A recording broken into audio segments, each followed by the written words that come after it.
morning. Good morning. Good morning, good morning. What time did you guys get here? 7-ish. Got up with the chickens, huh? Yeah. All right, let's see if we got a good key. And the key to Steve's office, that's what he's trying to do.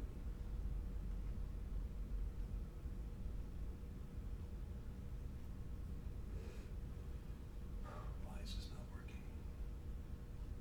It says it's working.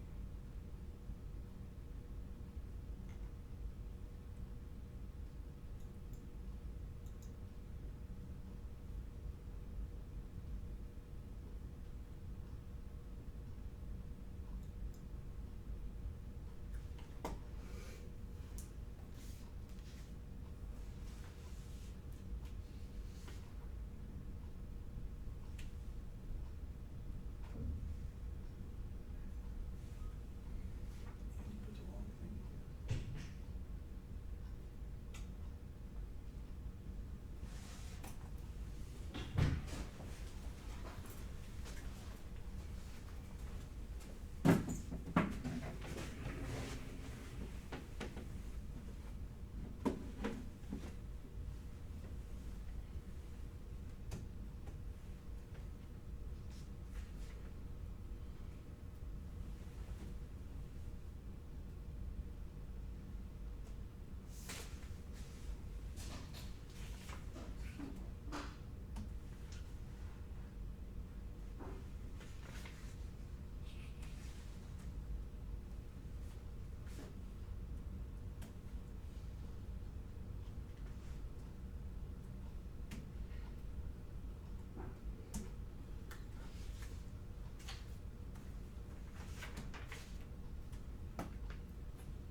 And he's got the wrong link on the website.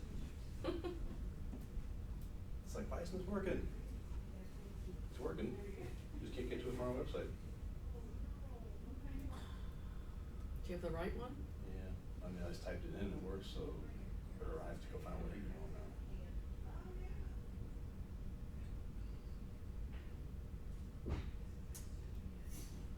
It's like, just send it wrong in the first place. Like, yeah.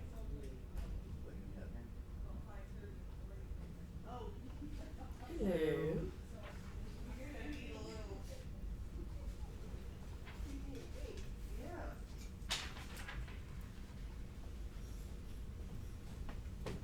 Dana, has there been any changes to the agenda since you sent it? Okay, good. Great. Andy, I found something wrong with the link to the stream, it's not working. somewhere. This is the link, we'll go this, press up, it's here. The stream's working. So I'm looking, now I'm just getting ready to go. Refresh me. I was just on there, I didn't notice it was.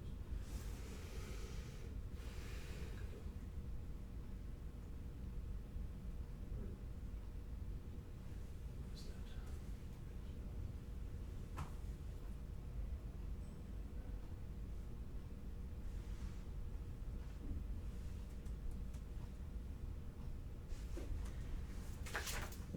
The embed code didn't change since you sent it to me, did it? I think so. Seem to, Well, I can go grab the embed code from you send me the action. I can just do it here, so I was gonna, anyway, I didn't go here. I just need to find the page, there it is. Here. Oh, well, no, it's just showing. Yeah, that's the background that I set up, so maybe the login, I know the login was weird, I had a problem getting the Hello. Wirecast login. Well, good morning. To the same account. What did he, it's get us closer to the door out of here. Well, can you go to the YouTube, the one that's working? Send me the. I didn't say hello to you yesterday. Oh. I know. I got How are you doing? I did help a friend consolidate his warehouse, Oh. physical work. And I was happy to do it, but Uh-huh. it showed up. Yeah. I did okay, sir. I died. So walk. See y'all pass this. After dinner, I go, yeah, I'm going right to my. Uh-huh. Sweater. Like that? Good morning. Actually, good morning. So I told Becky, I said, I wore in anticipation of the walk. I got you over here, Ben. Oh, that's true. Sit beside me. I'm gonna buy the troublemaker. I'm watching you. How are ya? Good to see you. How are you doing? Nice to see you.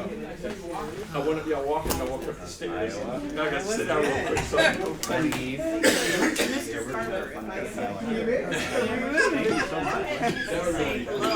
You have to root for St. Louis if you're here. Yes, yes. I wanted to be Boston. Yeah, for sure. That's the only reason. Anybody that plays Boston.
morning. Let's call the Optimist International Board of Directors April meeting to order.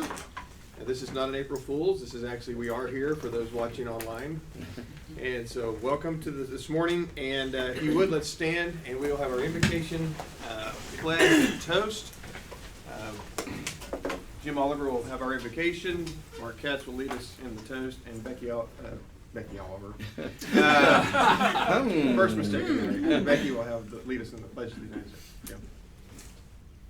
Heavenly Father, please bless our group here today as we move forward to make our organization strong so we can serve our communities and the kids and our members.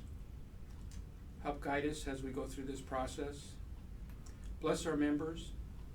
Give them strength to go out and do good work. I ask this in your name. Amen. Amen. You join in the pledge? Pledge Allegiance to the flag of the United States of America and to the republic for which it stands, one nation, under God, indivisible, with liberty and justice for all. Toast all of the countries of Optimist International, the U.S., Canada, the Caribbean, and all of the other countries that we have Optimist clubs in. Here, here. And one last thing before we sit down, I've asked Becky if she would lead us in reciting the mission statement of Optimist. By Providing hope and positive vision, optimists bring out the best in kids. Thank you. Let's be seated. This time I'd also like to appoint Benny Ellerby as parliamentarian, continue from last time. Any objections? Hearing seeing none, we'll make that so. Thank you, Mr. Parliamentarian. Thank you. All right, at this time, we move to item number 2, the adoption of the consent agenda. So moved. So a motion and a second. Katz and Kondrasik. Any discussion? Yes, Mr. Chair. In the minutes of the December meeting, there's an issue that I'd like to raise relating to the policy I-47 staff salaries. Page 6. Just trying to get my Dropbox open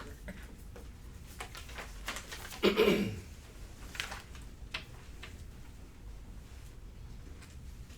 With me? Go ahead. Okay, in it, it relates to the, allowing the executive director to make salary adjustments and bonus allocations. However, I felt that it would be more prudent to allow the director to do the salary adjustments and bonus distributions, but have the board approve the quantum of the bonus that will be given.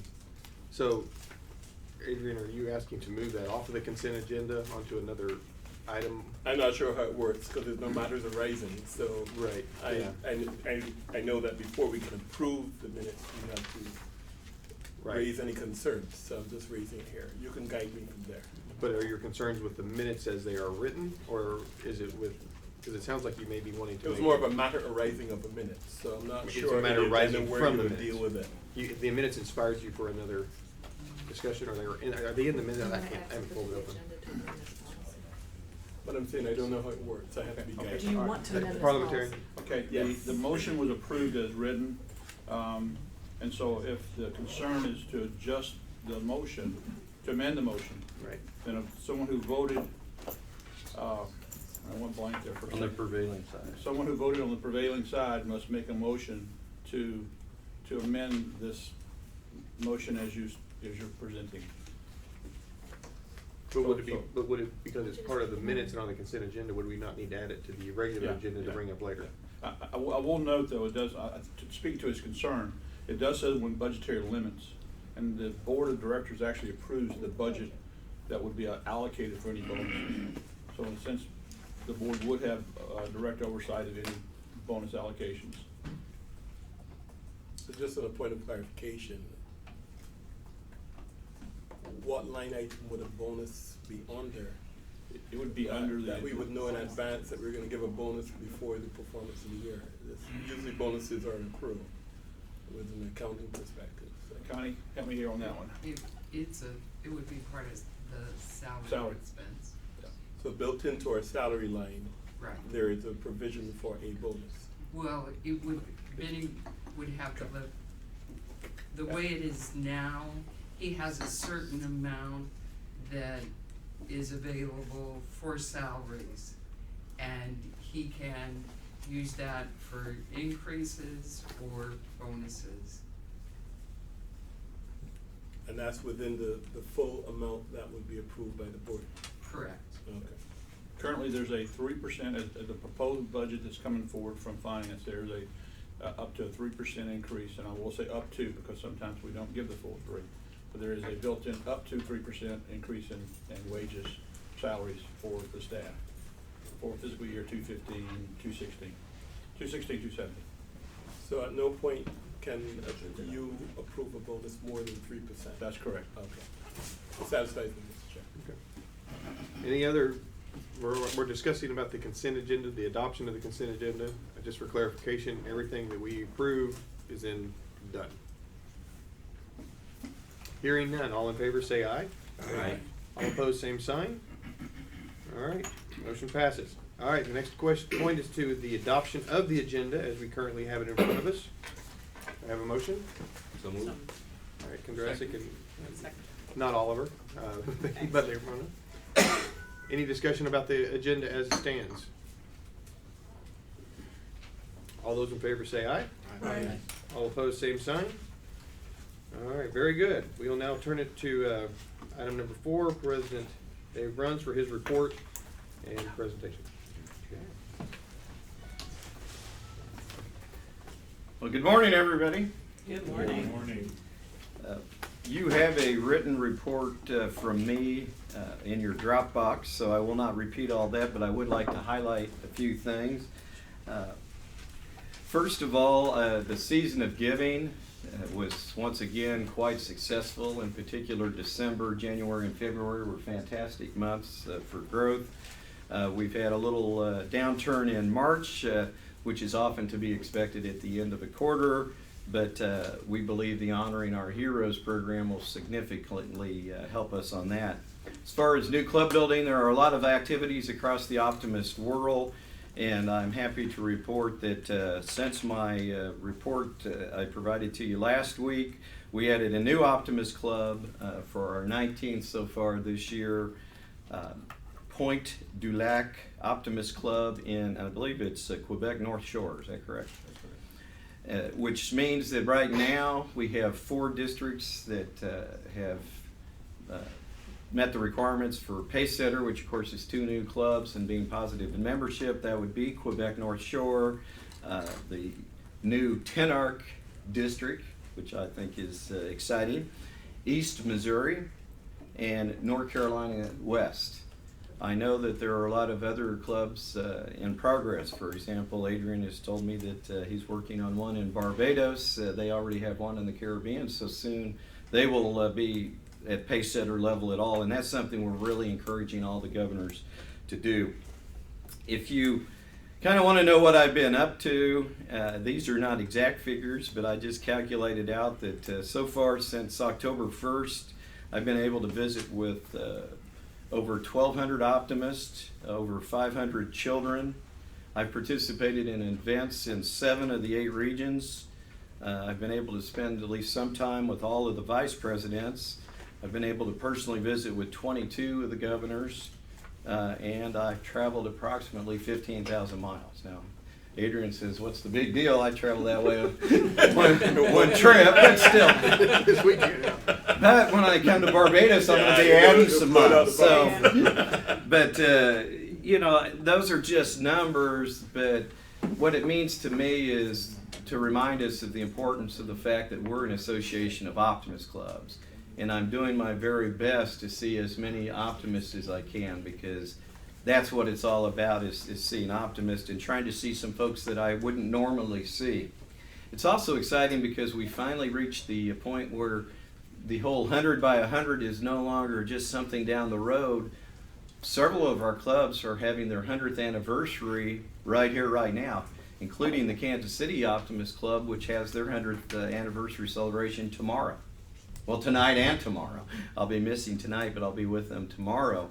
But also the St. Louis Optimist Club, which actually started the Kansas City Club, the Indianapolis Optimist Club, which really is our #1 club. The Buffalo Club was the first Optimist Club, but the #1 club in Optimist International was the Indianapolis Club, and was kind of the grandfather of all the existing clubs. So that's exciting. I know that Denver comes up at 100 soon. So I think it's just an exciting time, and these 100th anniversaries, I know Jim will have a lot of them to attend. They're exciting. I'd really like to thank the professional staff for everything that they've done. As you know, each of the members of the professional staff are wearing more than one hat, and they're wearing those hats well. And I think we need to all, let's give them a round of applause. And I don't want to start singling out everybody, but I do want to recognize Dana Thomas in particular. She has taken the lead from the professional staff perspective on the World Championship Oratorical Contest. And I don't know how many of you are on Facebook or other social media, but I can tell you there's more excitement about the Oratorical Contest than at any time I've seen in years. And so I appreciate what you're doing on that, along with many others. Diana Carlin is our chair from a volunteer perspective. She also was our original contact at St. Louis University. As I pointed out yesterday, Karen Monville and Essie Johnson are leading the steering committee, and I appreciate your efforts on that, which leads me into the foundations to Eve and to Ed. I'd like to thank the foundations for the support that you have and continue to provide for all of the scholarship programs and other programs provided by Optimist International. If it were not for the foundations, we would not be able to have these type of programs. So it's important that we all personally lead by example, and that I've asked all our governors and vice presidents as well to lead by example to support our foundations. As far as the upcoming events, of course, the World Championship Oratorical Contest, we're looking forward to that. We're looking forward to a gala right before the convention in Quebec City, which the funds will be used for the World Championship Oratorical Contest. Encourage everybody to attend that. We're going to have an exciting event at the Citadel on the Wednesday before the convention. And we will also be having our board dinner that night. So board members in particular, I hope we'll all come to the Citadel, but I'm hoping everyone will. It's an exciting time. We'll be up there for Canada Day, and they're going to have a special presentation that they only do a few times a year. And not only are they going to honor Canada, but they're also going to honor Optimist International. I think that's exciting. So let's do that and encourage as many people as possible to attend those events. Of course, we also have the Joy Convention, which will be held immediately after the Optimist International Convention. It will also be held in Quebec City, so encourage and help all your Joy members to attend that convention. Following that, we will have once again our World Championship Optimist Golf Tournament for 3 weeks at PGA National in Florida in July. So we just have so many exciting upcoming events. At this point, I just wanted to open it up. If there's any questions that anyone has for me, I'd be happy to answer them. If not, you can. Well, I do want to point out one other thing, and that is I've attached asked Dana to attach next to my report the ad hoc young professional or young members committee, which we appointed last year. And I will just briefly remind you who that is. That's James Patrick Schmidt from Illinois is the chair. He is the club president. Julie Diato, I always butcher her name. She's past Joy president and is a member of the Joy Committee from Quebec. AJ Cifuentes from Wisconsin, a past Joy president and a college member. Bron Austin Deal from North Texas, who's governor-elect and a member of this year's membership committee.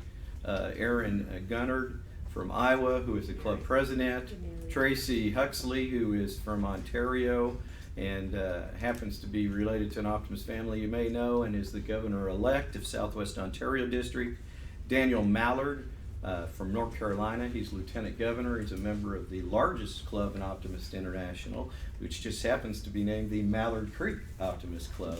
I think that's exciting. Josh Maroney, who's my club president from Kansas, who will soon be moving to Denver. And he's already helped build one new club this year, and so he's going to help us build a young professionals club in the Denver area. And then Ashley McLeod from the Gateway District, the past president of the Knoxville Club and lieutenant governor for that zone. They have prepared a report and made certain recommendations. This is just their first step. Their next step will be to propose ways on how to maybe implement some of their recommendations. So I won't take the time to review it now, but I would ask that you all read it. I think it's exciting to hear directly from our young members.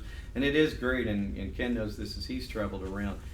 You know, some people say young folks don't want to join our organization. As I go around this organization, I'm seeing that we have a lot of young members, a lot of young leaders, and they want to be involved. They may not do things exactly the same way that we've always done them, but our core values they share with us. And they want us to succeed, and we want them to succeed. So with that, are there any questions anybody has? Rebecca? Ladies first. Oh, thank you. Great activities underway, and thank you very much for sharing that. You commented about several of the upcoming 100th anniversary celebrations that are happening as early as this weekend in Kansas City, and several others that are after that. I wonder if there are plans, and if not, if there could be some quickly put in place to get some good PR and marketing activity around each of those, especially if you're going to physically be there. Maybe some kind of interviews, or I didn't think I saw that in the marketing plan, but I know we also have the chairman of the marketing committee here, so I might just ask that of you jointly, what we might have planned to kind of leverage that set of milestones. What I do know that we've got planned is, I know that Heidi is planning an article on all the clubs that are reaching their 100th anniversary for the magazine. But I think that we could do some things, and I don't see Andy in the room right now. But I think we could do some videos. We could do some social media type of things in addition to that, because I think it's exciting. And each of these clubs are, you know, they're not just having me. They're having, like, for example, tomorrow night they're having the former mayor of Kansas City. The downtown airport's named the Charles Wheeler Airport, and that's their main speaker, a former member of the club. Mm-hmm. And he can recall times when, of course, Harry Truman was an Optimist, and I don't recall if he belonged to that club or the Independence Club, but he went to that club's meetings, and they have pictures and things. So there's some good publicity I think we should get from that, and we'll just make sure we do it on social media in addition to the magazine. Adrian. Mr. President, I think that the Young Members Action Committee needs to be, for the record, formally commended for an excellent report. It really was well done. They not only presented things succinctly and with clarity, they proposed possible solutions for problems we've had. I think one of the interesting ideas in it is the whole idea of building the digital community, not just optimists, but just people who are interested in what we do, which then can become an avenue for potential bricks and mortar clubs, if you may. I also thought that their comments about our websites are spot on, and I think that some urgency and budget needs to be given to remedying that, because we can't survive outside of a digital community. So I just wanted for the record to commend these group of young people for insightfully going through. Well, if you're willing to make that a motion, I would be honored to second it, so it would be in the minutes. All right. So what's your official motion? Oh, I gotta read it. You want to do it? Dana needs to. She's good at this. I move that the ad hoc Young Members Advisory Committee be formally commended for their diligence and work in preparing a roadmap, if you may, for the expansion of the Optimist International movement among a younger demographic, and to highlight opportunities for the improvement of our organization as a whole. And I will second that very well worded Discussion? Sue? And could we maybe a friendly amendment that we look forward to their next piece, and that we certainly realize that this is something we have to pay attention to.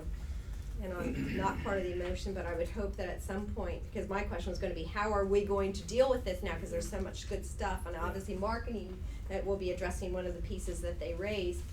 But at what point will we be involving staff with this, or the board with this, where we can really get to start implementing some of these great ideas? Well, you know, my theme's right here, right now, and so I think we need to start doing it immediately. And just so you know, I plan on keeping this committee throughout this year, and I would ask that President Jim do the same thing, and he could certainly add to or whatever, make adjustments on who serves on the committee, but I think that they've already shown us their value. And it is important to note that they have a Facebook page just for their discussions, and most of these people are involved in all kinds of other things, so it's not like they're not having individual input, but to have this collective input, I think, is so much more impactful. And I think that it's important to know that on their Facebook page, which they have graced me with being one of the people that can be on there, I noticed last night they've already now moved on to the next step of making recommendations on implementation of these things. So my commitment to you will be that as president, I will make sure that the volunteers and professional staffs, the appropriate committees, the appropriate folks will follow up on these things. All right, we have a potential for a friendly amendment. Was it accepted? Yes, it is. Yes. Okay. Any other discussion upon the motion at hand? All in favor say aye. Any opposed, same sign. All right, motion passes. And I'll make sure we pass that on to them. And if anybody's watching, thank you. We really appreciate it. Any other questions you'd like to ask? Jim? I wanted to go back to this 100th anniversary for these clubs. And you had mentioned that there's going to be some politicians, maybe current or former, that be being at these meetings. And usually when you have politicians, they like TV coverage. I think that's something we also need to add and see if we can get the television news people to come and do their stories on us, so we can outreach a much greater community. And have Optimist International help make this contact, because some of the local clubs may be doing that, but we could help. I think we need to do more of that. Sure. It's the only way we're going to be, you look at Trump, I mean, look all the free stuff he's gotten. Why can't we reach into the world of that and at least request it? I mean, the worst they can say is no. Right. No, So I imagine the local clubs are probably doing that, but I think that is something we could put down that we can be proactive about getting press releases, contacting local media outlets, and let them know about these dates. Because Benny and I will be presenting to the Indianapolis Optimist Club, I don't know, April 14th, something like in that range. So we're having another one coming up quickly, so that's important. And another thing we're doing, I thought maybe you were going down this road, is hopefully nobody spills the beans to him, but one of the things will be that Dr. Wheeler, Charles Wheeler, he's 89 years old, whatever. He's a veteran. We're going to be presenting him a Friends of Optimist membership under the Honoring Our Heroes program, and we're providing him a plaque, and the Kansas City Club is providing him with a membership. So we can tie it into some of those things as well. That was actually kind of my point of raising it. An article in the magazine is wonderful, and it's a great way to tell our own members about what's going on. But these kinds of things present an opportunity for us to raise our profile in the external communities, and social media is a great way, but the local media is another one, and not just to focus on the event and the anniversary, but to use that as a chance to just raise a profile of the impact that clubs had in that community and what the rest of the organization does. And if we can help shape that, and then there's a series of them, it could really be some great momentum. So yeah, and for example, it's just a quick story. The Kansas City Club met at the Mulebach Hotel, which the old Mulebach, some of you remember it, in its declining years when we had a convention there. But I mean, it was an elite hotel, and Harry Truman had his, what they called Western White House there. And so when he was running for re-election, everybody thought he was going to get beat. He said, "I'm going to win." The Optimist Club meets downstairs. And so in his biography, one of his friends went up to him and he says, "If things don't work out, you should become president of the he called it Optimist Club International, but Harry Truman never made that position, but I wish he would have. But I mean, it's just, we can tie some of those things in that I think that would be meaningful to the community and show the long-term impact that we've had and continue to have. Any other questions? Well, thank you. Thank you. Thank you, President Bruns. All right, at this time, I'll turn it over to our President-elect, Jim Kondrasek. Thank you, Ken. Good morning, everybody. You have a written report, and I'm going to just add a few supplements to that came in, or I thought of after the fact. One is, we have been having a monthly conference call with the vice presidents, and I'm happy to say they're all working with their governors, and there's a lot of team building going on, which is really part of it, and I'm very happy with what they're doing. So we have our next conference call coming up next week, Thursday. I compliment also Stephanie on coordinating this and getting an agenda together and looking for input from the VPs. Secondly, the convention planning. We're working hard on the governor-elect training for the convention, but one thing has come up from the reviews from the governor-elect session that I think we as the board have to be very aware of, and that is from the comment sheets that came back in, the number of governors that said, we've got to have nuts and bolts, how do you do a budget, how do you do an agenda for a meeting, etc. And in looking at a lot of our governors, and what we're finding is we have one individual who was a governor who's been in this organization for 3 years.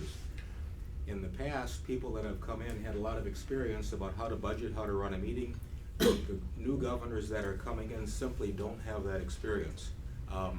So we're working on the agenda to try and address a lot of that, and they said from the governor-elect, the earlier session, that it was good, but no more of the rah-rah stuff, that we need nuts and bolts, which in some ways is surprising, but if you look at the tenure of membership in our organization of some of the governors, it's very understandable. So we're working in that direction. Which leads me to another point with our governors and looking at committees for next year. Our leadership pool is shrinking, and we do not have the depth of quality leadership to step in handily. I mean, it's just not there. To piggyback on Dave's comment about the young member committee, of the 9 people, of 5 of those, 2 of them are governors next year. 1 of them will be serving on membership, 1 on new club building, and 1 on marketing. So they're being brought in as much as we can. What committees for this coming year, other than 2 committees, which I think are finance and governance, you need a lot of experience on those committees about the organization. But for every other committee, I've tried to bring in people who in some cases haven't been beyond the club president, but they've got new ideas. We've got a number of people, probably 8 or 10 across, that are in their 30s. Got recommendations from senior staff. I spoke with, at the outset, Ron Huxley, among some others, but this is the first time since I've been an Optimist that we do not have a Canadian on the board of directors. So I was very concerned that we have, I've been working with Jacques also to get names from Canadians and also some young people. But I think we have to be aware that our leadership pool is not what it used to be. We have to keep that in mind. And that brings me to the next item, and this happened after I did my report. My leadership, or my membership chairs for next year are Janet Lloyd and Bob McFadden as co-chairs. They've done a great job. They're doing a great job. Bob was selected to be a vice president. And after that happened, he accepted that, but he called me and he said, Jim, I want to stay on as membership chair, but our policy says I can't. And if you look at our policy, it says when a vice president-elect is selected, they can't serve on another Optimist International committee. That is not in the letter of understanding. So he said, first of all, you got a problem. It's not in both places. He said, I have the time, I have the energy, I have the enthusiasm, I want to do both. So I mean, I'm just bringing that out. I don't know what we do. He can, you know, I don't know how the board feels, but he's a good guy. He's got the time, but we have a conflict in our policy and even our letter of understanding too. And just want to bring that to. committee is Pardon? CQ committee's making a proposal to fix that. Did this candidate qualifications committee address that and is making a proposal Okay. later today? But he asked me if he wants to do it, and he said, if not officially, can I do it unofficially, so, so that's out there.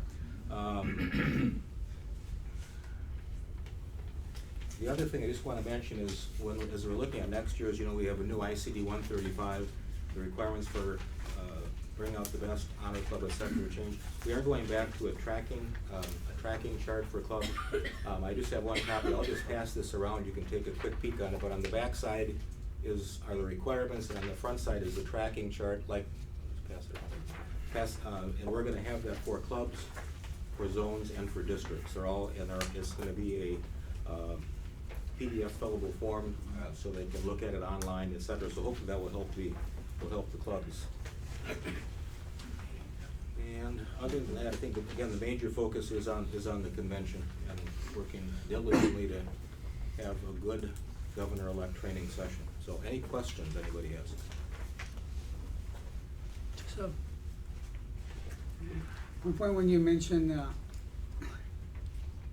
that the governor needs, how to put a budget and things like that, you remember the days where we sent to all the district and the club the box with all the paper what they needed to do.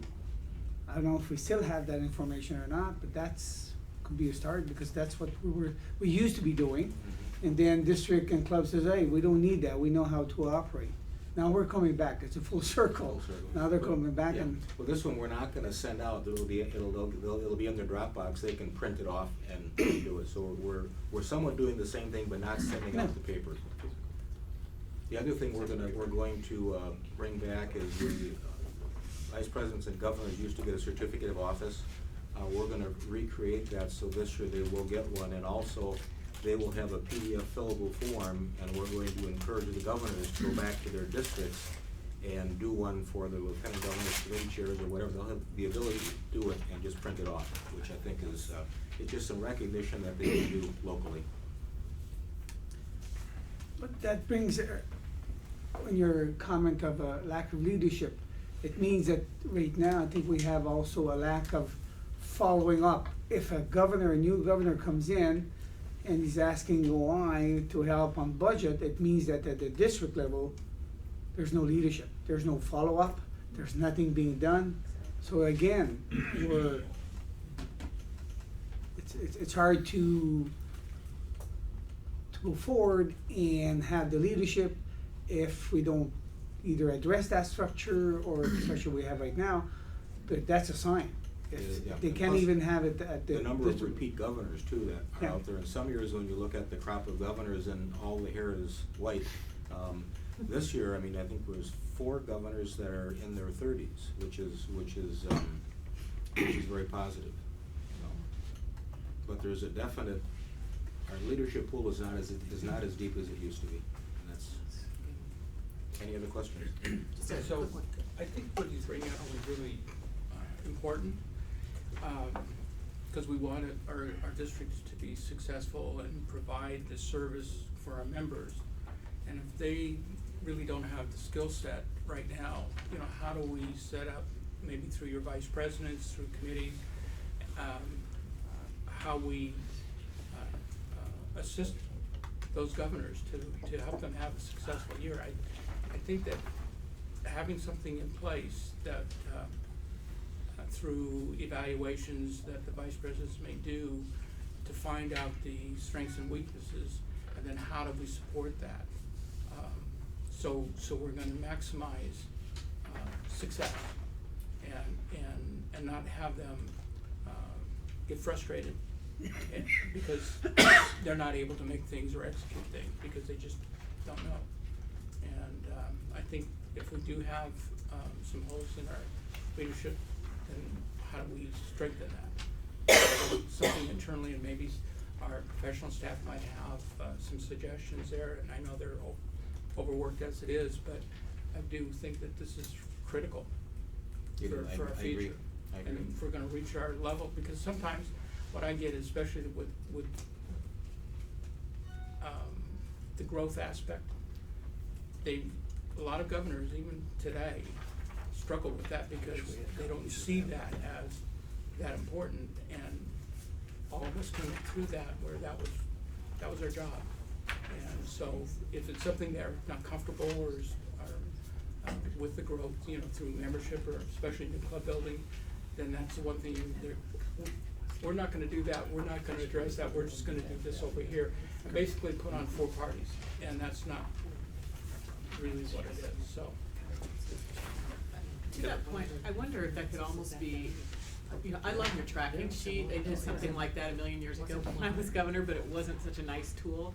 I wonder if something like that, because ultimately everything happens at the club level, and that's kind of like a basic framework for a successful club, doing these things. And so a couple questions. One, is that something that, it looks like you're giving it to the governors, but that'd be a great thing for every lieutenant governor to have when they do their annual club planning conference with the clubs, for example.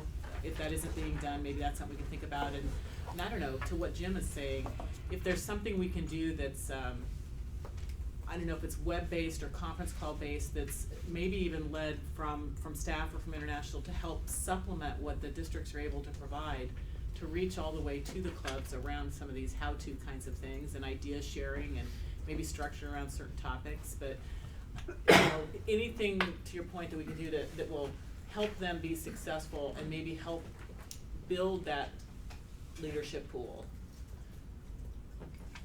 I And guess that is a good to that tool. end, I mentioned in the report, but the theme next year is gonna be Honor Club, and going back to the basics, that's the whole idea of the tracking chart.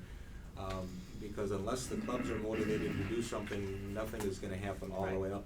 Part of it also, I think, is over the years what's happened to district conferences. I think we've all been at conventions where you have 30, 40 people if you're lucky there. I mean, it just, we've gotta go back to our base, which is our clubs, and refire up, reconnect, re-energize our clubs. That's gonna be our focus next year. All right, sounds like we actually have this topic coming back with the CQ committee about our leadership pool. So any other questions for Jim? All right, thank you, Jim. Thank you. We'll now turn it over to President Logan. Thank you. I'm just gonna give a very brief report as the JOY also reports to YPF, so that when I report to YPF, it'll be the full report. I'm just gonna highlight a few big things we're working on. So our goal this year for membership increase was 500, and as of March 14th, we've had 27 new JOY clubs, and I don't know the exact numbers, but we've had over 400 new members. Social media, that's one of our biggest goals that I set for the year and that the board agreed to set.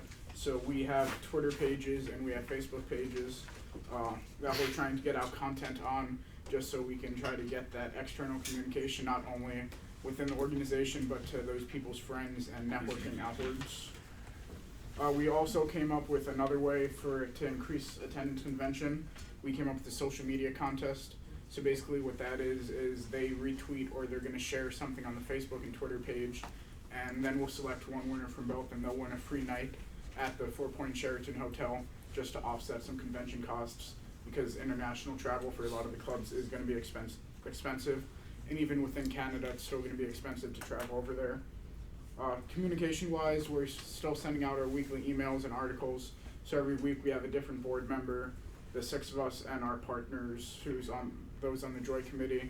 We come up with an article about something that they need to know or just something fun for them that week, and we send that out to all advisors and all members on the list. For convention, we finalized everything. The agenda is almost done, and we have all our JOY workshop topics. Like I said, at the YPF meeting, I'll go more into detail and give the full report. All right. Any questions for Logan? Thank you, President Logan. At this time, I'll turn it over to our Executive Director, Vinnie Ellerby. Good morning, everybody. I also have a detailed written report that's a couple pages long.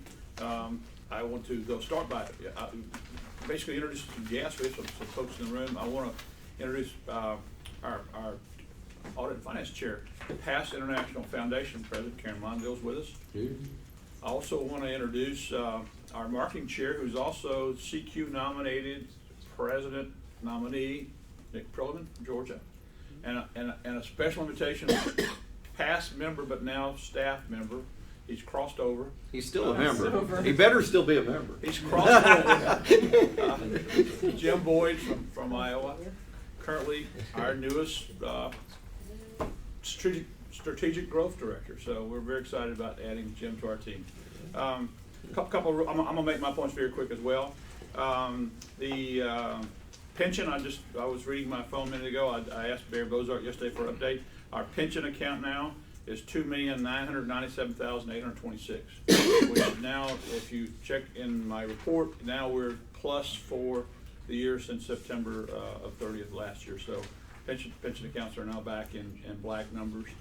God bless the stock market. It's been on a pretty nice tear in the last couple of weeks. So we're looking very good there.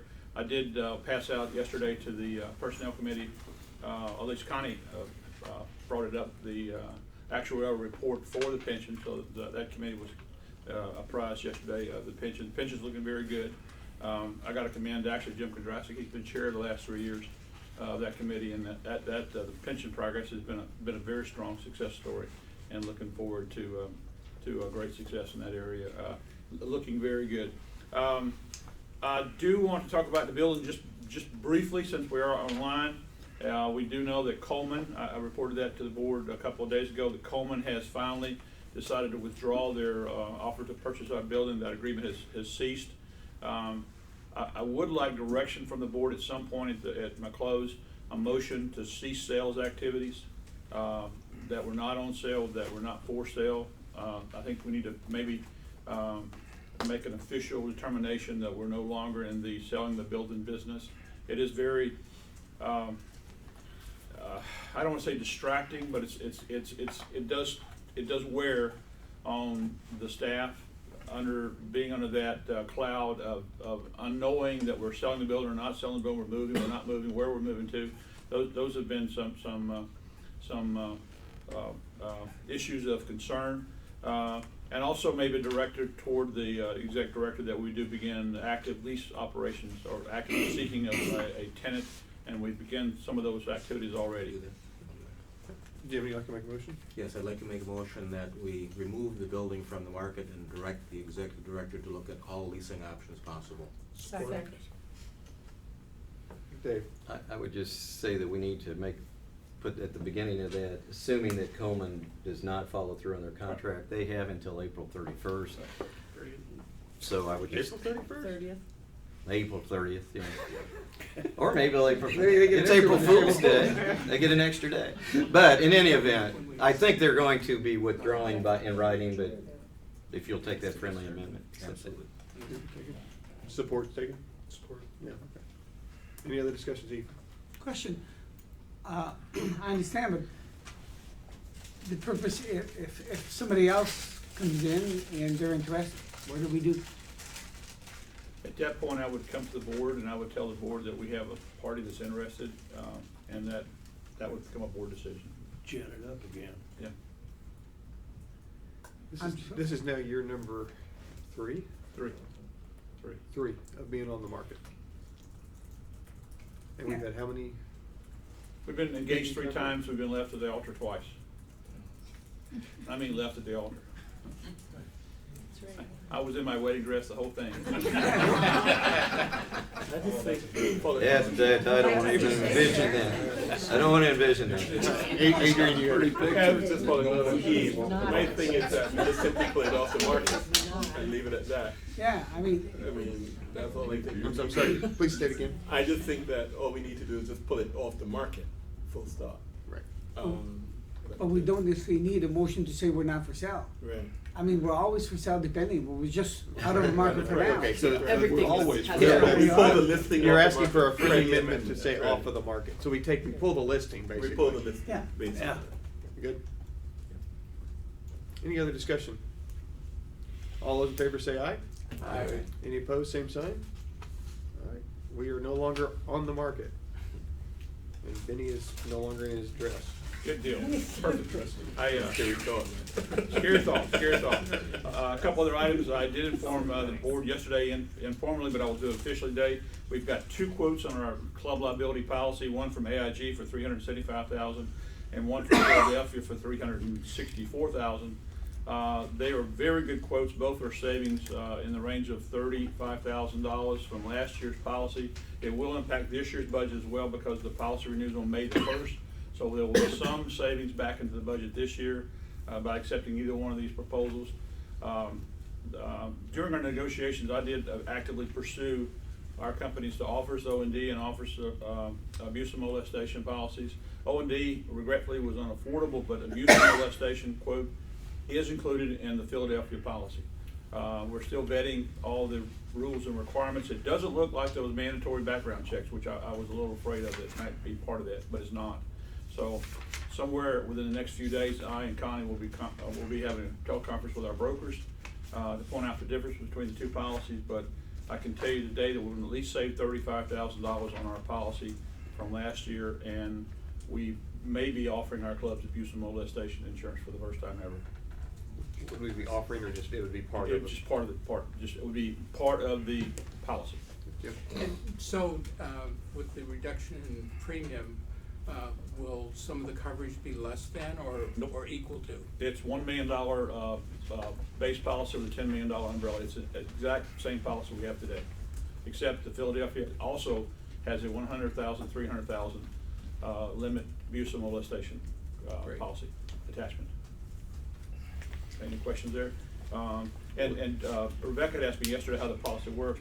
Usually Connie and I negotiate with the companies, and then we accept one of the two policies. We will inform the president at that time that we're accepting one of the two policies. So it's long-standing. We've had club liability insurance for a long time. I think our clubs would be upset if we don't renew a policy. It might be worth noting, if I remember correctly, Benny, in what you presented yesterday, that of the two options, the one that actually had the greater savings was actually the one that had the incremental molestation That's and abuse correct. provision, which was, a nice benefit that's on both correct. sides. So it's right now I'm looking at a win-win. I really am. I'm very excited, and I'm kind of excited we actually pushed them to come up with that. It was kind of Connie thought I was crazy, but and I am sometimes. But abuse and molestation is going to be a big issue, especially with many of our sports clubs. I believe it adds an enhancement for recruiting to be able to tell sports clubs now you are covered. And I think that's some of the issues we've had in clubs like Arlington, where at one time they had 400 members. Today they're at about 100 members. Because I think they went elsewhere to find that type coverage. And at that point, I want to commend Dana. I mean, Dana's getting a lot of applause here. Dana and Heidi went down to Georgia a couple weeks ago and participated in a huge orthocal program that they run in Georgia. And kind of the concept I'm having right now, and y'all were speaking a little bit occasionally, is developing a project page of 6 or 7, maybe the Magnificent 7 projects that our clubs run. And what I want to do is show the best fundraiser we have. And I'm thinking Centerville, Ohio runs a flag program that's really off the charts. Menominee Falls, Wisconsin runs one of the best NOW programs out there. This club in Georgia runs one of the best orthocal program, and have a page in our website system where a club can go and see where the best fundraiser is, where the best orthocal is, where the best SA, who runs the best, and then have contact information there, some photographs, maybe some video, an executive summary outline of how the project is conducted, and then maybe a link or two to some phone numbers or to some addresses where they can contact the club in Georgia or the club in Centerville, so that if they are a club in the middle of Nebraska and they want to understand how to run a flag program, we give them contact information, how they can work with a club that's been very successful. So that's kind of one of the projects I'm working on today is launch a page such as that, basically commending the great work of our clubs. So, Mr. Chair, that would be a synopsis of my report, and stand for questions. Wait, got more things. Yeah, you've got 2 items. Okay. But Well, I before don't you think go we there, want to take action on those now, do we? That was your finance for, Well, you may have one of them- a no, different but the proposal. ICD 35 would actually kind of tie with you. Oh, that's fine, but I'm on the last You one. want to go to the last one? You're gonna withdraw this last one and replace it with a new one? I will Is it- table it right now. Let's table, Right. table Okay. item C to the finance. Yeah, okay. All right, at this time, I would, I cannot move, but I would request a motion on additional language for ICD 135. So move. I have a second. Second. Question. I take it, this would be part of our new we're just still polishing the new That's correct. honors program, because what I don't want is somebody to say, this is your only change for the next 5 years, No, this is since we adopted it at the last meeting. So this is changing the Well, it's new not- honors program, It's not changing it, it says that for a new club, only one lieutenant governor gets credit, so it doesn't matter if, I mean, someone, I don't know, Benny, who dealt, there was a governor someplace that was requesting club built here, but this lieutenant governor wants the credit to go elsewhere, and we're saying. Oh, yeah, we have we're that not issue a playing- lot. We're not playing games. Ken has passed me the gavel, because he has just dealt with this issue. Well, yeah, and we've had, I think we had 3, 4 more, yeah, last year. And a lot of it, we had the situations where, I know one lieutenant governor, one of her clubs, well, she had a club become distinguished, but the club built overseas, so she had an international club. So it was like, technically, you don't have a new club building credit, even though she was kind of like, well, I was looking on the website, I have a new club building credit, why am I not a distinguished lieutenant governor? I can make that argument to her on this. The next one, though, we had situations where a club was built, and this is actually, now we're crossing zone lines, not even just district lines, which, as many of you are aware, all the issues we have there. But it was literally crossing a zone line. A club gets built in one zone. So the question is, which lieutenant governor gets credit for the club built? The one, if the sponsor club builds across zone lines, which they don't care. And my attitude is always, why just build? But if it's if it's a credit-based thing, if your club over here builds a club in the next zone, and your lieutenant governor is right there helping them do it, they don't get credit for it as a lieutenant governor, because it wasn't built in their zone. They didn't annex the zone. And so I think there's a real issue here that for us, and I'm a little bit concerned about putting stuff in writing, even though it gives clarity to the staff, and I've supported staff on every discussion out there from last year, because I said, in most of our situations, it was pretty clear to me that in some situations, the lieutenant governor didn't help. It just so happens their club, one of their clubs became distinguished by building it, and they're like, oh, yeah, I get my credit because so-and-so did it. I also kind of question, though, I don't know if they were the people behind them saying, you really need to build, I don't care where you build, go build, and now we're penalizing them, and I don't mean penalizing, but removing an award for somebody who actually did lead. On the flip side, if you're the lieutenant governor and somebody says, we just built a club in your zone, congratulations, you're distinguished. Now, the hope would be that lieutenant governor would take them into their zone, lead them, etc. But the question is, if it's built on September 30th, did they do anything? So I have lots of concerns there. I think it needs to be a facts and circumstances situation as to who and how, and by us putting it and saying this is the hard and fast rule, I think you're going to be dealing with it again in a few years. Pass it back. Sure. Dave. Because I agree with you completely, for two things. One is, I think it needs to be case by case. I think unfortunately sometimes we are very reactionary to the squeaky wheel. And when you only oil the squeaky wheel, the rest of the car falls apart. And why damage the 3 good wheels because of the squeaky wheel? I also am very concerned about that last sentence that was added in there, and I don't know why it was added, because we just passed at one of our last meetings a new policy that says the sponsoring district and club will be awarded credit for new club building upon submission of the new club's charter. This would be going back and now saying that we're not going to award credit for international clubs. That would be a huge mistake in the past. And I know we're supposed to forget them, but let's not repeat them.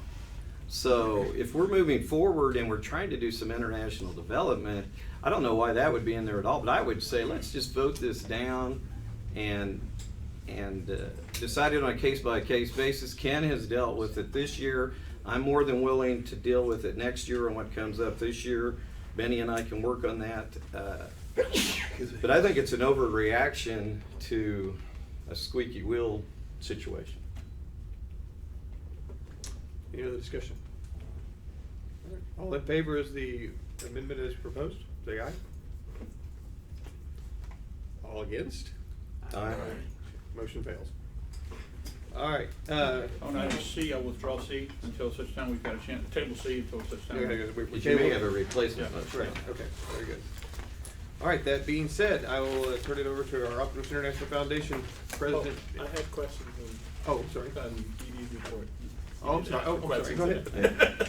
On page 2, you had made reference to something called a cluster development initiative that new strategic growth director Jim is working on, and it's been rolled out. I'm wondering what the uptake has been on it. I will yield the floor to Mr. Boyd. Mr. Boyd? Jim. Pardon?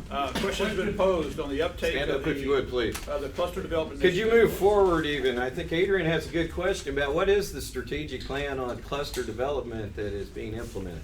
Is that your question? Yeah. Yes. And what the uptake has been since you rolled it out in the target Well, areas? First of all, we have rolled it out in increments because the oversight is basically me. And I didn't want to do 48 districts all at once. That would be an absolute nightmare for someone who is a little lax on the administrative side of things. That's why I married the lovely and talented Judy Boyd. She's much better at that. So I've been doing it at 5 or 6 districts at a time, about every 3 or 4 weeks. I simply send the governors a form letter which explains the program and says, do you want to do it? The program itself has a 90-day window. I have found that those who are embracing the program actually like the fact that there's a deadline.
have the March numbers presented to you.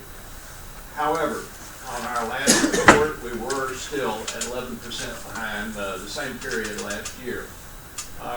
One of the things that's disturbing about that is the fact that we continue to have governors and DFRs and other key leaders in this organization who have yet to make a contribution. We never say, hey, you need to put up X number of bucks. We don't even try to embarrass anyone, but I think as leaders, there's something of an obligation there to at least lead by example. And we're just not seeing that at this stage of the game. I'd also say that there are several other things, obviously, that are going on right now. 2 months ago, we parted company with our executive director. A day that I rue because of the fact that this has changed my life very, very dramatically.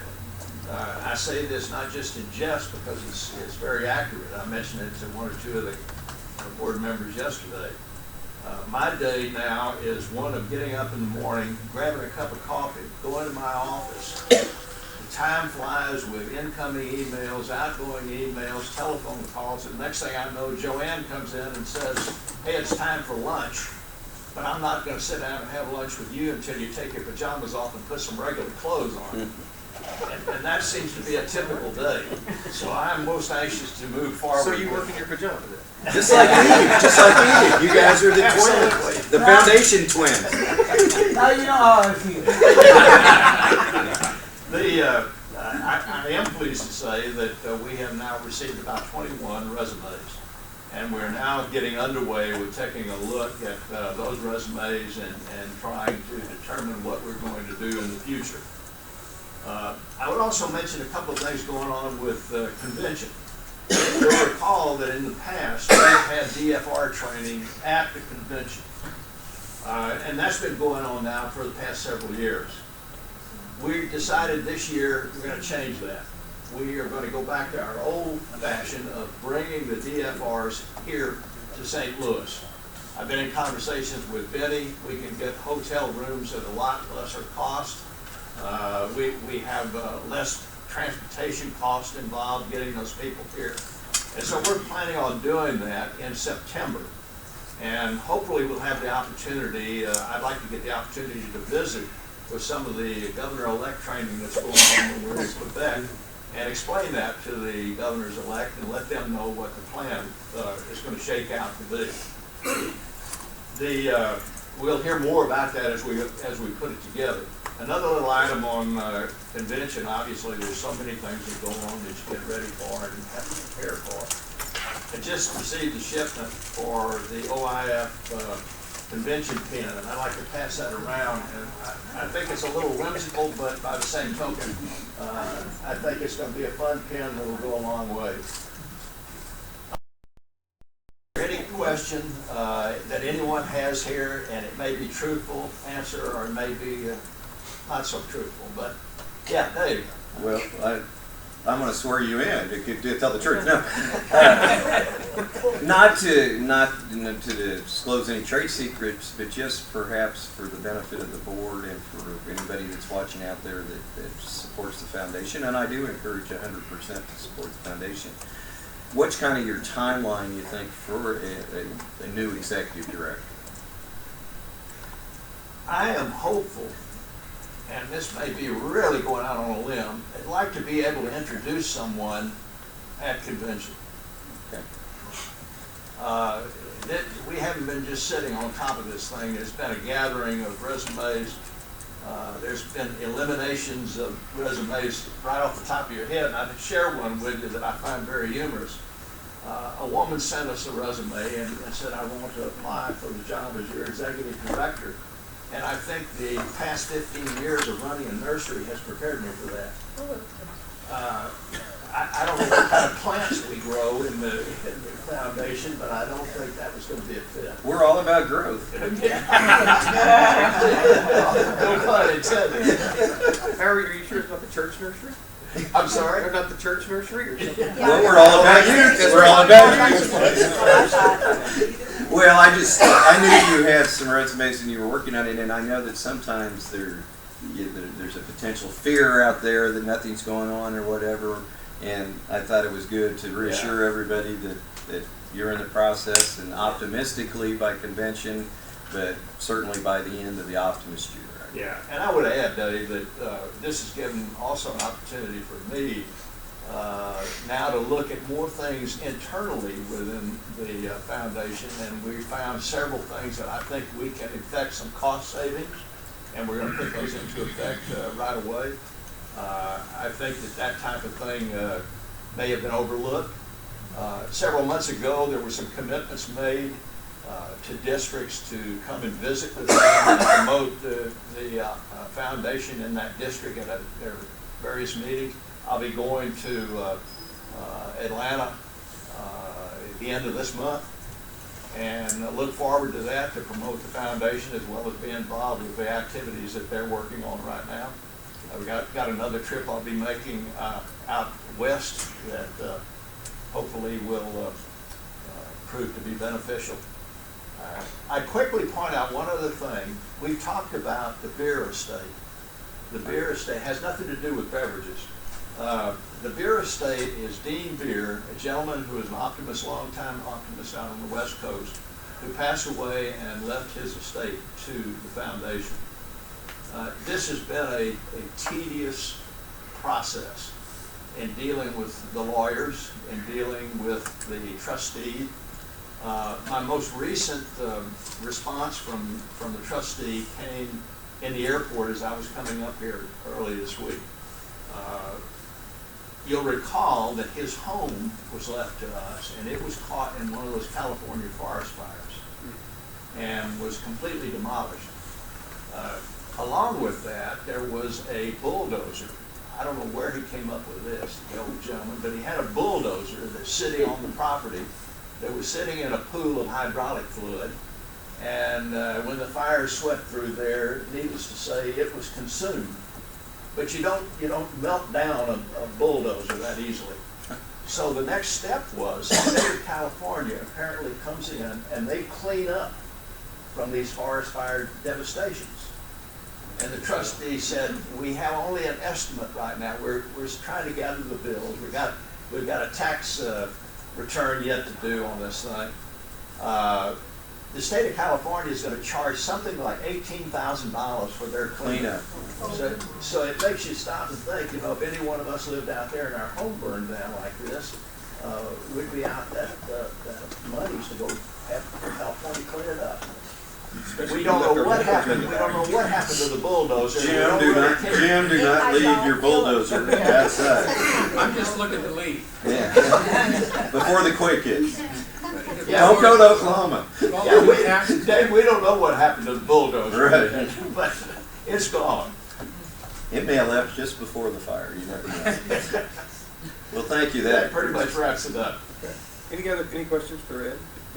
First, a comment. Just huge thanks for all you've done to step in and hold everything together and maintain the staff and the continuity, and even if it takes daily work in your pajamas and no ability to have lunch with your wife or whatever, but thank you very much. Really appreciate that. Yeah. Well. So huge thanks. Could you comment? You mentioned that it'd be great if we could see more leadership by example and things like that. With all the different changes and so on, could you just comment on the general status of where we are and what you're seeing in terms of the foundation overall at this point in time? What specifically? Just in terms of, just the financials, and where we are relative to what you would expect to see at this time and so on. Well, the 11% says a lot. And in some companies, in some areas, 11% would not necessarily be something you'd become very alarmed about. But I think it is alarming for the foundation. We're halfway through our Optimist year.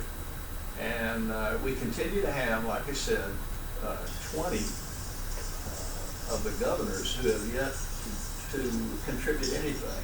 And they, as leaders, should, I would think, be willing to step in and do something. We don't care what amount. It's just great to know that you've got people who care enough about their job and about their leadership abilities to step in there and do something of this nature. We've got 18 DFRs who have yet to do anything. those are numbers that sadden me, because I think our board is one who is always willing to jump in and get on board with their donations early in the year and support the foundation. And I guess we grow to expect that from out in the field as well. It's just an aside comment, and this can be something we talk about later. In terms of participation is one thing, and I think a very important one, and the other is, you know, the absolute dollars that are given. And, you know, sometimes I wonder, in the focus to get the participation with things like Dime a Day, that's only $36.50 a year relative to even $1 a day, whatever. So anyway, but historically it's still been very strong overall. So. Yeah, and in keeping with the comment that you just made, one of the things that I try to do every month after we get the reports in and they're finalized is to put out an email to all the governors and DFRs. And we don't hone in on someone and say, hey, you haven't given, or you need to give this much, or what have you. We're not going to embarrass anyone. That's a personal thing. But we talk about the fact that, yes, there's an obligation here, that we're part of a larger picture. And it's not just what happens in your district or what happens in your club. We're part of this big picture called Optimist International. And we've got to be supportive of the programs that we pay for. We're getting some feedback somewhere. Somebody got your volume up? Tom, you have volume up? We're hearing lots of feedback. That's because the microphone failed. I changed microphones, and the other microphone is not the quality.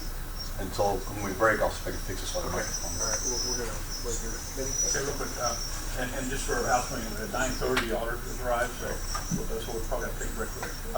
And I don't, maybe just a quick answer on this one. I know there's a number of districts that don't reach. I know we commit 10,000 to each district. There's 48 districts each district, about 480,000 counting Canada. How many districts do not achieve the 10,000 level in giving? It has run very consistent that there are some 10 or 11 districts that fail to reach that level. Okay. I know there are districts like Michigan, because I know I did their commission last year, they raised like 60,000, so they make up for like 5, but so 10 to 11 that don't reach it. And that's year in, year out. Canada has the same. Yes, and that will become an issue at one point on decision. But we have at least 5 or 6 districts that out of 12, so it's half. So half the districts in Canada do not reach the 10,000 level. That's my question. Just a couple thoughts. One is for ICD 135 next year, as part of an honor club and honor distinguished district to make contributions to the foundation, which haven't been there before. But in going back, there's like 20 governors, haven't made a contribution. Part of this, I think, goes back to what I said earlier about the leadership and even districts and their training and understanding of really how we're joined at the hip. And I think that's missing, and that's part of this thing too. Well, very honestly, Jim, when we had DFR training along with the governors there, the governors were always a part of that and have been for several years in this training session. And we stressed the fact that this is the team, and it's a team effort when you go back to your district. I've had occasion where I picked up the telephone and called governors and said, hey, what can I do to help you? You guys are not really showing too much activity going on there. How can I help? Can I come out and visit with you in your district or whatever? And you're part of that team, so help me with it. And I've actually had the response, I'm not part of the team. This is from governor. I'm not part of the team. It's the DFR. Now, I don't know what more we could do at training to explain who the team is made up of. Well, you can't. There are some that just, for whatever, have their back up against the wall, but we need to find a way to work around these people, and I'll help you on some of that. Just some of them may be the same people that I'm dealing with on other issues where they're not leading by example. Mark, you got a question? I have a suggestion and a question. I know that when I went through DFR training years ago, they had us basically buy the diamond ink and white training. I don't know if you're still doing that as part of the training. but it might be a suggestion to President-elect Don that when he does his training, that maybe they really push there, that each one of the DFRs, buy at least a dime a day at that point. And my question is, I'd like your pen, are they available for us to buy today, or do you want us to wait till we get to the next time? The Moose. As a Kansas City Royals fan, we really love it. Now, if I could take just a moment more, Ken, to answer Rebecca's question, she brought up a good point. Dime a day, $36.50. In my last newsletter that I sent out to governors and DFRs, I said, we continue to push dime a day because we want anyone and everyone to have an opportunity, and that's sort of the entry level and should not be a backbreaker to anyone. But by the same token, I pointed out to the fact that if you do a President's Club, that's the equivalent of 7 dime a days. And right now, that's one of our major thrusts, is to continue to push the President's Club. And the 365, the $1 a day. You get a very attractive banner patch on your awards banner for 365. And a club, I don't know if they just overlook that or just say, oh, the heck with it. It's baffling at times. And thank God for districts like Michigan and a few others that always come to the line and help carry some of those that don't pay their fair way. I know when I first got here, we had our life member program, which had been very pushed hard. And it really, long term, our members are so loyal and they stay so long. It was really a deficit deducting from our base, because our members are, the board that approved that, we still have life members, but it was put back on the back burner because it was an important program. It was one that, and the net return on the investment was very expensive, and it wasn't. Most of our members were 25-year members, and we had a 10-year base figure on the life members. I know, and I'm going to use a bad word here, Rotary. I know their entry level is the Paul Harris Fellowship, which is $1,000. That's their program. And we talked yesterday. They have $1 billion in their corpus of their foundation. What scares me about dime a day, I'm going to be very frank, that's an easy cop-out. And I'm going to use that word. It's easy for me to say, okay, $35, I'm done. I'm a president's member. I pay the $250 a year. I think that should be almost, I would suggest, maybe the dime a day is something that, I understand the need to try to get everybody involved, but I would want them involved at a higher level. I couldn't disagree with you at all. I would really put dime a day on the back burner. Not do away with it, but not make that the one be all show all. I would come out with President's Club as the entry level to the foundation and really push. That's the level. Honor your club president for a year's active service. Honor your governor for a year's active. Be that the push, and take, like we did life member, and put that back on back burner. Let's take it a step further. This may come as a shock to some people in this room, but out of our total membership, we receive donations from less than 5% of our total membership. And our total membership, we're pushing for younger people that we need to explain to them what the foundation does and why we have it and why we've been working with it for the past 45 years. But by the same token, we're losing members on the other end. We're seeing obituaries, and those are the people who year in, year out were great contributors and larger contributors. So yeah, if there's some way that, and we're going to work on that, can we turn this thing around so that the emphasis is not on, you always have to have an entry level, and it's going to be there regardless. But we've got to be able to try to convince people that it takes more than $36.50 a year to run this operation. I think we need to, the problem we have right now, it's not the amount, is we don't have the base, we don't have the percentage. Regardless if they're gonna give us $36.50, $1,000 or $2,000, we don't have the base. And I think the base, and that was the intent of our program with the 36. That's why I differ a bit with Vinny's opinion on the 36.50. The idea to have the 36.50 is I want to be able to communicate directly with my member, not the district. not the DFR, members, not even the president of the club. I want to be able by email to connect to all my members and promote the foundation of that club. I think that's where we need to go more than DFR, president of the club and all that, and to get to our membership. That's the reason why I think we went in Canada this year with the 3650. And our percentage right now, we have 4% of donor of what we usually have at the end of the year.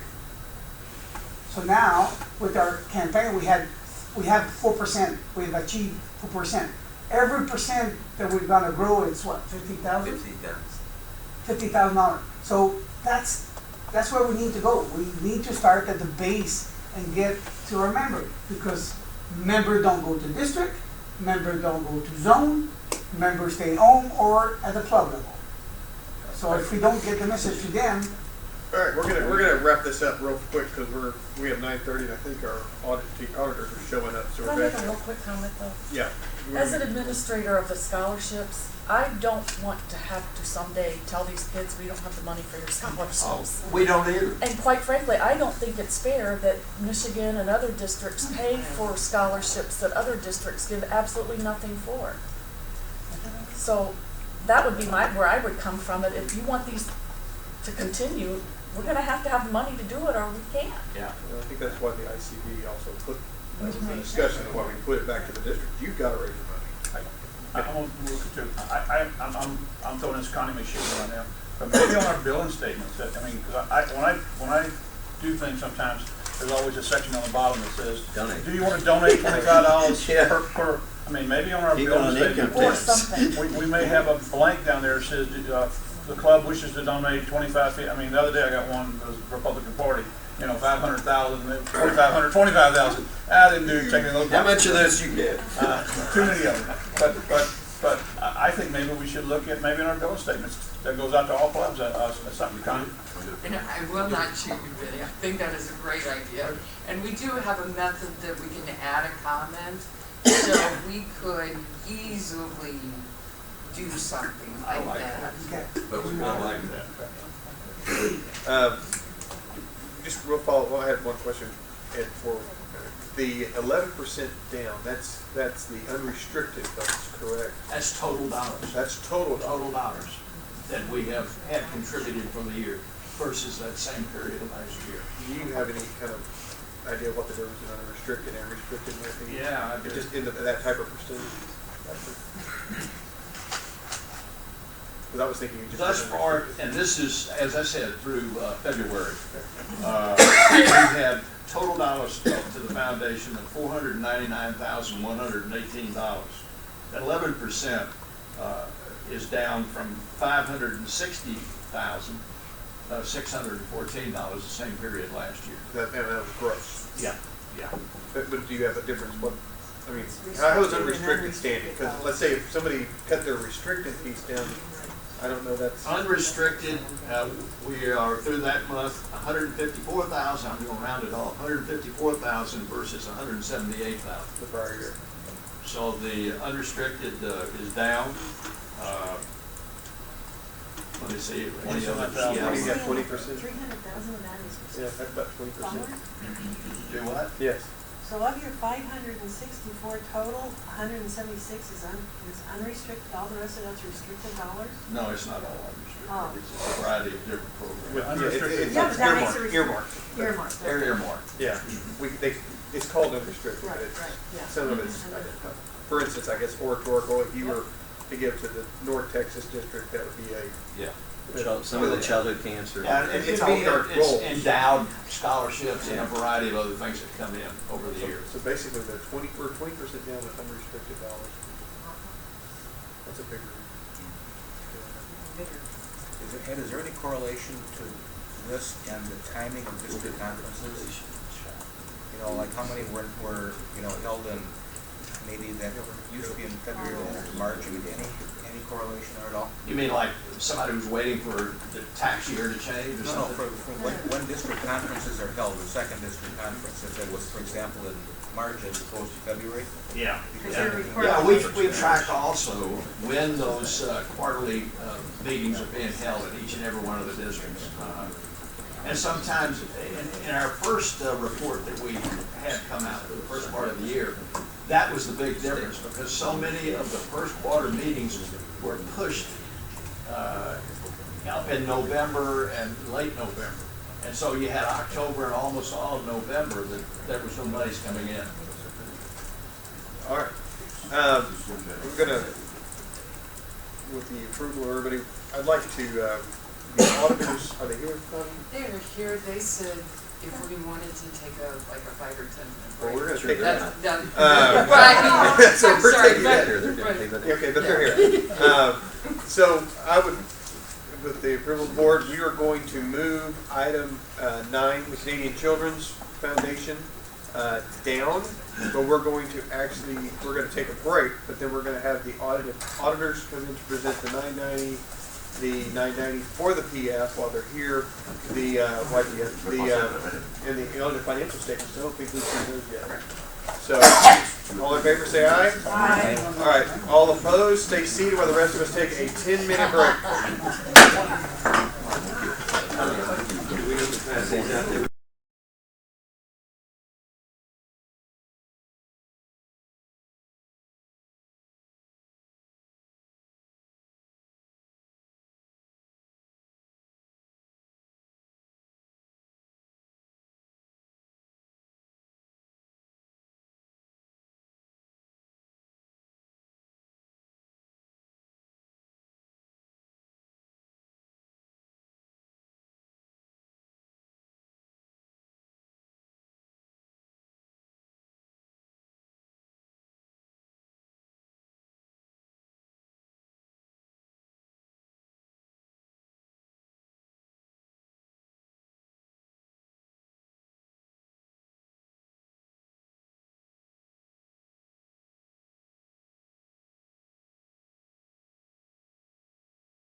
Okay, virtual presence, right there. No, please.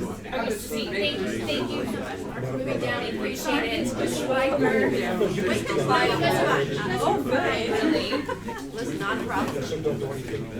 Okay, I know. Hold still.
Fabulous, so do not worry.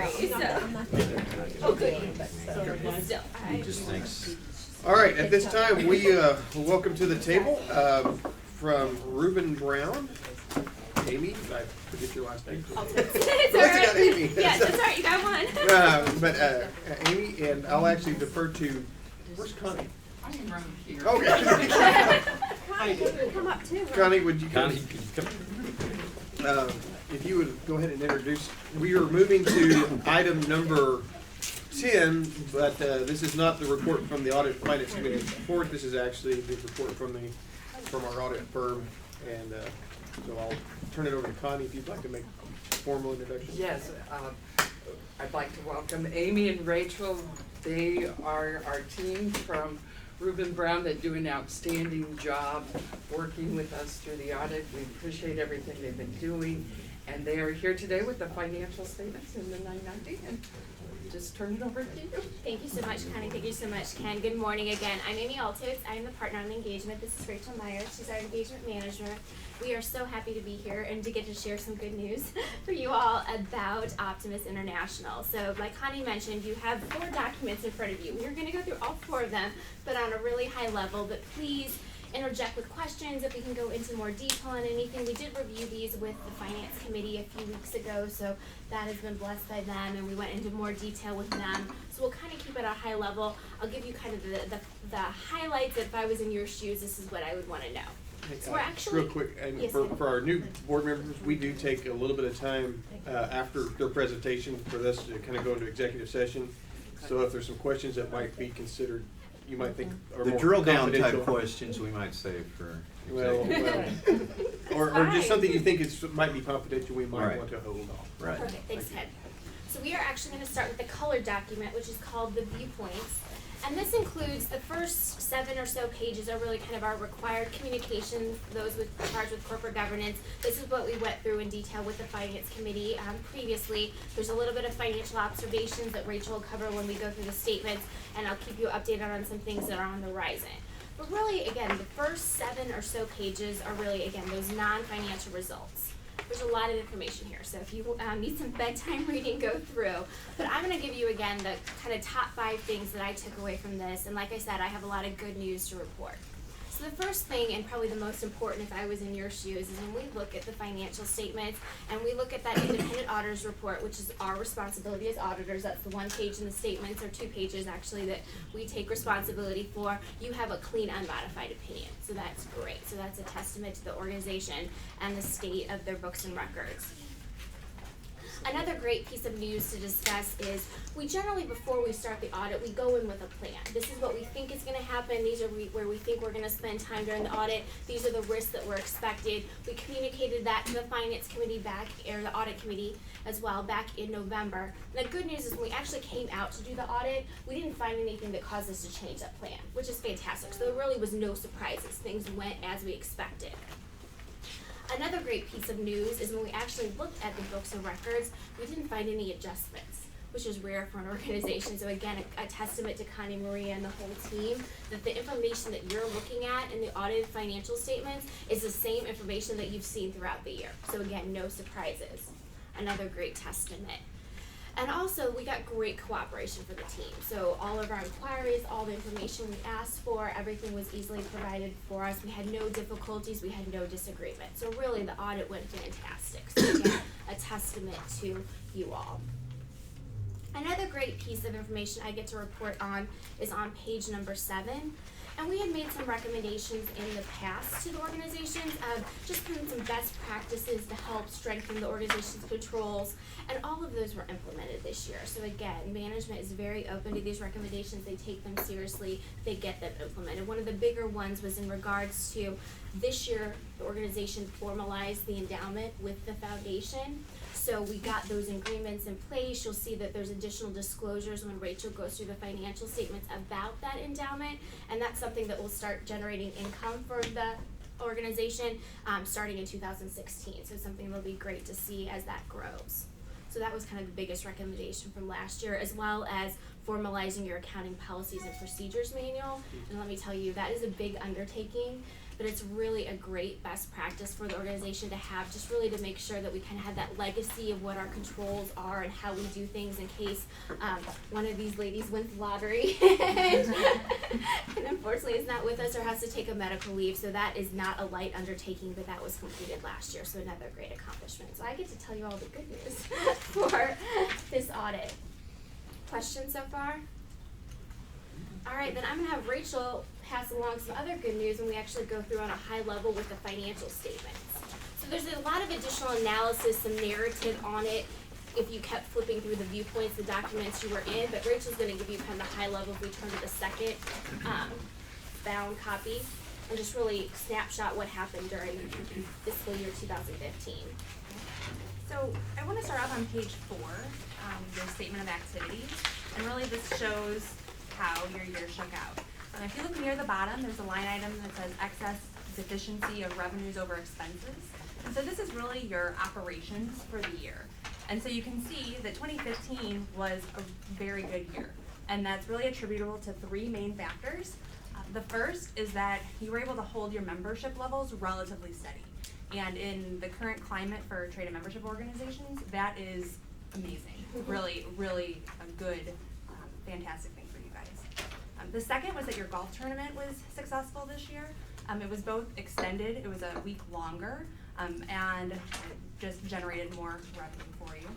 And also your convention was more profitable this year. Due to the location change, it was less expensive to have it in New Orleans as opposed to in Las Vegas. And so really those are the 3 main things that resulted in a good year from an operational perspective. Now, one change to your statements this year, if you look just below that excess of revenues over expenses line item, we pulled out 2 line items that are really not related to your regular operations. It's some unrealized activity related to the loss on foreign currency translation and related to your pension plan.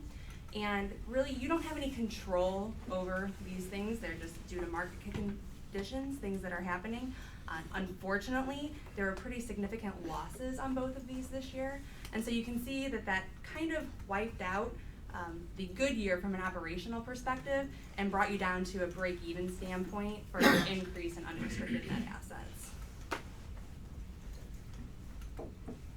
Quickly, I wanted to flip back and actually go to page 3, which is your statement of financial position, and look at changes from last year. One, Amy had mentioned that you formalized your endowment agreements with the foundation, and so you can see that broken out on 2 line items here. At the bottom, in the unrestricted net assets section, there's a new line item that says board designated endowments, and then there's a corresponding line item at the top that says assets restricted for board. And in a minute, I will show you the additional disclosures related to those. One other change, also in the assets section, there's a new line item this year for assets held for sale. And that's related to this building. And since you have a plan in place and have been actively marketing the building, and are hopefully close to closing on that contract, it has been. You can totally take that off the list, yeah. All right. Well, At this time. and when the statements were finalized, that was the plan. And so the net book value was pulled out of your property and equipment line item and pulled on that separate line item there. And it's really just a presentation issue, so it's just how it's reflected within the statements. Technically, you're supposed to stop depreciating, but at that point, it's not a material amount, Just for clarification, we were notified by phone on Tuesday that Coleman was withdrawing their agreement. We have not officially received their cancellation letter yet, so even at this point, we're still contractually still under contract, but we have been informed the contract will be full. Okay. When that happens this week. We did, right. Yeah. Okay.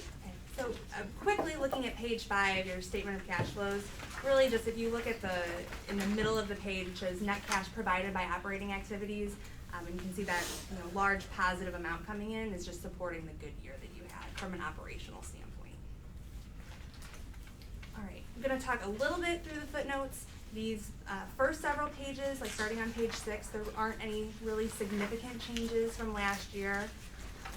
Going to page 10, there is the investment and assets restricted for board designated endowment footnote. And at the top of page 11, there's a short paragraph that discusses that those assets and investments are being held by the foundation and talks about the composition of those investments. Then down at the bottom of that page, there's the property and equipment and assets held for sale. And if you flip to page 12, there is a paragraph that discusses at the time when the statements were finalized in January, what the current contract was at that point in time.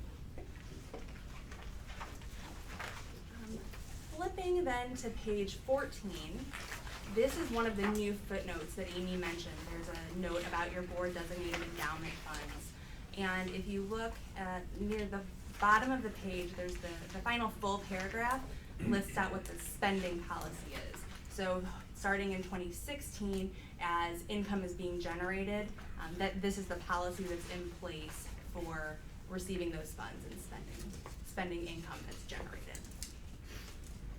Note 10 is your retirement plan footnote. And this is quite lengthy. It's about 7 pages of your financial statements. And these are just required disclosures, and it's very consistent with previous years. The only items we wanted to point out is that the investment amount and balance did take a hit due to market conditions. However, that was kind of offset because, unfortunately, several people passed away during the year, but that reduced the obligation. But you guys, to have a pension asset, again, is another great piece of news to report because I will be honest, it's the only one I have that is an asset, not a liability. So it's a testament. So. Let's all pray for the market. Exactly. Okay, so flipping, the last item that I wanted to point out in the footnotes is note 11, which starts on page 21 and then carries over to page 22. And there, it just gives a little bit of breakdown of the revenues and expenses of the youth programs. And that's where you can kind of see the golf tournament activity. You can see the revenue was up significantly. Your expenses were also up due to holding the event for an additional week, but it net out that it brought in more money. So it seemed to be a good approach that worked well. You might want to note for next year, you might want to modify 11 to include the junior optimist a little bit more. And there had been some discussion at the finance Finance committee committee to about refresh that. making some changes in this, but no. Yes. Okay, so are there any questions about the financial statements themselves?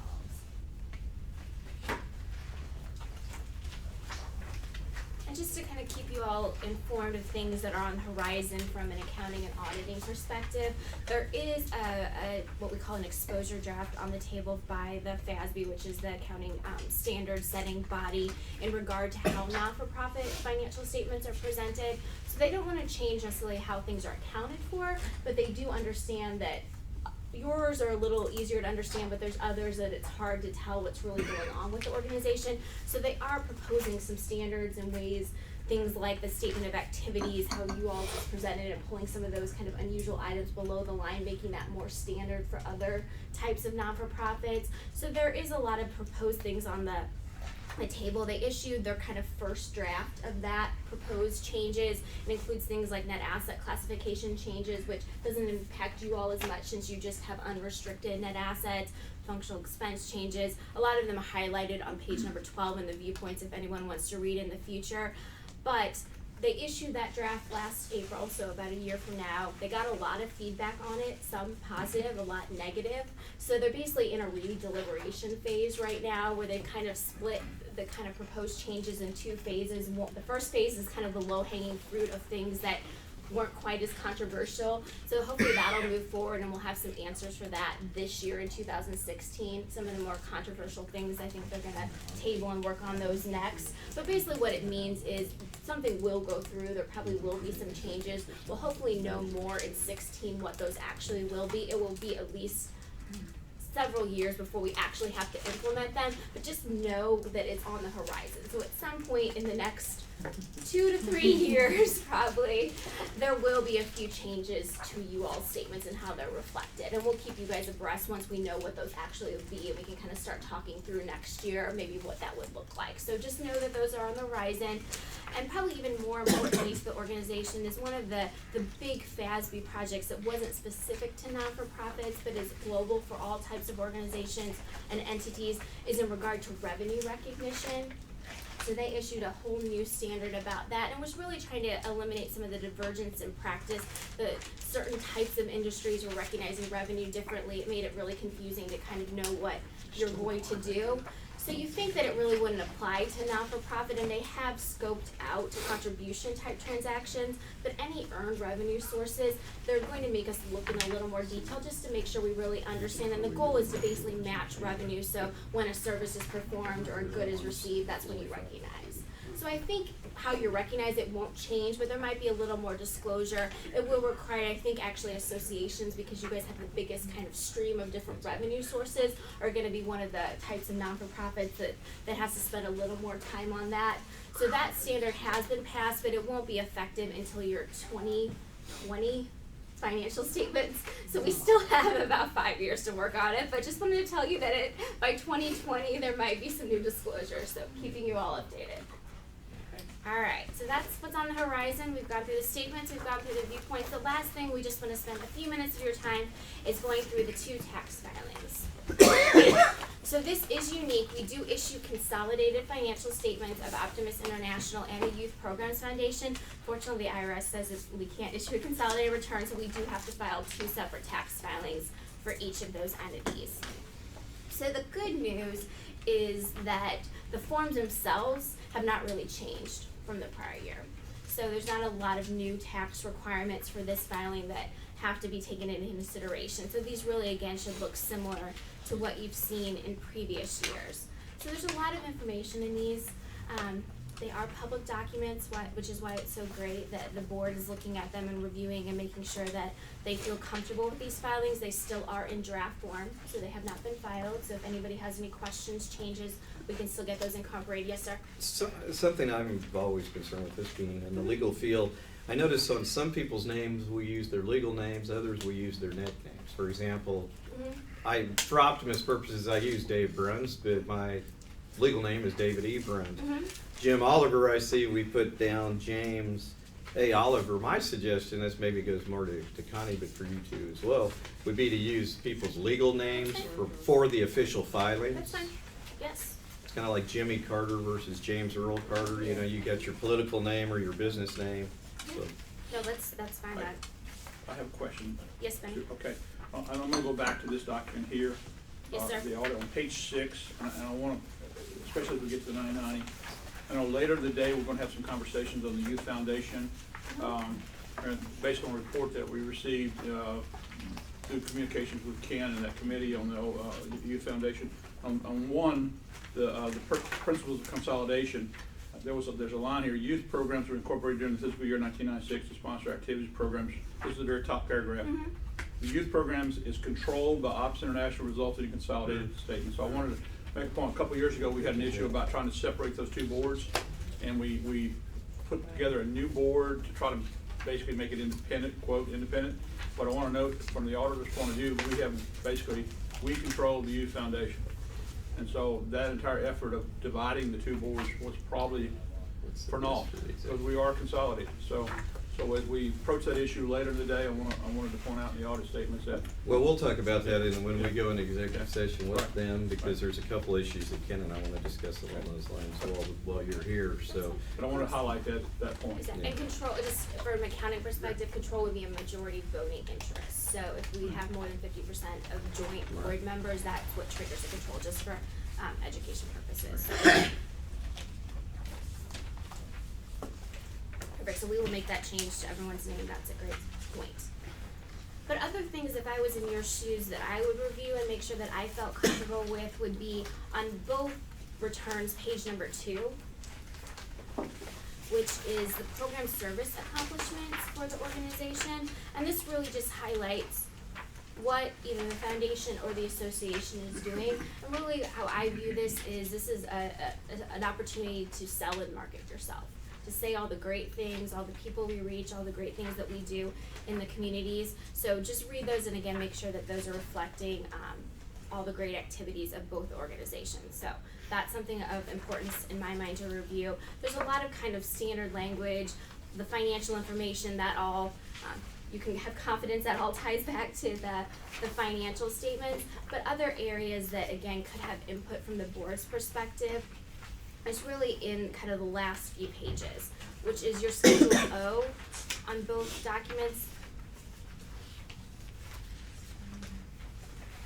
Sorry, there's a lot of pages. These are lengthy forms. So if you're in the Optimist International return, it's those little page numbers that you guys can see at the bottom. It's page number 34 and 35. And these highlight out certain things for the organization, like the mission, like your policies and procedures, how we implement those. So again, we want to make sure that those are accurate. So I would, again, go into your narrative descriptions.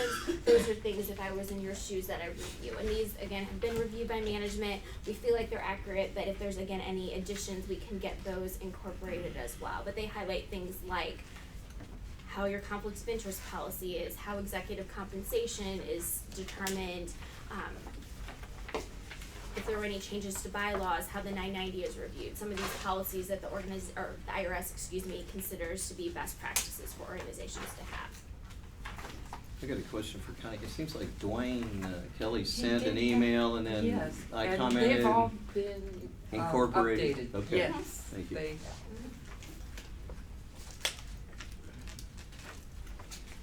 Okay, so the file that we have, the report, looks like it's different.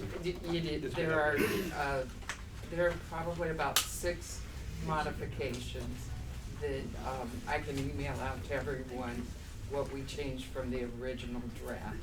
And it basically was supplemental, not and necessarily. There was some wording, right. It was basically wording changes, and I think maybe the number of volunteers on the foundation, it's $9.90 on page 1. Otherwise, it was just wording Actually, changes. we can pass that around. That's a list of the changes that were submitted. I can go into a lot more detail on this. I mean, those are the things I would focus on from a review perspective, but I'm happy to kind of highlight some other key aspects. Mr. Chair, Yes. question? Do we prepare for the youth program foundation review, a statement? No, it's consolidated. This whole statement is consolidated because of the control factor. For audit, for financial statement purposes, it's a But there's no- consolidated statement. there's no separate- These are two separate entities for the IRS. One's a C3, one's a C4. You're filing two separate returns. Okay, but I mean, we don't have a financial statement from that. Well, technically, you kind of have one. But you don't issue a second one, Yeah. yes. Yeah, if you look in here, Rachel, I think pointed it out to us on one of the footnotes, item 11, page 22. It's kind of a synopsis of the Youth Foundation. Okay, yeah.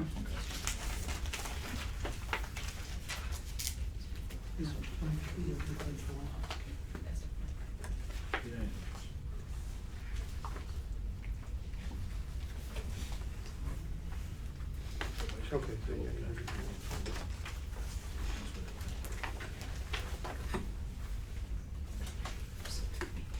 Anything else for the auditors before I'm gonna ask that we move to executive session for a few minutes to visit with them offline.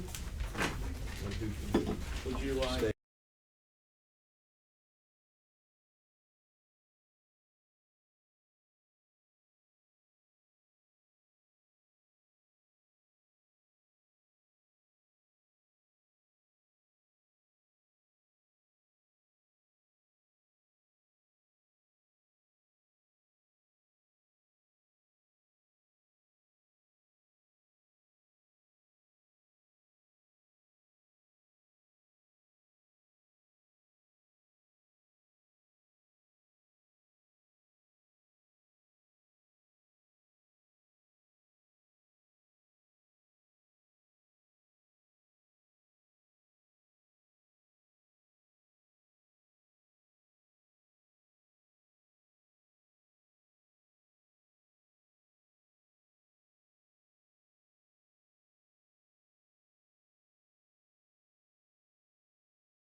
would you like to present for the Canadian Children's Optimist Foundation?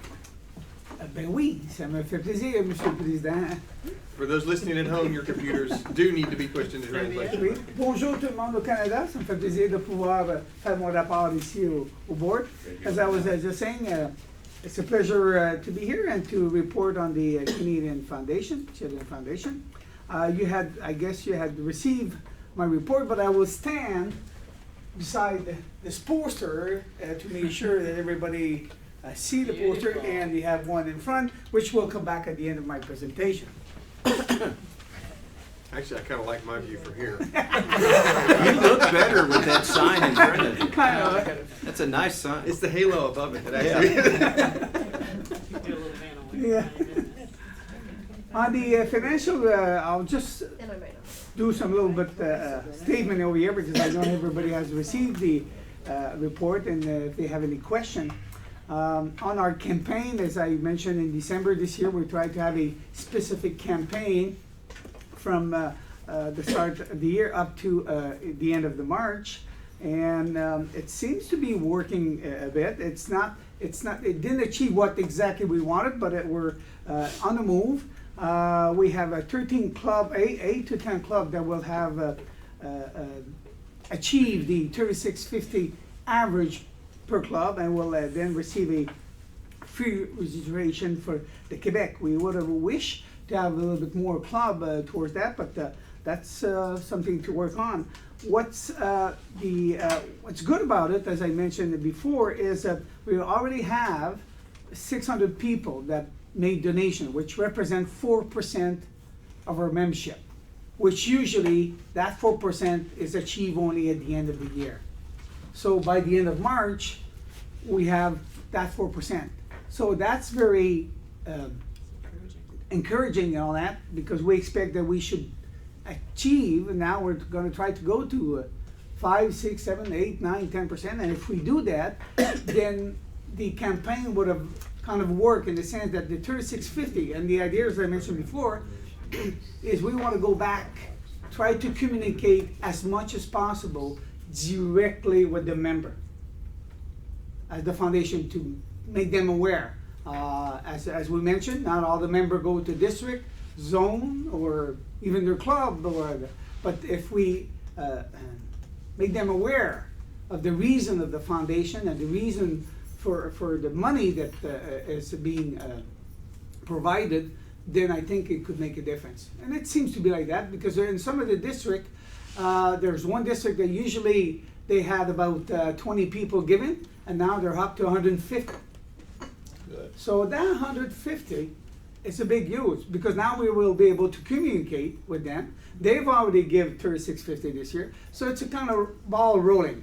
And I think that's a base. And the reason we told our membership, because our membership says, why don't we go to see Coca-Cola or Pepsi? They should be able to help us. We're doing so much great work for kids and all that. And I said to my member, I said, you're right. We went over there. But when you get into the seat of the CEO at Coca-Cola or whatever, and he's going to ask you how many of your members give to your foundation. Mm-hmm. And then if we say 3 or 4%, then he'll say, I think you need to go and do some work and come back. And that's where we are. So we can't expect all the other corporations to help us if we're not able to help ourselves at that point. That's a little bit the message we're trying to get to our member, directly to a member, is the reason why we should give towards the foundation. And on that base, at least it seemed to be working. Yeah. We have the audit report, as you see. Again, also it's encouraging, because our unrestricted contribution has reached 237,000, which is 45,000 better than last year. So it's moving towards that. It seemed to be growing on that sense also. On the communication, the foundation has present a lot of district conference toward district. In our program this year, we've asked our DFR to specifically make presentation at district, at zone, not only at district, but to move on also to get the word a little bit out to the people. And I was able to go as our immediate past President Kent was last year in Quebec City. And Quebec City, at the carnival, they always have an event that the district does, which is pretty also popular and on the news. And they've asked me this year to be their honorary president, and that's where we went this year. And so that we have a lot of good visibility for Optimist and also for the foundation at that point. How many pieces of cake do you eat? Pardon me? Anyway, yeah, with the big cake, with the big 10,000 pieces of cake, which is made by Optimists and people. And even with the bonhomme carnaval. And at the convention, we're gonna get another big cake on Canada Day. Exactly, yeah. And on the, as you know, we have our gala. And as presented in front of you, and I would ask my executive director here, Mr. I still love him. I will tell you what he did to me coming over here. He was so nice to book my flight for me, which I take him very well. Then we get there to get in, and then the lady says, "Oh, okay, I have only one first class." So the executive director was in first class, and the president was the last seat. That's servant leadership. Servant leadership. That's good. I know. It was in case the plane crashed. You Yeah. would be the ones there. Well, and the back of the plane gets there first, if you think about it. Exactly. That's why. He landed first. Why are you flying first class to begin with? No, there you go. Yeah. It was not. I was waiting for someone to come in and say, "What do you mean you're traveling first class?" No foundation. No foundation At funds least or someone animals is were listening. injured during this flight. Okay. No, it was not first class. It was just an upgrade. So as you know, this year the Canadian Optimist Foundation has decided to recognize our past bursary, and we've decided to do a gala. So it will be the first Canadian gala, who will be done on, as you know, on Thursday the 28th in Quebec City. Tuesday the 28th.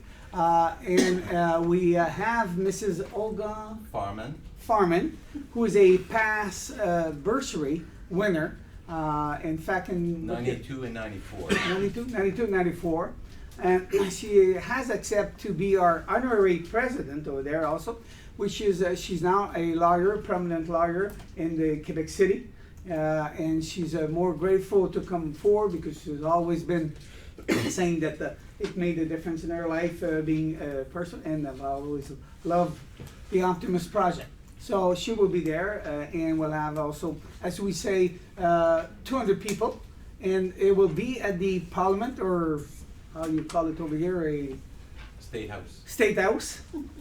It will be into the restaurant of the State House, and will be a private visit for everybody who will attend there. And this is why that we've passed to you a sheet over here, since we know you're very busy, and so you could just fill that up with your, and we'll take back the form. Yes. And if not, if you have any problem, then we could help you to write your name on it. How many do you have registered? Now we have 50 people. So we have over 50 people right now has registered. And we expect, in fact, in that room, if we're about 150, it seemed to be packed. So we will be 200 people. That's the maximum. And we have people across. We have a couple. What's the name of the couple that you sent the name? Oh, Diana, Carlin, and Joe. What's Joe's Aaron. last name? But Aaron? that's her husband, yeah. Joe Aaron. Good French name. Okay, yeah. And they were. Diana Carlin is with St. Louis University. It's her and Joe that actually started the World Oratorical Day. Yeah, so they will be there and they will attend. So And we probably should at least somehow recognize it, because they did plant the seed. We will at the convention, but wouldn't be bad at the gala as well. And I will announce officially that everything will be in both language. And I would add to what he's saying, it's a good idea with this form. I went online 2 weeks ago to get mine, And I got a response back online that says, we have charged your PayPal account. And you said, great. I don't have a PayPal. I don't have I one. don't have one. And we will figure that. Me too. I went on it also and almost. Yeah, kind of shocked you. So that's where we are. And does anybody have any question on the Mr. Zhao? I'll take payments. I've been taking them all morning now. Do you want to add any comment or? Well, no, at this stage, I think we started putting the tickets up about 2 weeks ago, 3 weeks ago. We're definitely going to be hitting the 200 mark, and that's the limit we can hit. And it's one event you want to be at. I mean, you were there last year, I think, at honoring some of our volunteers in the area. It's a great building, great place to be. Yeah, I spoke at Parliament. What have you done? Wow. I've sat on the Canadian Supreme Court. Sorry. Also, and I'm going to go meet the Prime Minister or General Secretary. What is it? Governor General. Hey, of I got Barbados. the Deputy General elected. What are you talking about? I fly first class on Southwest. Every seat is first class. And also the intent is we'll have as much as possible all the world oracle contest participant from the most, especially from Canada, and the winner. We try as soon as we'll know the winner, we'll be in contact with that person to invite them and to try to be there also at that point. So it'll be an interesting event. Maybe you're doing this already and I missed it, but it seems like once we know the names of people that register for the convention, it seems like sending a direct request to each person that registers for the convention would be helpful. Definitely. Because I don't think that I think that there are going to be a lot of people from the states that would love to do that because also it's the offering of the being able to see Parliament and some of those things. No, but they otherwise wouldn't have that opportunity. And that we could we Well, have our that committee's working. We've got a committee that was set up about 2 months ago, and they're working in they're across Canada. They've been working directly. Now we're going to be working with the governors elect, because all of these people. But I'm saying each person that registers for the convention, they're going to be there. Shoot them a direct email. We'll send them an invitation. And I don't know here about the U.S., but that would probably be a good thing to promote that to update for all the people that are registered right now at that point. We're doing promotions already for the Citadel event and for the CCOF. And I know I've written every governor a couple of times blasting the things that we're doing there. What about you're going to do shuttles jog back and forth? Well, Ron, we did arrange to have a shuttle between. The Parliament is across the street. Yeah, it's across the street. It's literally. It's not like you just cross the street and you're there. But there may be some people with limited mobility. You can go underground. Yeah, I think we should say we would have. They can go underground. No, I thought you could. I saw that. Okay. Yeah, so it's just across the street. Okay. Yeah. Now, as far as shuttles, where we And probably there's- really need shuttles, and I know Jacques is working on that. Yeah, well, And Rhonda is and for I the have Harrison been- Society, because it's several blocks away. Yes. And those are some of our older and larger donors, and we want to take care of them. We'll take care of it. All right. Anything else for? Quick question. Yes. Just to make, I think I know the answer, just to clarify for anybody who asks me at home. If they decide to go to this and they, regardless of how they do it, their money is going to the Canadian Foundation. Yes. It is. Yes. For the World Oratorical. For the world. Yes, But the- okay, great, thank you for that. You Yeah, can that helps. use your tax. Because all the deduction in proceeds US. for- Yeah. I use my tax. 100% deduction. All right. Anything else for what's his name? Eve. Anything else helps you guys. Gala. Good. For Gala. He's All right. Gala. All right. Thank you for your presentation, Mr. President. Merci, monsieur. Felicitations on your gala. We'll move on. I'll call to the table our Audit and Finance Committee. So Connie and Karen, if you guys would make your way up, we'll be going to. Just stay where I was. We are just at item 10. So guys, we are at 9:10 on the agenda. FYI. Moving right along. You said we have until midnight. We have till midnight. We do. We knew this could Yeah. happen. We have until the first flight leaves. I know there's a few people in the room who said we have till the puck drops. Yeah, whatever exactly. that means. Well, I've got some time. All right. I'll turn it over to Karen. I'll try not to talk too fast here to catch up. As I'm sure you're all aware, we had our Audit and Finance Committee 3 weeks ago, and we have sent a report to all of you as a result of that meeting. The items that we have that we're requesting board action, the first one is processing fees. One of the things that we talked about was our current processing fee of $15. And research has shown that the organization has not raised our processing fees since 1989. And that was when we went from $10 to $15. Our committee recommends increasing this processing fee by $5 to $20 in order to bring the processing fees in line with the increased cost of printing, shipping, and labor. And we've checked into that, and it's costing us about $20 for each new member by the time we mail out the new member kits and so on. Do we have a motion? Motion to approve. I have a motion, do I have a second? Second. All right, motion and a second, discussion. Eve? This is a bylaw also to be voted on the floor at convention. Thank you. Eve? If it's costing 20, why should we not ask more?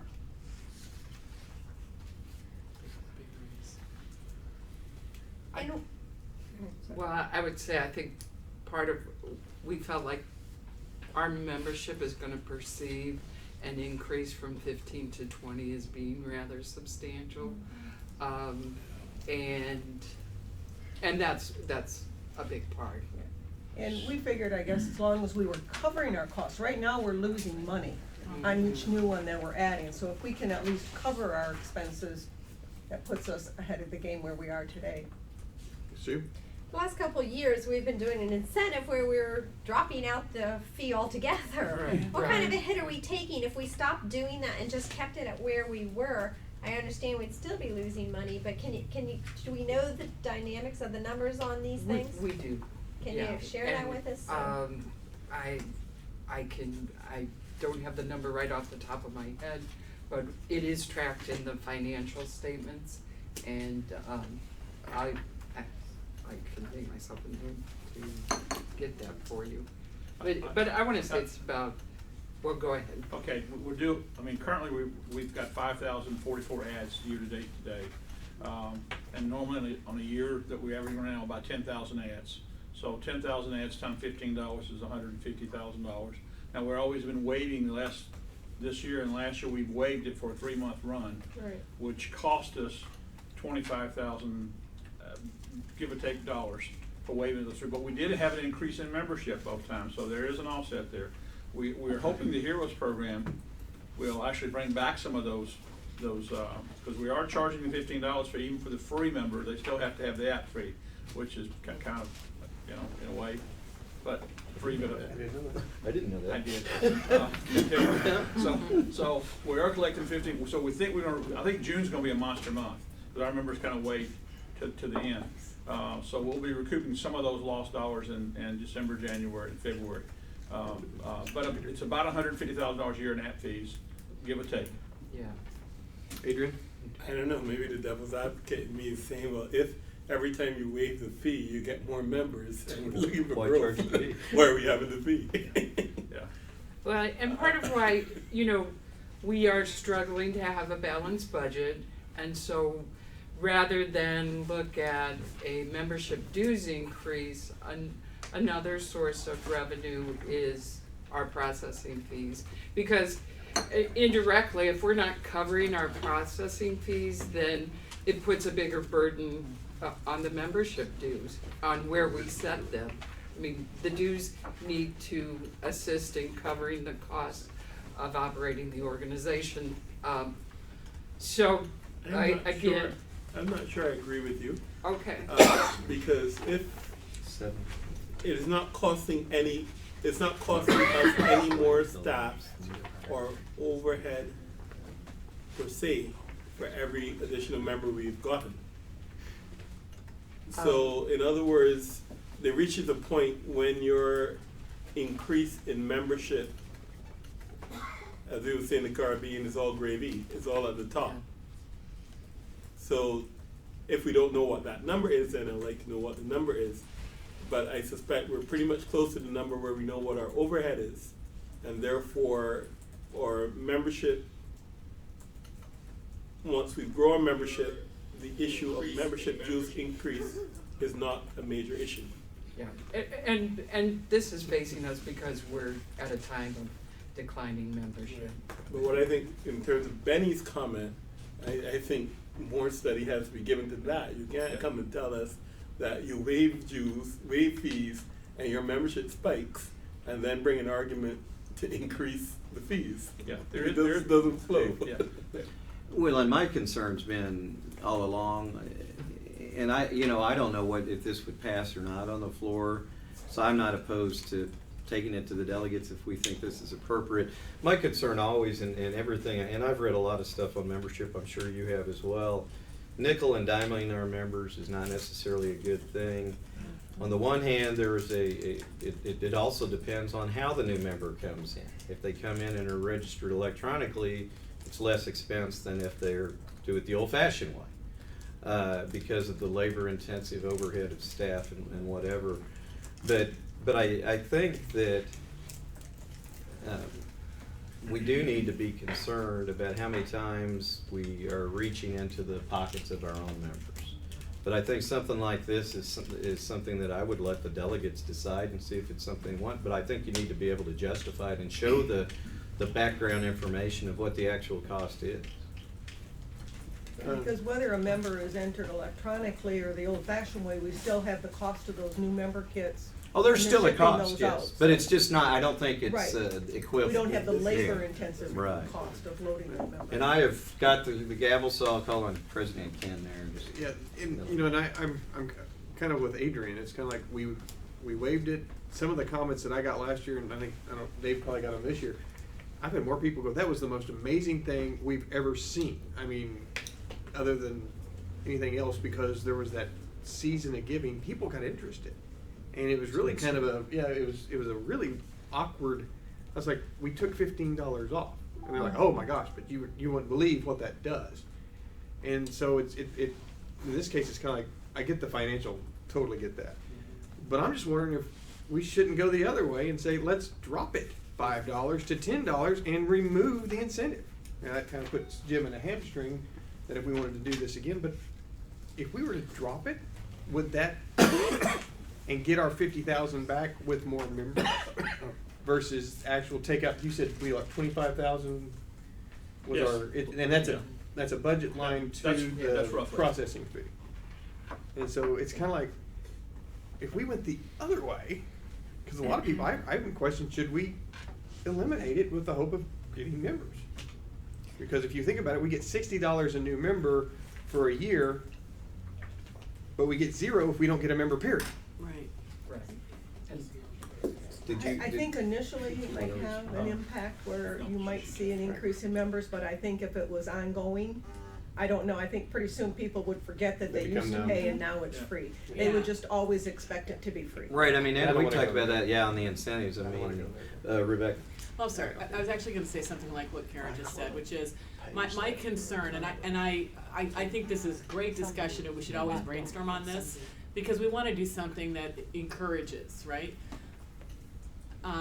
However, if we put ourselves in a situation where, one, we're literally doing something that costs more each time, and two, we're eliminating the idea of any kind of do it now. I mean, part of what I think has been effective with this incentive approach is there's a limited window of time. It creates a little bit of excitement. If I do something now, I get something I don't otherwise get. If it's like the new normal, then it's just like it was before. It's the new normal, and we're losing money on the new normal. I think most reasonable people will say, okay, if it actually costs more than what you're charging us, as opposed to it's being raised for some other reason. So I don't know. I personally think I'd have a hard time advocating eliminating it when it is an actual cost, and then also eliminating anything that would have an excitement factor of do it now. Jim?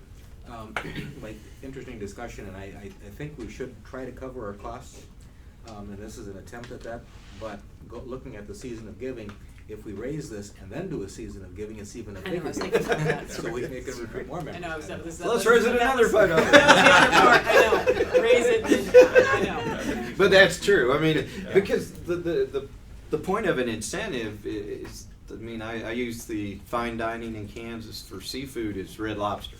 The way I get to go to Red Lobster is during Crab Fest and Shrimp Fest and whatever, because my wife doesn't like seafood.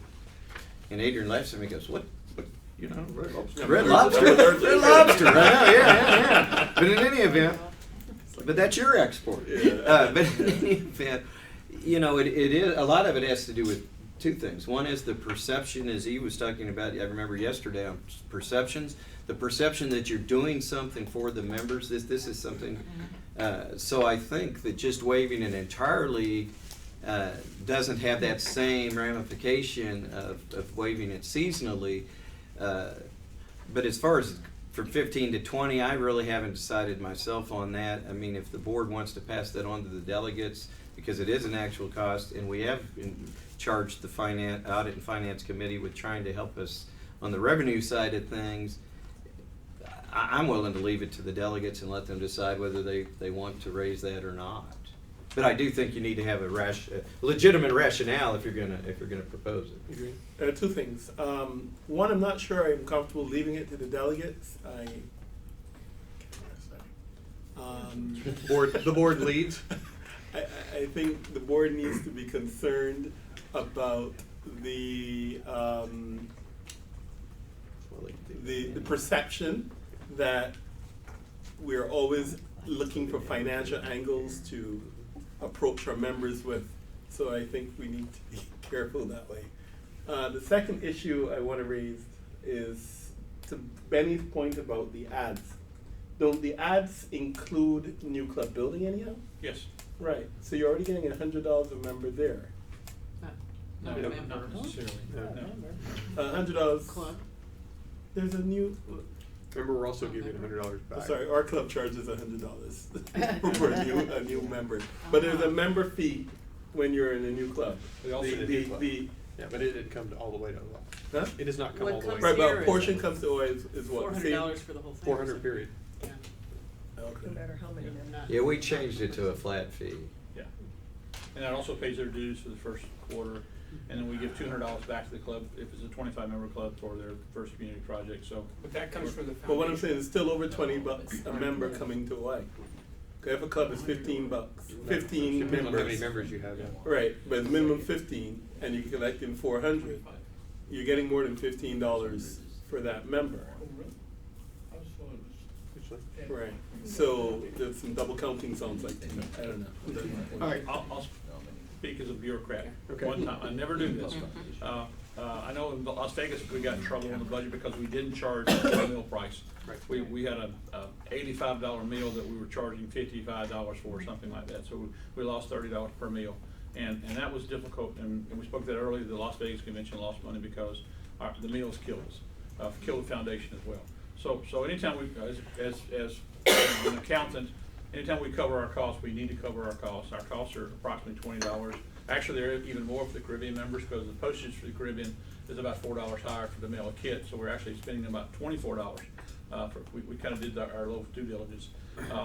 Also as a person of interest, I always want to get folks to attend a convention. If you have something on the convention bylaws that is interesting and appealing for and against, We may have a couple of things. you may have a few extra folks show up and attend. So from the point of attendance to the convention, you always want an issue that people can bite into.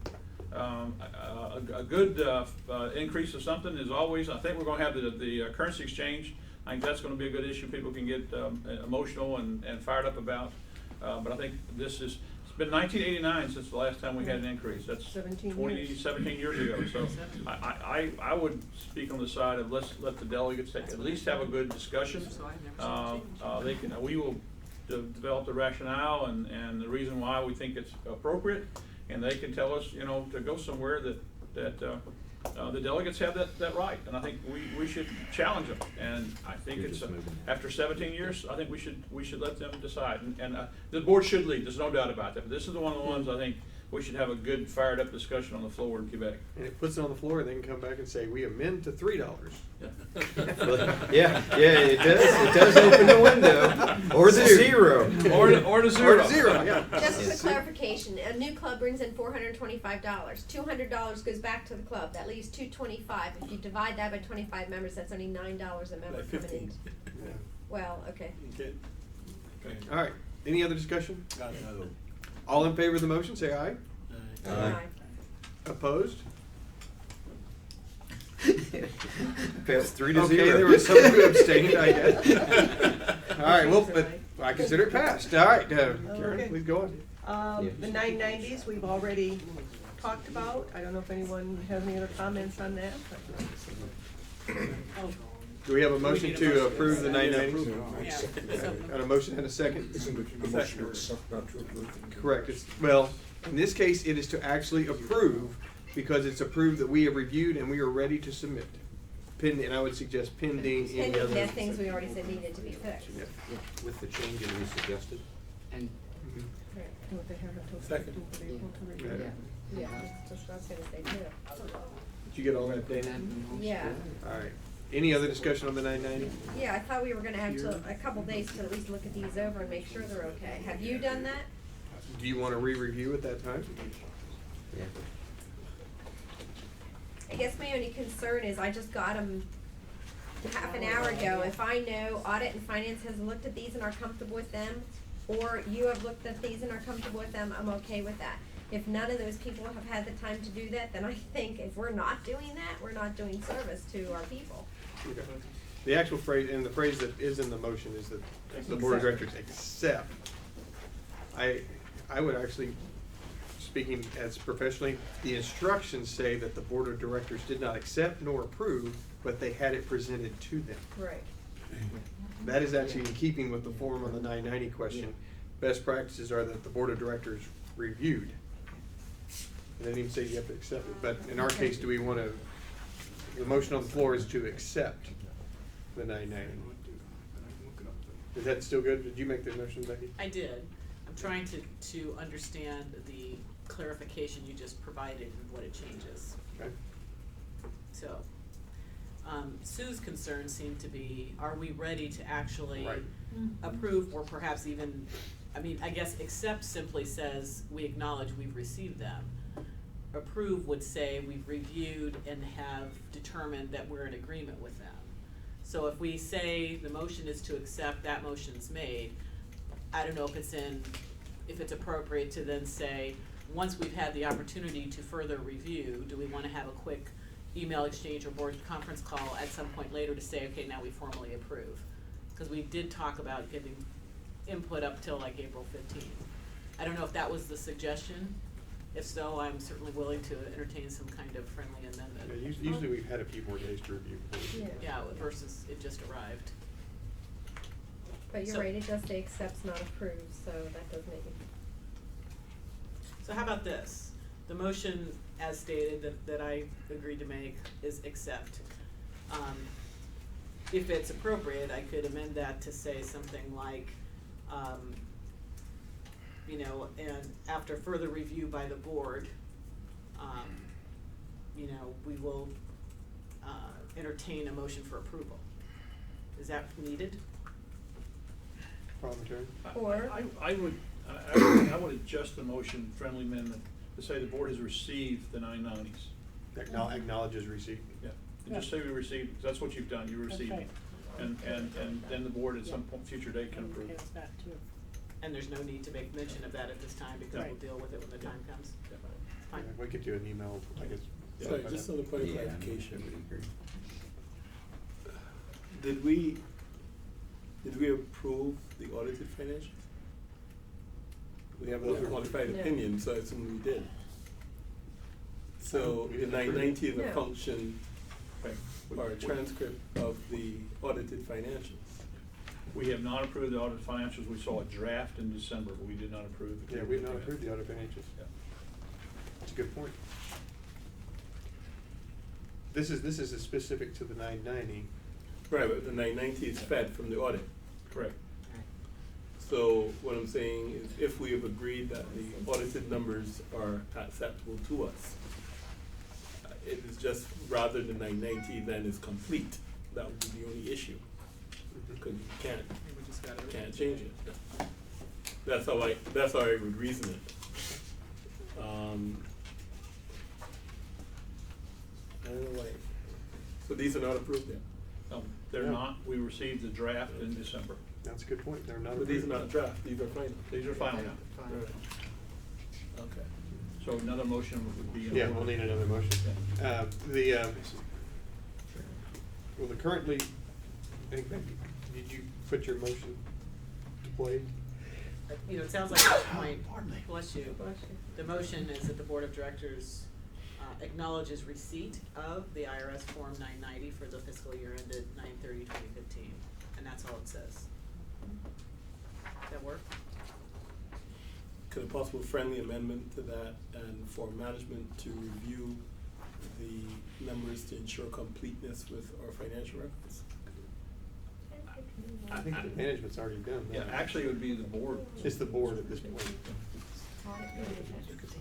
Is that a separate thought, though? I mean, I think you're at a really good point. The financial statements and all of that need to be reviewed. We literally had everything handed into us today.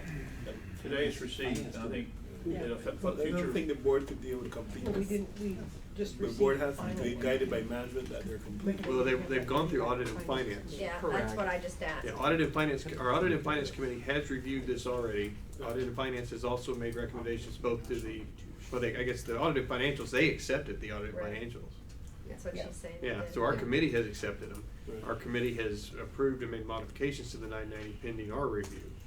So now we are at our second level of review of the board, and management has reviewed Right.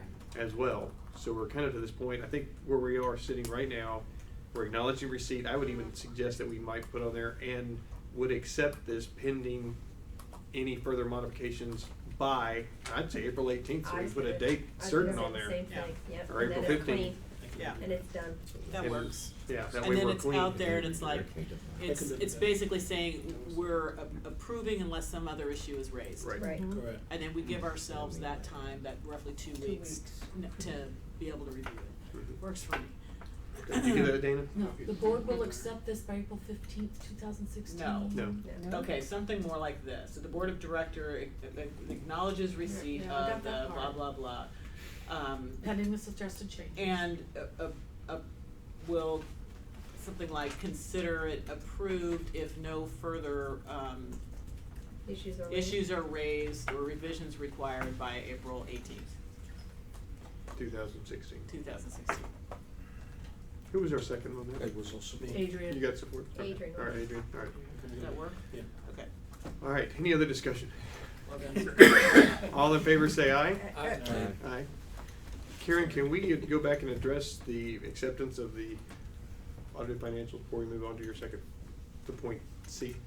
I was wondering if we should have done Okay. that with Okay. these. Adrian, would you like to make a motion to accept the financial statements? Yes, the board of directors accepts the audited consolidated financial statements for the year ended September 30, 2015, as reviewed and presented by the Audit and Finance Committee, that's the program, and prepared by Reuben Brown. Do we have a second? LLC. Judy? Right. Any other discussions? This is to accept the financials. We probably need to do this in the YPF too. That's all it is. And somebody seconded it? Yes, Judy. Judy. All right, all in favor, say aye. Aye. Aye. Opposed, same sign. Motion carries. Thank you, Adrian. Mr. Chairman. Okay, moving on to the 2015-2016 fiscal year budget. Did I see that you handed out the I updated sheets? did, Yeah. and it should have been, I think it was sent out via email by Benny, after we found out about the building, because it reflects the changes of not selling the building. Yeah, and prior to that, at the time of, we get our report, some of the revisions that we had were to adjust for the season of giving incentive, the staffing change in and pension adjustments. And then just this week, when we learned about the non-sale of the building, that's the updated ones that you have right there.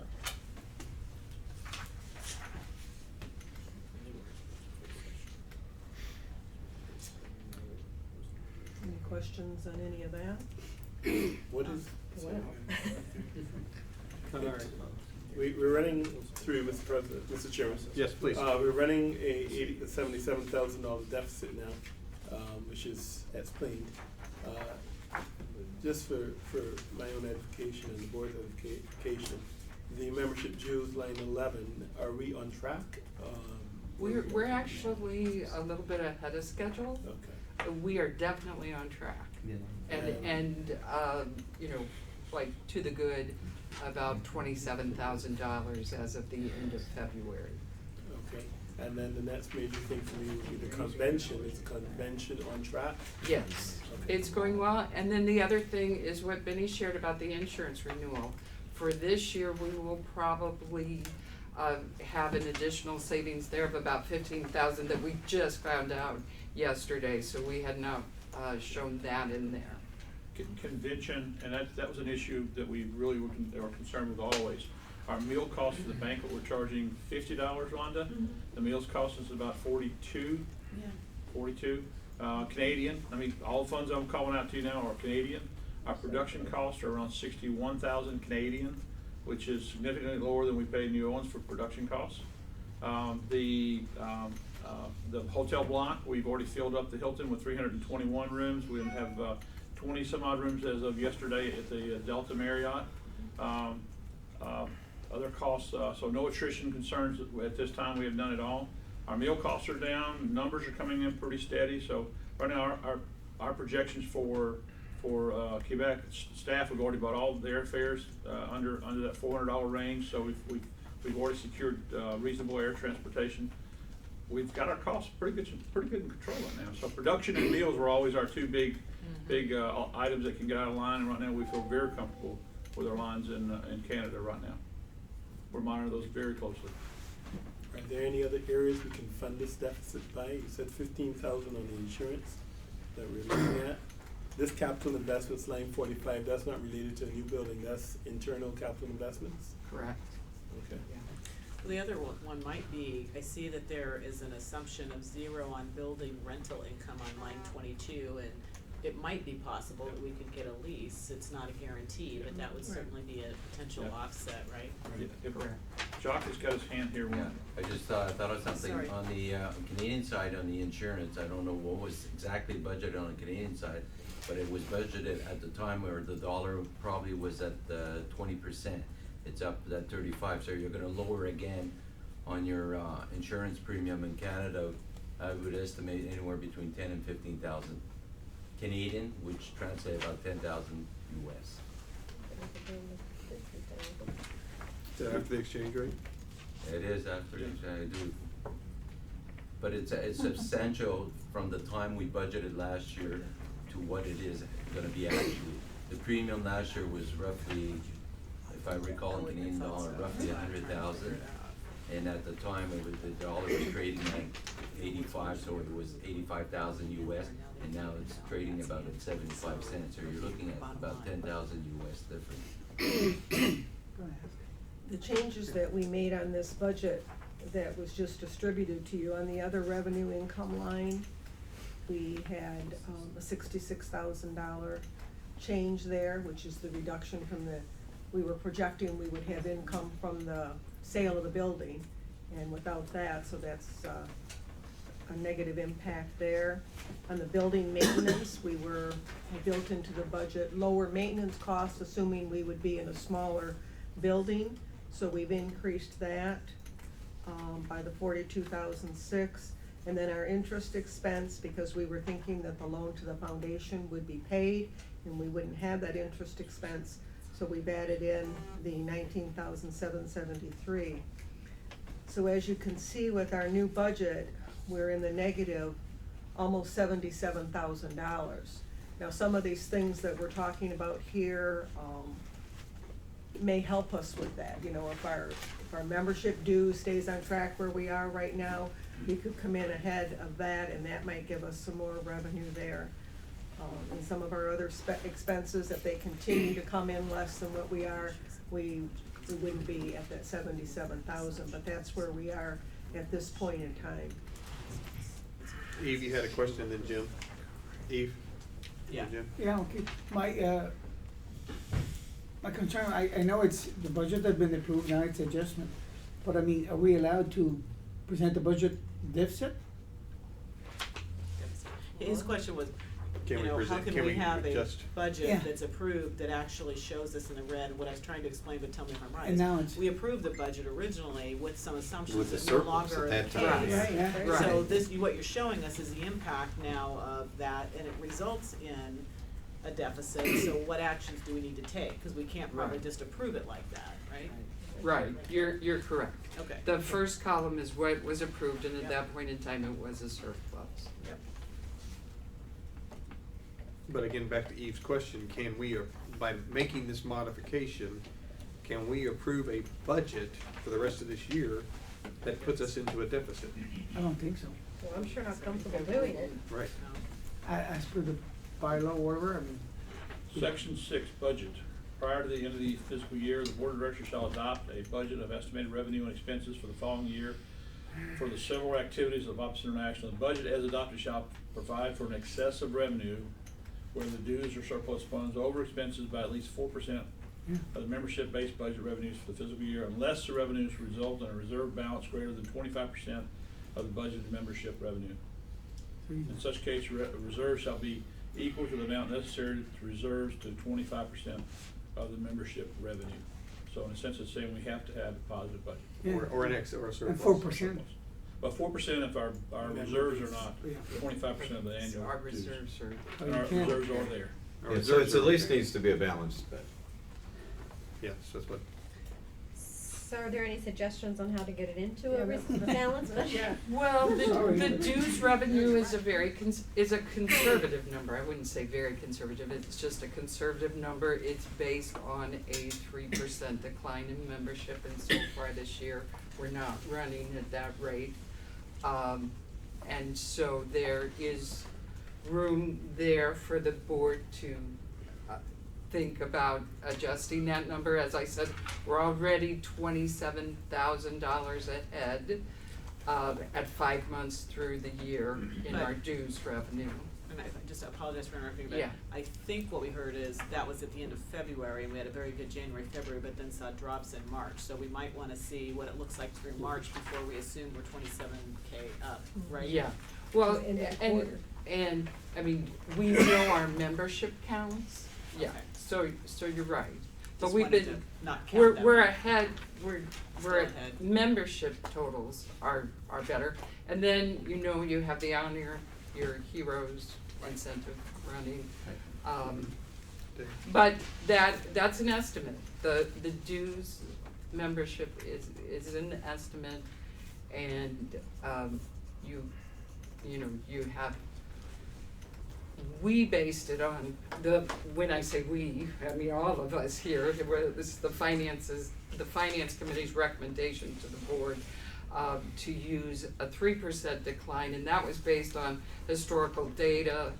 And at the time that we would have been looking at this budget, we probably didn't even have the final numbers from last year, which was very good. And So this 3%, but if you this change 36 that- does not, 3.6 is not a 3% decline of our final numbers. It was 3% of projected of a 3% budget. a little bit. There's Yeah, a, as of, yeah. as of So, last so July. it's a, Right. you know, I feel comfortable sharing with you, if we continue at the pace we've been going this year, that our dues revenue will probably end the year between $50,000 and $75,000 better than what we budgeted.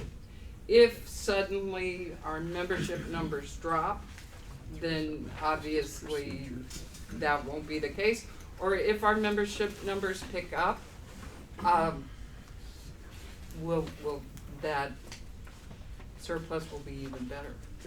Dave Or was. positive variance. Had a procedure. Yeah, I just, procedurally, we just got the news that we are not going to sell the building. We don't even have it in writing yet. Right. True. I think some of the mistakes of the past that we've made that we want to try to avoid in the future is rushing to judgment. And it seems to me, well, and I can do this and Ken can do this, I should call a special meeting. It can be done by teleconference, but in a few weeks, so we can, between now and then, investigate. I've already asked Connie and Benny to look at some places that we can save some money. I think there are some places. I think there could be some places that there are increased revenues. And so, I mean, we can ask the questions today, but as far as amending the budget today, I don't think we have to do that, and I think maybe we would be wise to wait until we can make a sound judgment as opposed to just saying, okay, because I mean, I could easily say, oh, let's just increase the dues revenue and we're done. Right.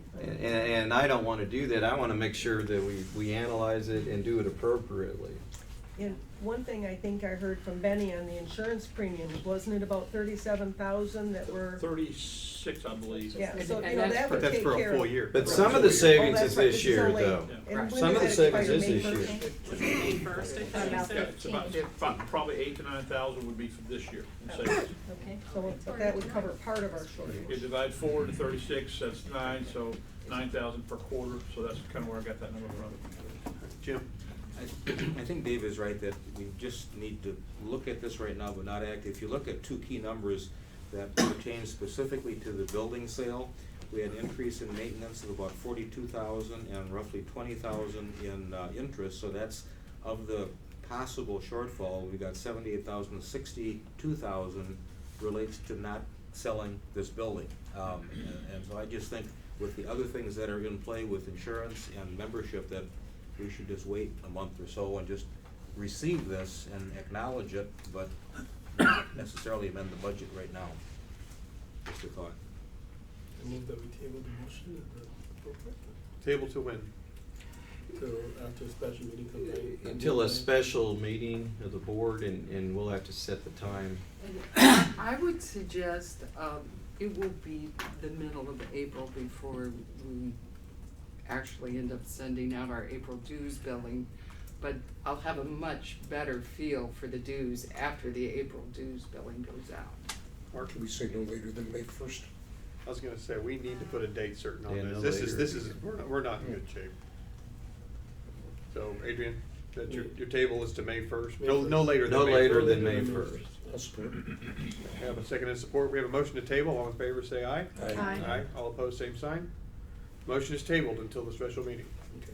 I have a matter on the same budget. I think we've got a On table. a matter that has budget implications, is what I should say. Okay. Right. Oh, wait, no, if you're talking about the Caribbean? Hmm? Caribbean? No, the friend of Optimist. Okay, go ahead. You told me to bring it up. Okay, all right. Right.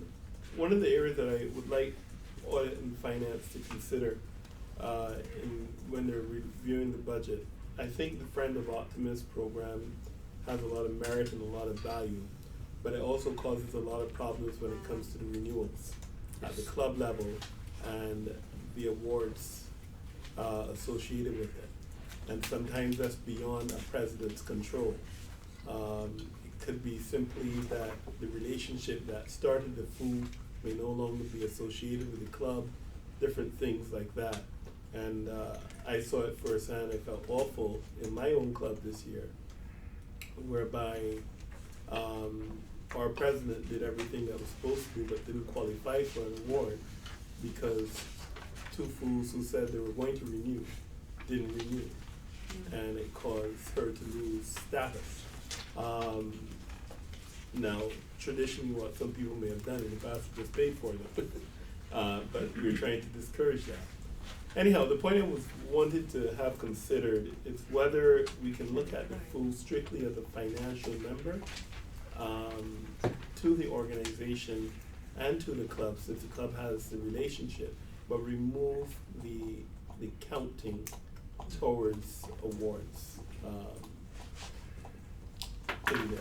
So in my mind, there will be no financial impact on the organization, but from the perspective of a person being able to count the food towards their growth plan. I think it should be a growth plan for the international, but not at the club level. Dave? Wait, hang on. Do we have a motion or just? No, I just, It just was a discussion. discussion. Yeah, just for discussion. I mean, it wouldn't change this year anyway, but Mike, I do agree that we need to do something. I also think that we need to make sure that it's locked in. Maybe it's in a separate category. You know, for example, we're gonna have a proposal come up here from, I think, Activities pretty soon about coaches' memberships, and it being 6 months. You talk about having trouble renewing for yearly. Now we've saying twice we can lose those members. I think we need to develop a plan where that somebody is locked in for the entire Optimist year, and maybe we can adjust and move it over into the presidential incentives and take it out of the awards. But I still think there needs to be an incentive on anything, and for those who didn't like my Red Lobster comments online, it has to do with incentives and trying to motivate people to do things. It's an analogy.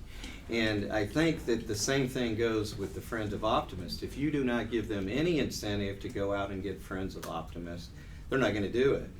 Some will, but I think a very minimal number of people will do that, just knowing human nature. So I agree we need to address it, but I think we also need to provide clubs an incentive for doing that if we believe it is of value. And I do believe it is of value to have people in the community affiliate with our clubs. Just for clarity, I'm saying keep the financial incentive. In other words, part of the membership dues will come back to the club. I think that is an incentive in its own right. And it's almost free money for a club. A monetary incentive. Yeah, so I would say keep the financial side together. But I just think the program needs to be reviewed, and it may have an impact. If it can't be done this year, it will definitely have an impact on Jim's year. But I just wanted to raise it at this point for audit and finance. So in that case, do you want to set a directive to the membership committee to also be reviewed by the finance committee to consider the Friends, because it's an impact? I mean, otherwise, I think we're having this discussion here. Well, I don't think it's appropriate for me to set a directive. I'm bringing it to the collective board. But if you as a board member wanted to set it a directive to be considered by one of our committees of the board, then that's what your motion would be.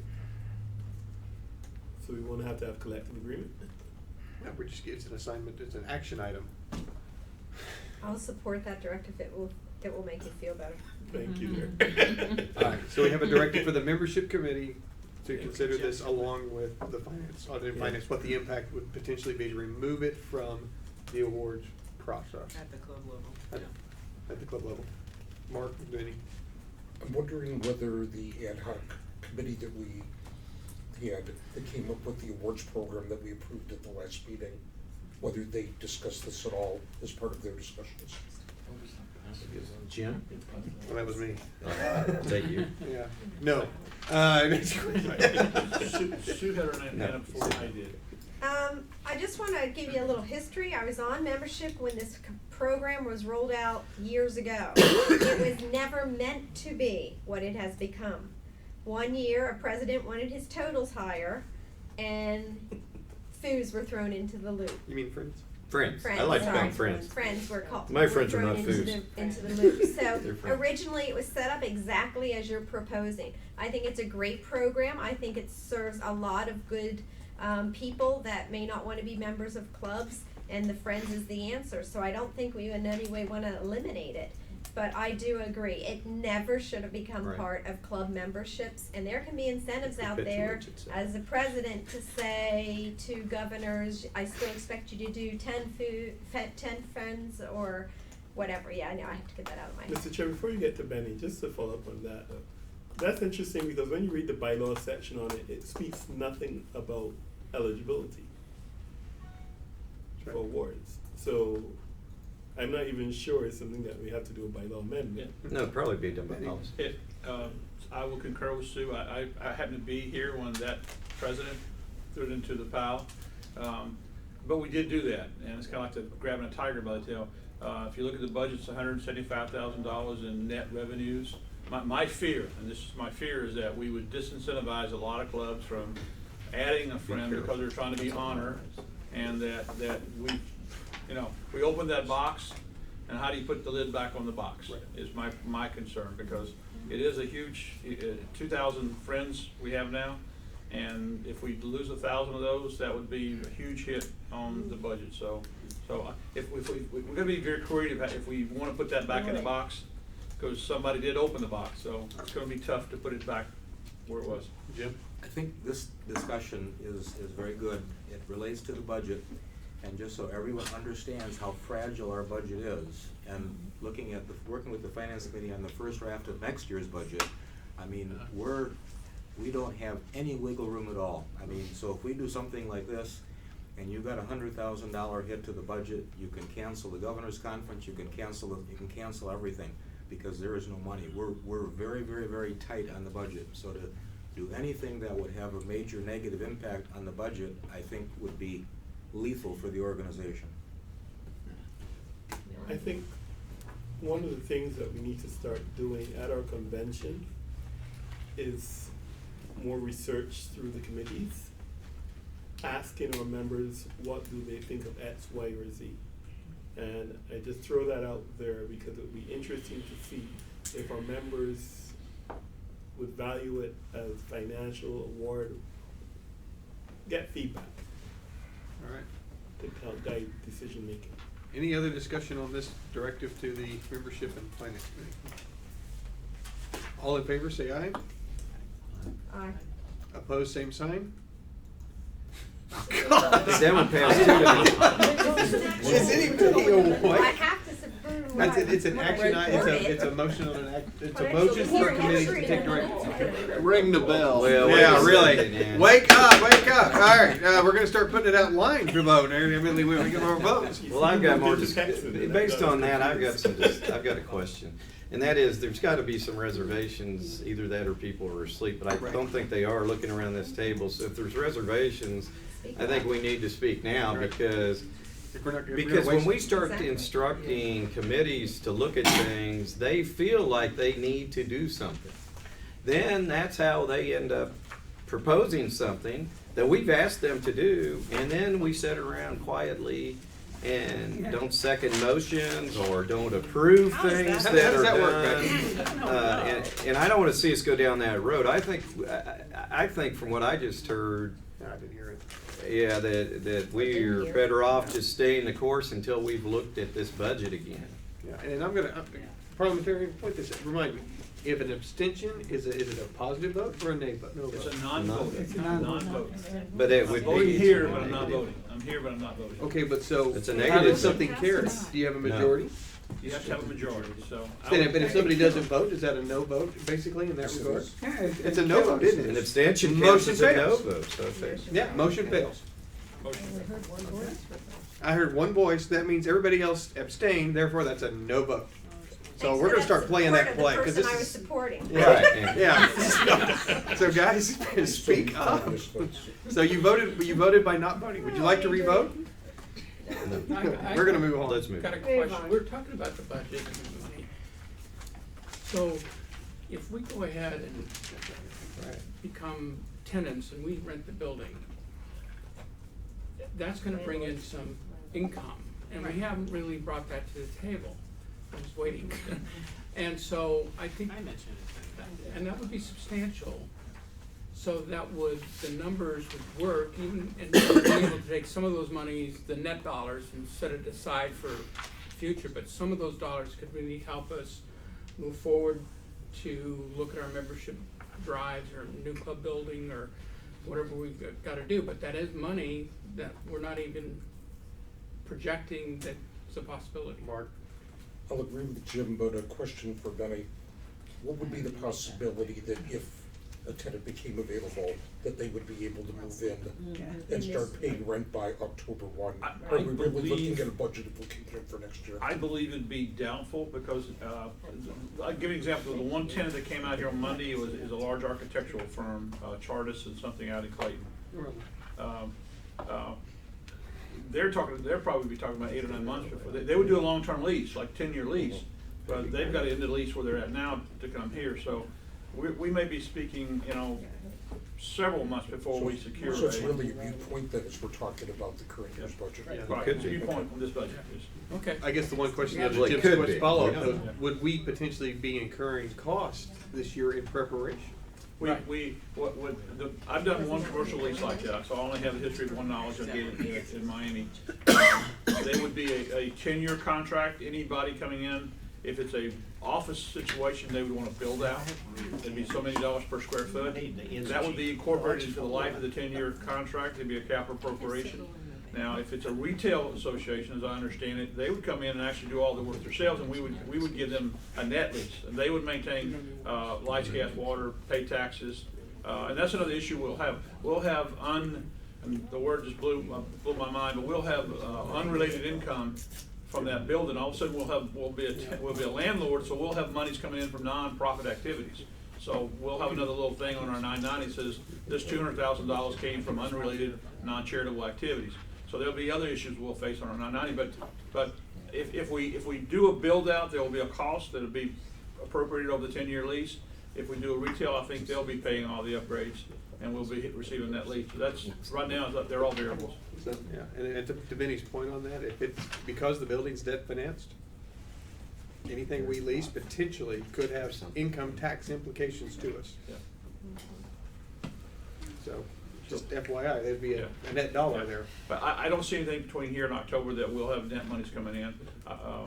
But once we do sign a contract, there will be a capital appropriation but it will be itemized or amortized over the 10-year lease.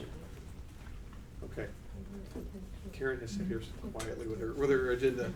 Can we move on to item D? Okay. Thank you. Item D, policy I-18, expenses general. In reviewing the expense reimbursement policy, the committee noted that the president and president-elect have an enormous amount of travel, and the organization should reimburse for all reasonable travel fees with the exception of business or first-class upgrades. Motion to approve. Second. Motion and second. Any discussion? Can we have it retroactive to last year? All right, all in favor say aye. Aye. Opposed, same sign. Just for the. You guys realize how much you just saved me on my review? What is this? All right. Okay. Thank you. Please go on, Karen. Item E, PSA announcements for radio.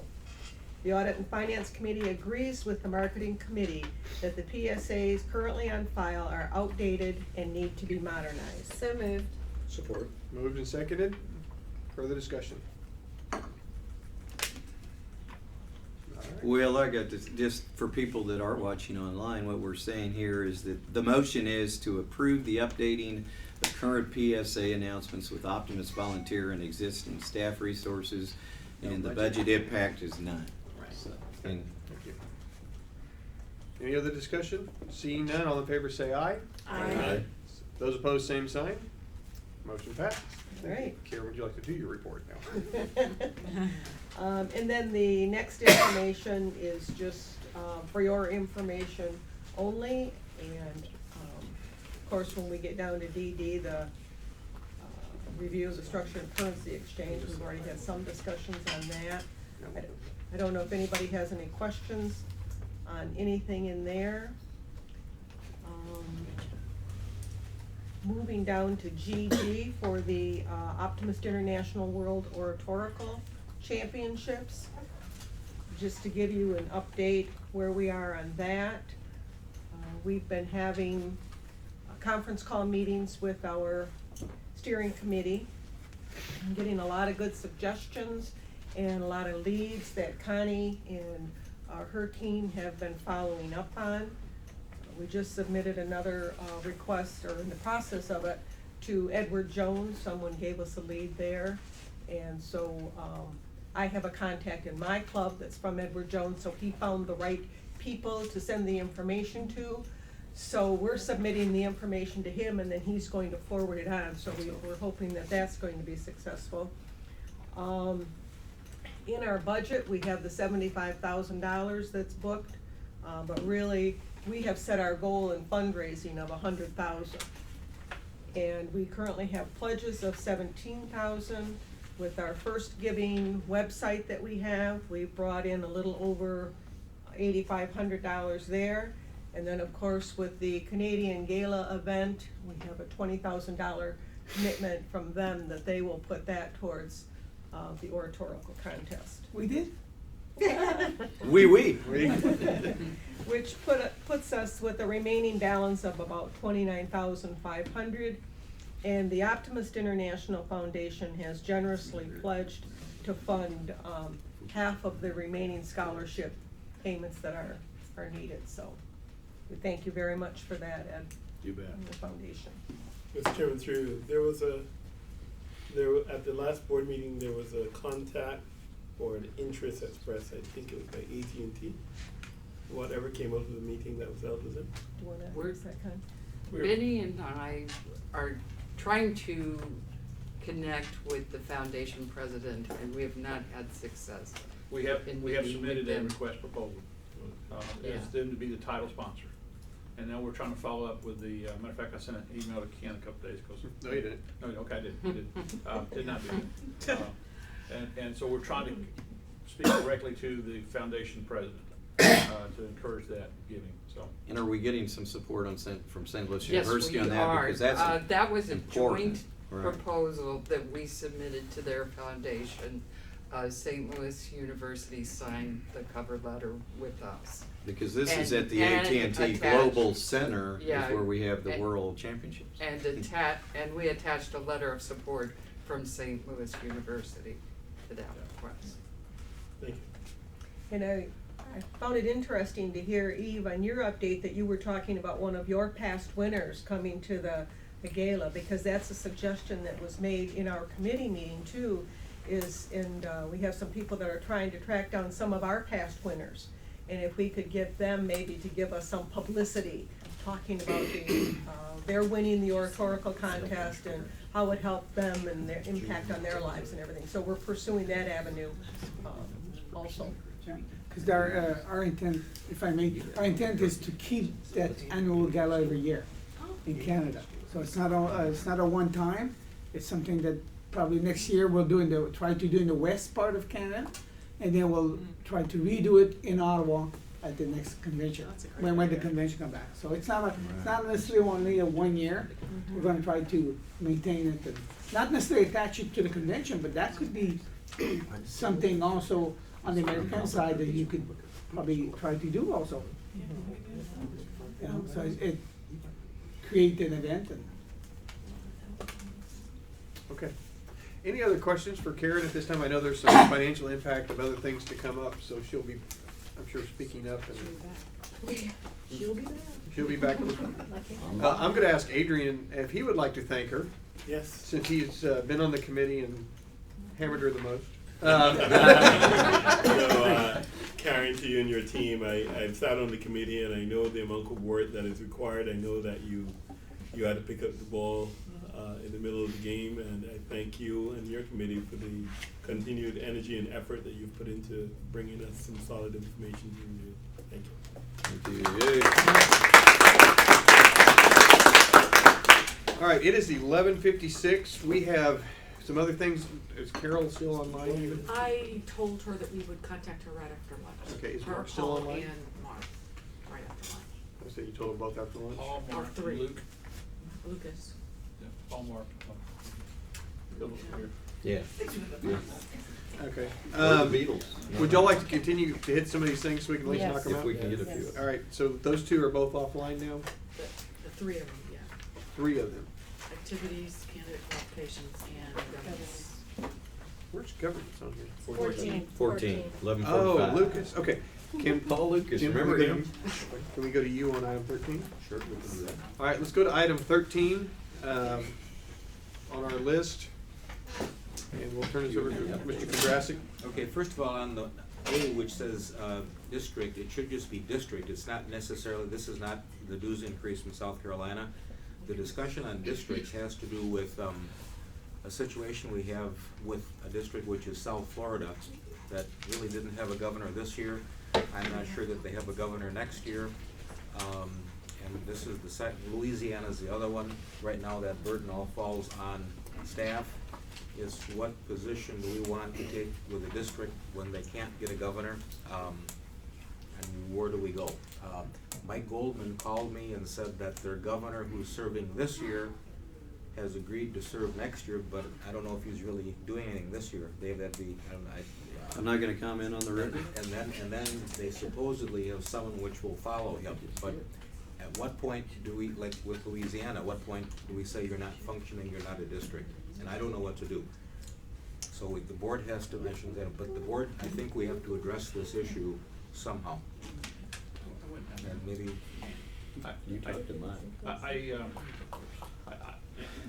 God, you know, we're having this problem more and more than we need to have this problem. I know in Louisiana, we're doing the newsletters, we're making the calls. Steph's done a wonderful job in Louisiana.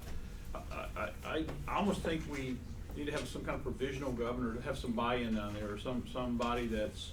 Now we appointed Lenora Cox as our kind of liaison, but they also want, I think, to be successful, they almost have to have a provisional governor or something. Yep. And I think that we may want to do something provisional district, maybe a new status of districts that, you know, South Florida may fall into this, that, you know, that rather than being suspended or merged or, because right now we had conversations with South Florida joining North Florida, and North Florida really didn't want them. Maybe the Caribbean wouldn't take them. Okay, I don't think the Caribbean has interest. So I think provisional status might be something we want to look at in Louisiana. Let them elect a provisional governor. You know, maybe limit what they can as far as, you know, we pull back some of the freebies or whatever, but we've got to get them to have some buy-in. I don't think they have buy-in right now. But Louisiana did build 2 clubs last year. They grew last year. They were one of the most, actually, technically they were the #1 district as far as percentage growth. Yeah. As far as percentage growth. So this year they're only like down 7 or so they're still having an okay year. But if we had a provisional governor, I think that would pick their spirits up and might encourage them to seek district status. And South Florida, would they be from outside the district, perhaps? Possibly. Possibly Civil War. That might be a civil war, though, especially from Alabama. Well, I wasn't proposing one in Louisiana per se. Yeah. I was proposing one from South Texas. Get out of here. How would you define a provisional governor as opposed to a governor? I don't really know. I mean, honestly, I just know we need to. I know they're not really a functioning district as they are today. There are only 27 clubs, I think. Steph, help me here. They're not. Their district, the last meeting we had there was almost no attendance from within the district. We had 4 or 5 going. James Adams. James is doing a very good job monitoring, talking to him, speaking to him. Yeah. But they almost need buy-in. I mean, they almost need somebody that can be their quarterback, their person that they can turn to and kind of take responsibility. And Lenore is our liaison, and she is committed and dedicated. But I'm just throwing this out on the table right now. We've got to come up with a different, I think, way for them to have buy-in, ownership of what they're doing. They're primarily sporting clubs, right? Yes. No, Louisiana is primarily just regular clubs. South Florida. South Florida is primarily sporting clubs, different issue. So the 20-something clubs, some of their sporting clubs. Yeah, South Florida and Louisiana are 2 different issues. Louisiana is about 23 or 24 clubs. Most of them are just regular adult clubs. They need some kind of leadership. South Florida is about 60 clubs. Maybe less than that. Okay, Go ahead. But they're predominantly sports clubs, and the adult regular clubs they have are weaker clubs and traditional clubs. Yeah. I remember my journey as a vice president there. It's very personality driven in that district.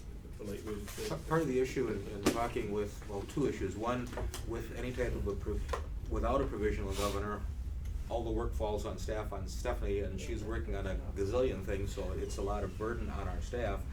But the South Florida issue, and again, my contact there, they said 90% of their clubs are sports clubs. And they don't like the traditional clubs and vice versa. And that kind of leads into the second top here, which is sports clubs. And I think wherever we have sports clubs, they're so different from traditional clubs. And it's how do we really deal with them?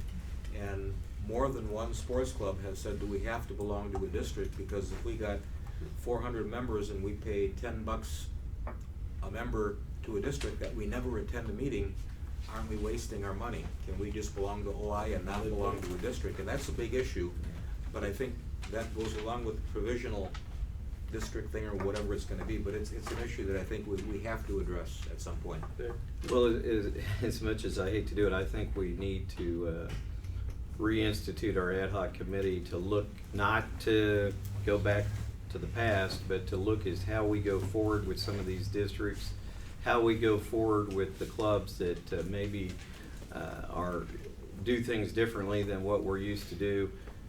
For example, the Mallard Creek Optimist Club, 450 plus, well now, I don't know, it's more than that. Their goal is to try to get to 1,000 members. They were a sports club. They are still primarily a sports club, and yet they became a so-called, and I hate to use the term tradition because they're not a traditional club, but they do oratorical and they do essay and they are very active in the district. They provide the current governor and whatever. So I don't want to do anything that would be perceived to exclude anybody like that, because I think traditionally we're active in sports. So what I would propose, unless the board has an objection, is I reinstitute, and we may have to recompose it a little bit, but basically the ad hoc committee we had before to look at these specific issues to determine two things. First is, what do we do this year, for example, provisional governors and things. Now, South Florida has a current governor, but Louisiana, we need to do some things. I don't think it is fair to the professional staff. It's one thing for them to be dealing this year with Louisiana, but if we start piling on a bunch of other districts, this is going to snowball. So is there any objection to me appointing, and because I think under our rules I can appoint an ad hoc committee to examine this issue. But, and I use the word provision, maybe just a governor of Louisiana, because actually Louisiana has more members than New Mexico, West Texas, and Oklahoma. They have fewer clubs. They have more members. Right. Well, then I will do that if, and I'll have to see the list maybe of who we had before, and I'll try to appoint some people before we leave this But whatever meeting. it's worth, Dave, for the past 3 years, I worked with South Florida from the foundation viewpoint, and there has been zero leadership in governors. I mean, that was a joke, and there was no motivation, nothing that was happening.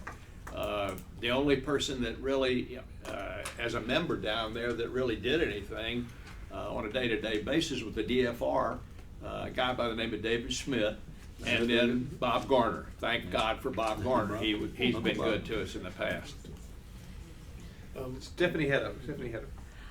One of the things as you consider this, and let me say, as far as staffing goes, it is a team effort.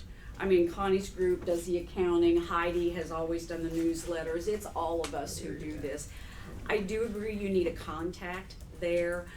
Rhonda's area has gone in and planned their meetings for Louisiana, but if we didn't have Lenore as our main point of contact down there, we would have nothing right now. And she's getting tired. I'm gonna tell you right now, she's getting tired. South Florida, we do have a tougher time because we can't find anybody to talk to. Yeah. So, yes, it's a sports club issue, but it's also a person who cares enough to take on the responsibility from there to be our communication liaison. But they all stood together as a voting bloc last year. I think the They one didn't thing vote you at all. run into, Right. All of them. the one thing you may run into when you start naming a provisional governor, that word provisional is coming from headquarters. Right. And if they've not been Right. buying in to begin with, they can say, okay, here they are from the home office and they're here to help us Just make again. them a governor, just make them a governor. All right. I think Adrian, Jim, did you have your hand up? Yeah, I just had a question, Let me- because I had gone down there for a rep during Denny's year. And the challenge that I saw when I went down there was the fact that the total disconnect between the sports, it's them, and then a few traditional clubs, and there's such a strong rift between the two, and I just wonder, and what I got out of it was a lot of, I don't even know where we are with dues from the sports end of it, but They're maybe the those clubs stronger were built, clubs they there. really didn't understand, they're really Optimist clubs, other than the insurance. That's the only connection we have there, and my concern is, there's gotta be somebody that's got the relationship or can go in and create a relationship and really find out if they really wanna be part of our organization or not. Is it like you're in or you're out, or do we need to think about it some more, you know? Would you like to make your bureaucratic comment, Vinnie? I've been talking to Dave Schmidt down there, he's coordinating all the scholarship stuff, Right. and he's been really Adrian, good maybe? talking to everybody. Yeah, there's some good clubs there. There are. Yeah. There are, And, yeah. but the comment somebody made about strong personalities, there are some strong personalities. Dana, you're right, because Dave Schmidt has been a guy that you could talk to, understands the foundation, understands the scholarships, and wants to do something, but I think his hands have been tied. And just remember, both Bob Garner and the Goldmans come out of a sports club out of South Florida. Yeah. But I got Adrian and Mark. Yeah, just very quickly, one, I've always felt that sports clubs need to be a category by themselves. So whatever the scope of work of the ad hoc committee, I think that's one of the line items that needs to be reviewed and analyzed. And then the second point was just really an idea. We have a lot of past governors across the district, some of them retired, who are still very interested. Maybe we can create a budget impact item, a provision with utilizing some past governors who may be willing to fly in once a quarter into certain troubled areas. We fund that cost, little per diem, just so that we have a foot on the ground. A panel of past governors to send out to troubled districts, so just an idea to consider. But it would have a budgetary impact. Mark? Dave, as I remember from last year, from the ad hoc committee, Sue, Jim, myself, and Ron Huxley from the board had been on that committee. And I believe Stephanie had been our staff liaison. And Sue and I had co-chaired that committee. And I can only speak for myself, but I'd be willing to continue on that committee if that would be your desire. And Mark, Sue, who else did you? Jim Oliver. Jim, And then Ron Huxley was on our so we'd committee. name one other, and I remember sitting in on some of that too, and then Stephanie is, would the three of you be willing to serve? Sure. Jock, you just stretching, or did you have, you wanted to? All right, we'll try to get some, and I think we need to, if we're gonna talk about, I mean, it does bother me when we keep using this term non-traditional, non-traditional, non-traditional, because I think more and more, what we're calling non-traditional are our most solid clubs we have. When our largest club in Optimist International, you know, it's kind of like the definition of family, you know, and I facetiously mentioned something about that earlier, but and I apologize if I offended anybody, but the reality of it is that what we used to consider non-traditional families now are very much the mainstream. And so maybe what we should be doing is embracing these new ways of doing things and quit trying to use our old cookie cutter on them.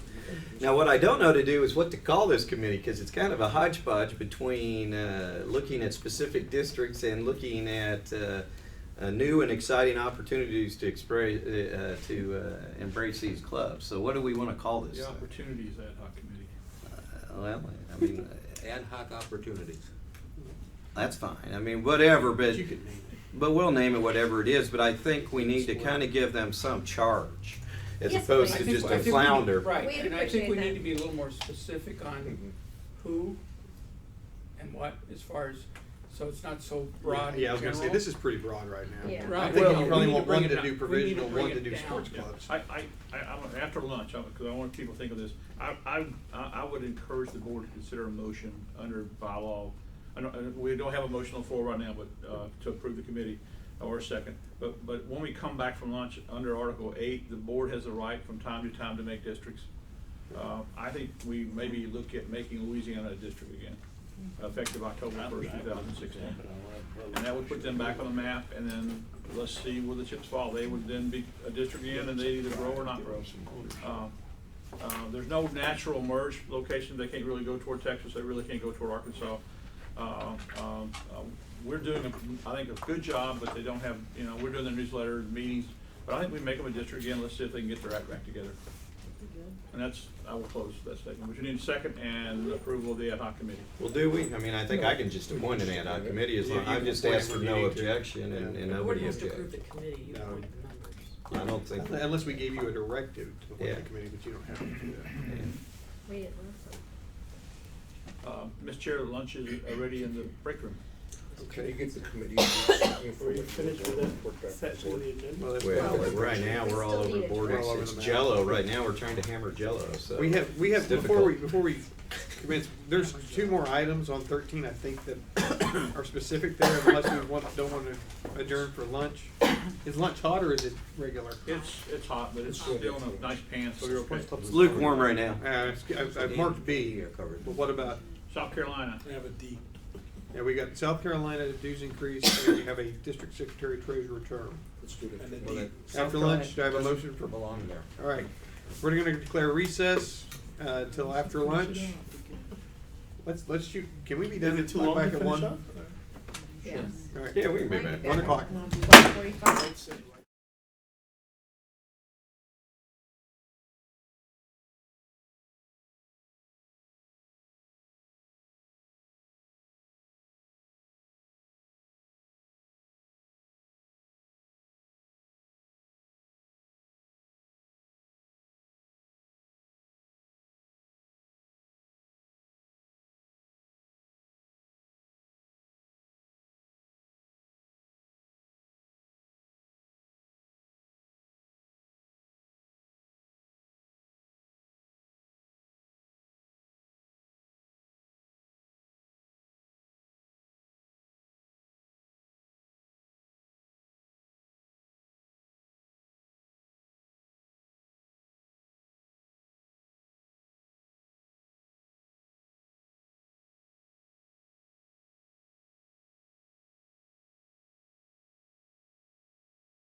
Order.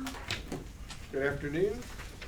Good afternoon. That being said, we're gonna go back to, Benny's point. 7C was something we had pushed to later, and I think Benny has a proposal.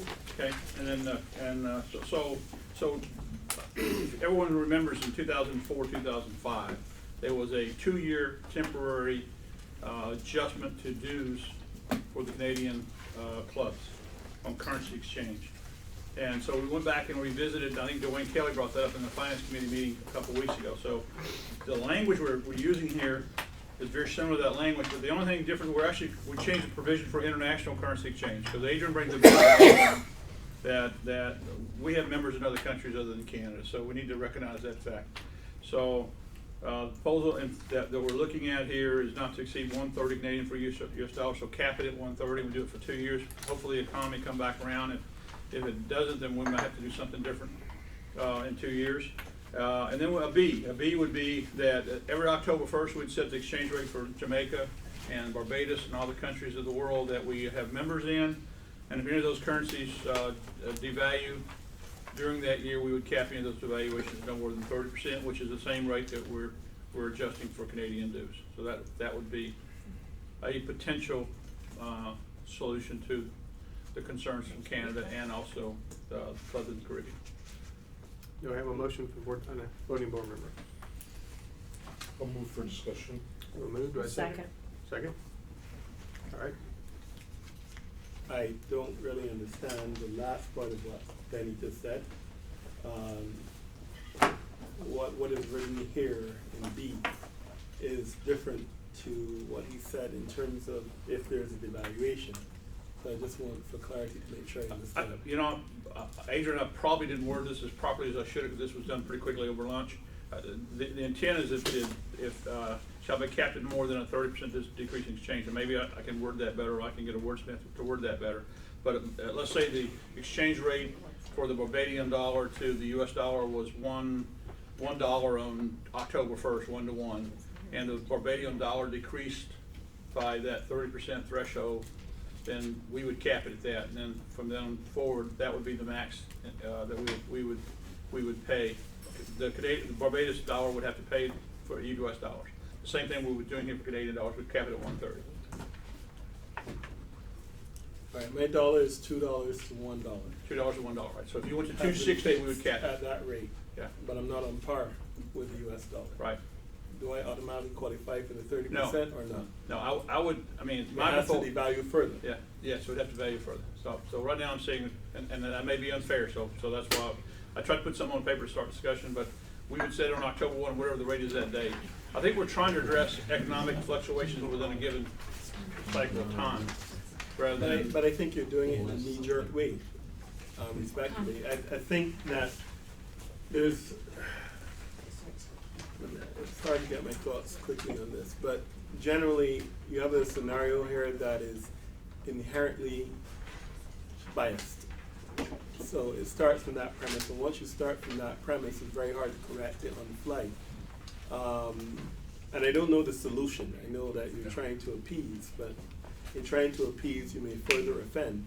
And we also have to be careful about that, because I'm very consistent in my view that we have this long word after the word optimist, which is international. And we always have to predicate our decisions based on an international mindset, cultural nuances, etc. So the exchange rate for the Canadian dollar has moved by what, 40% or whatever it is? Close to 40%. The exchange rate of the Jamaican dollar, for example, is almost 100%. Well, that was your year. Okay. And nothing was done to deal with that when it was an issue. And 30% versus a 30% deduction on that still does not make it fair or equitable.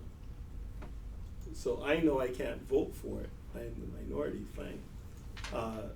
But I think it requires a lot more study than just a lunch break and putting it on a piece of paper. Adrian, I agree. I just don't think we can just approach it from bringing it from the position in 1 hour break, typing it up, bring it here. I think this is one of the things that maybe needs one of those ad hoc committees. I don't know, but it's unfair. It means it is trying to appease to a certain group in a way that is not going to create equity or parity to a wider group. And I think that inherently is wrong for a board of an international organization to approach any discussion in that way. Adrian, I concur. That's no problem. And the other issue, I guess the urgency was the fact that we have to have bylaws in before today, and I think we were trying to find out something that we could put together that could be used as maybe as a stopgap. Because I concur with you. This is not the end all be all, and you're correct. And I surely don't want to offend our members in the Caribbean, Barbados or Jamaica. We're trying to come up with something where I remember years past where I dealt with Korea, and Korea had a 50% deduction, 100% deduction of their money in 1 year. And that was their won actually devalued by 100% in one cycle. So I was trying to really think about that aggression if all of a sudden the Jamaican dollar doubled down by another amount. But we can certainly table this. It was a thought we could come up with. It was based on what was done in 2004, 2005. In essence, to make a 2-year stopgap. This, I mean, actually, I put 2018 as to rethink this. So it was kind of trying to plug a.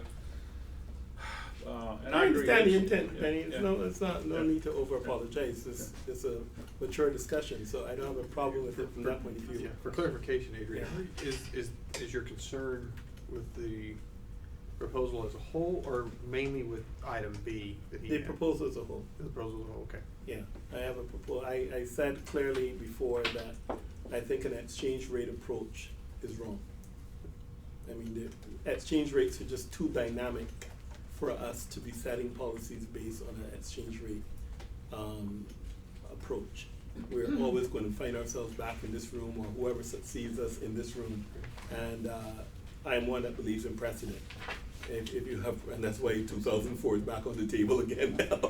So if it isn't properly thought out and carefully thought out, I don't mean to offend by saying properly. If it isn't carefully thought out with all the different angles supporting it, then we could find ourselves in a problem either in the near or far future that I don't think our fiduciary duty allows us to do. And I made the comment yesterday as well that we have to also understand if the situation is proving injurious to our membership in terms of quantum of members or not. And I haven't heard an answer to that in relation to this.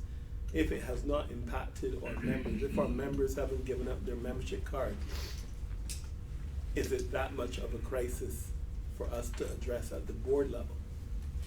And one could argue, although I don't think this is the case, that maybe the Caribbean may not have been as aggressive on bringing the matter to their fore, but I know my friend Theo Golding, past President Theo, always was a very strong voice in that regard. So I may or may not be right in that particular instance.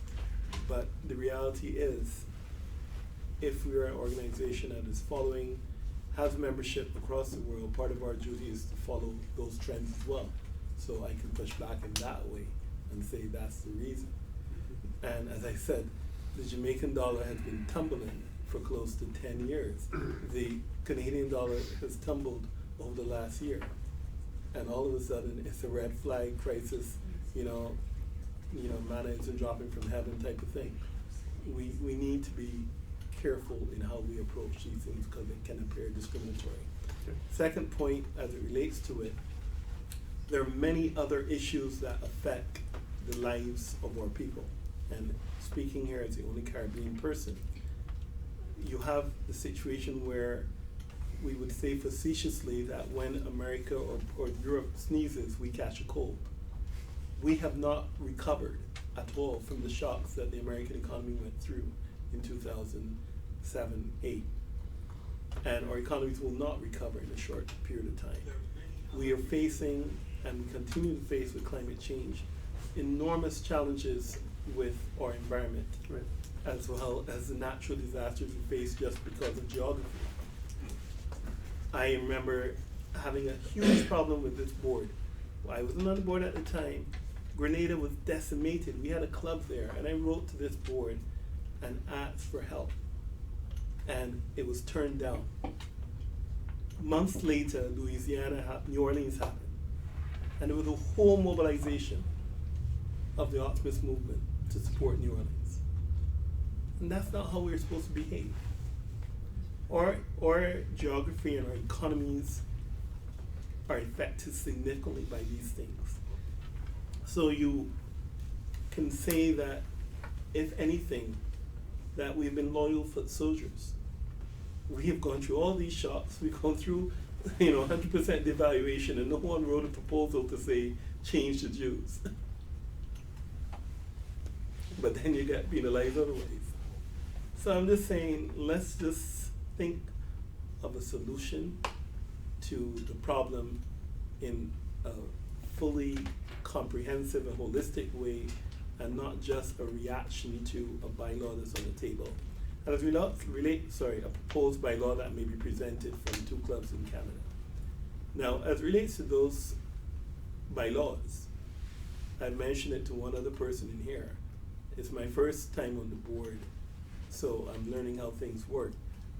But my common sense tells me that when you have clubs that bring proposals to the board, or to the membership, once it meets the prescribed formula, and these things can be detrimental to the organization, whether financially, socially, or otherwise, there needs to be some veto, whether people who are listening want to hear that word or not. We have to be policemen to ensure the overall organization is protected. So let's say that you get a proposal come on the floor where it is amended up from 130, and you get it down at par, and that comes from the floor and passes. We're gonna financially destroy the organization because someone was too selfish in their thinking.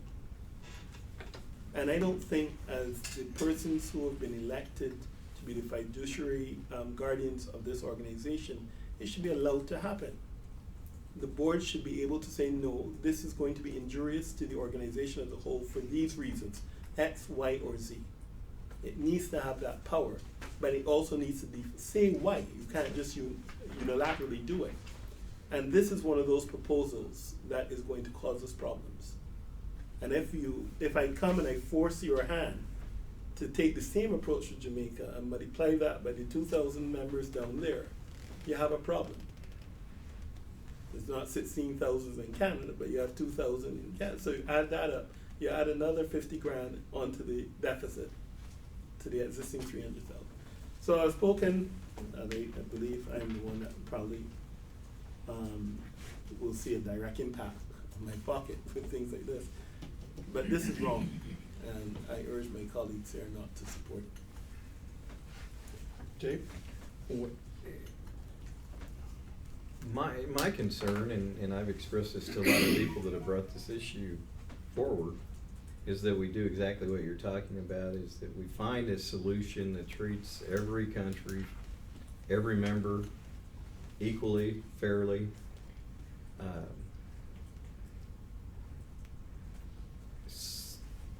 And that's what I'd like to see done. So, I mean, I would imagine everybody else, I mean, we are hearing what you're saying, so it's not like, just so you know, you're not isolated on that. I mean, that's very important. I've expressed that to a lot of folks. I guess the question is, I think that we have, and I think also from the Caribbean, I think we have a couple places where folks have contacted us and said they would like to see something done.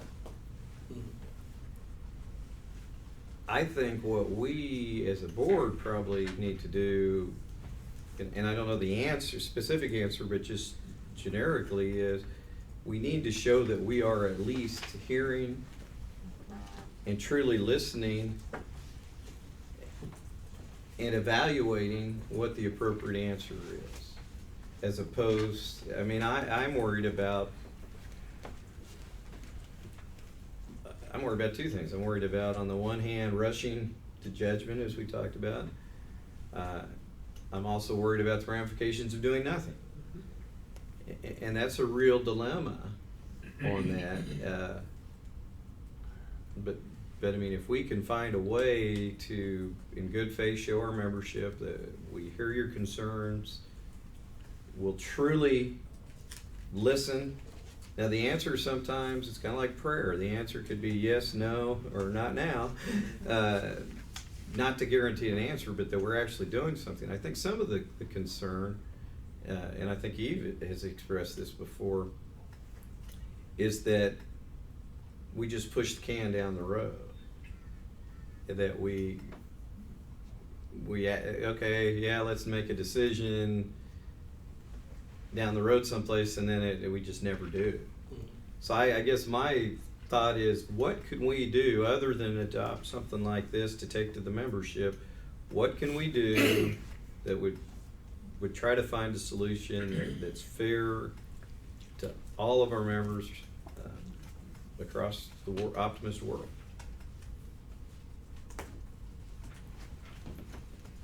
And to piggyback on that, if the exchange rate doesn't seem like the right management metric to use, is there something else that you might recommend that from your experience across that makes sense? No, I don't know the exact answer. I know we have to do something, I know we have to give something or take something, whatever we have to do. But I also know it's not a discussion that we can just come up with the answer in an hour, because we're a big organization, we're not small. So that is where my concern, and what I wouldn't like to happen, I mean, there's no way I could go to convention saying that I am unified with the board on it, and that's not how I operate. I will have to speak out, and then that's gonna look as if the board is divided on it. I mean, and I can't operate at that level. Once I leave a room, I have to be comfortable that the decision that's made, as directors, we all stand up for, and we can defend when we're in the corridors or hallways attacked by members. And that's how I like to see things done. I from a research, Adrian, I hear you. I hear you. And from my former life too, every organization that we poll, Rotary Lines, JCI, Toastmasters, everyone charges US dollars. And that's the fee. The issue here. And that's the fee. Everyone charges US dollars, and everyone pays the equivalent. And even though Korea or Argentina or Africa, I mean, all countries around the world have had currency issues. The French franc a few years ago devalued in half overnight. The Argentina dollar devalued by 300% overnight one day when Argentina went bankrupt. We all have had Rotary Lines. They all have these international currencies all the time, but it's basically still the equivalent of the U.S. dollars. And going to your question about membership, Caribbean this year, even though with almost a 100% devaluation, the Caribbean's up by 12 members this year. Correct. Canada is down a little bit, but not significantly.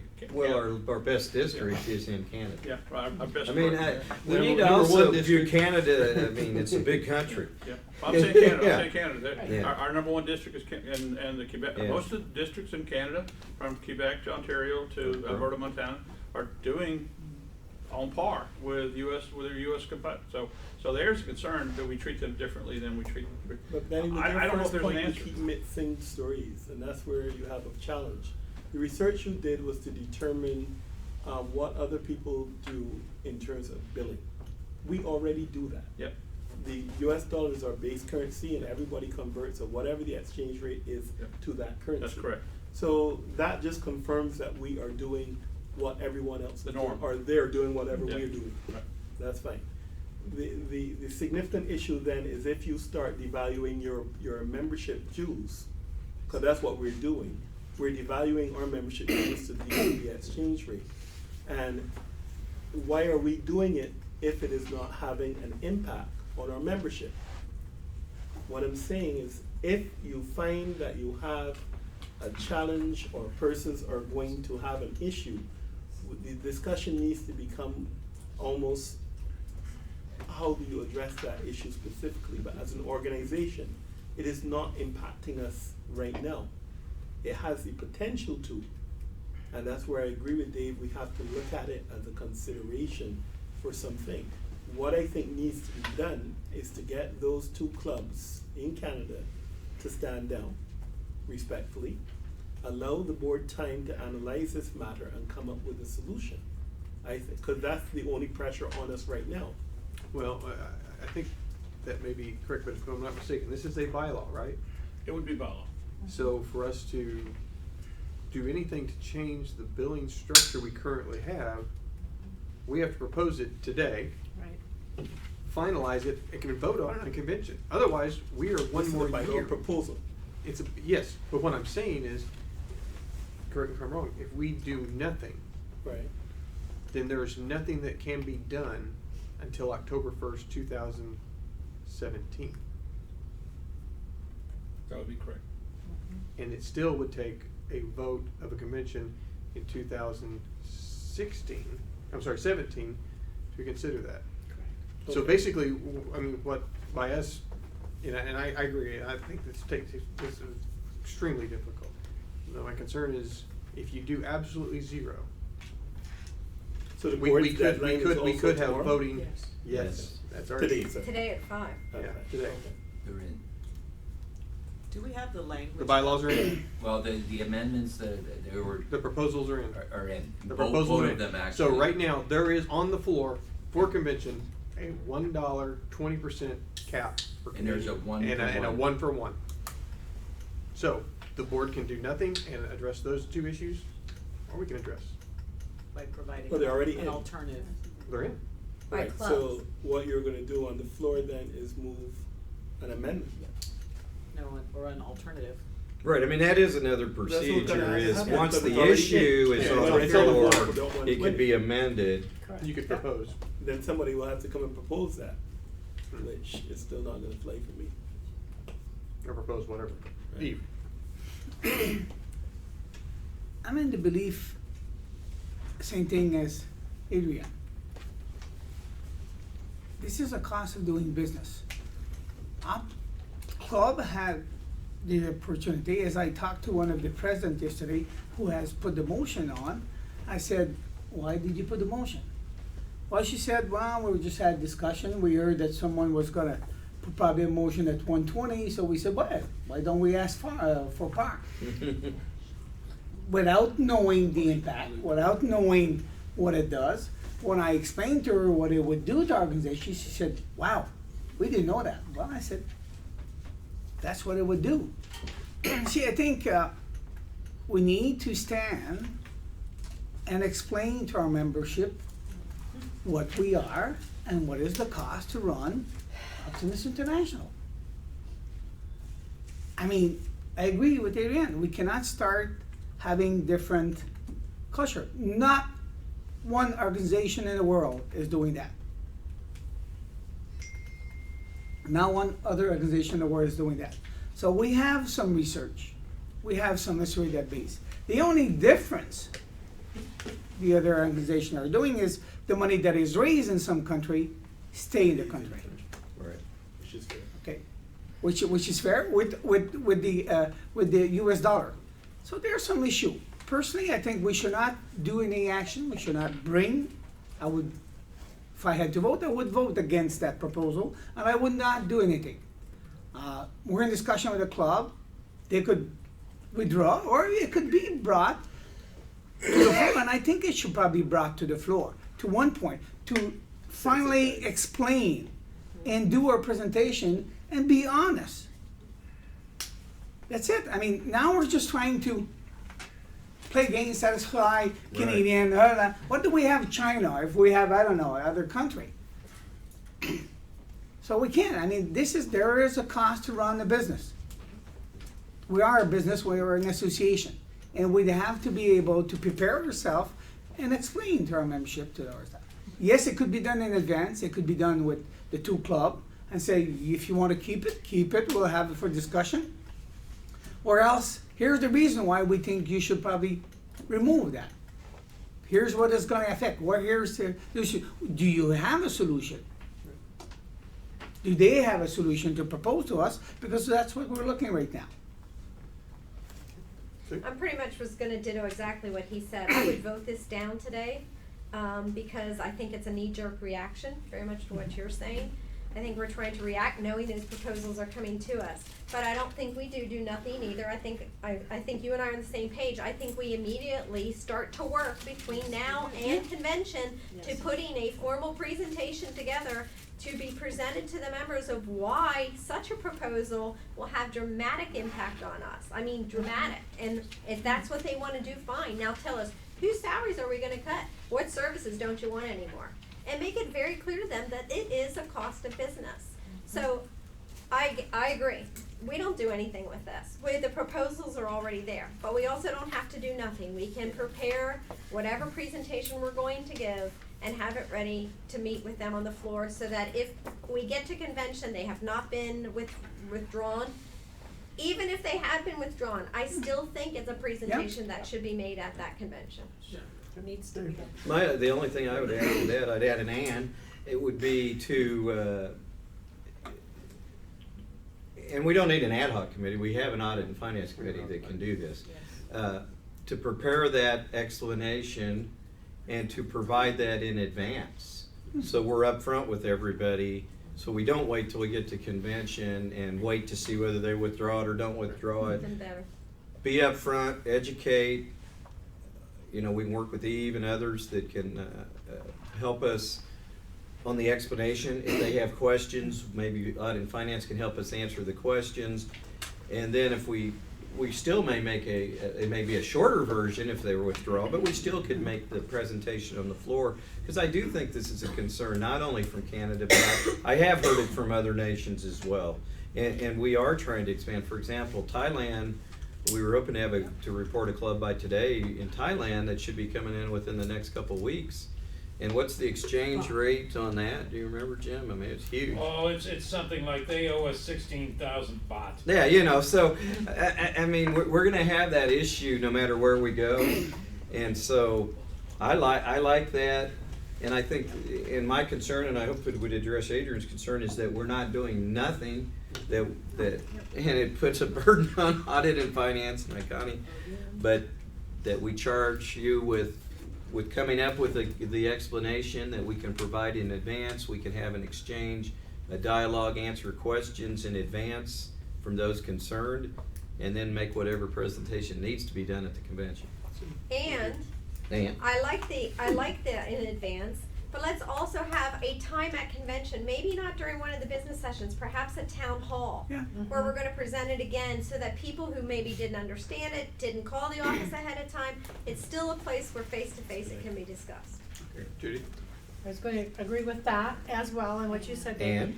And. But I also wanted to thank Eves for talking with the people from Yes, those thank clubs you. and explaining to them, because I think you're right. Sometimes all of a sudden something gets in somebody's head, they throw it out there and like, this is what we have to do, without a full explanation. So I just want to thank you for doing that with those clubs.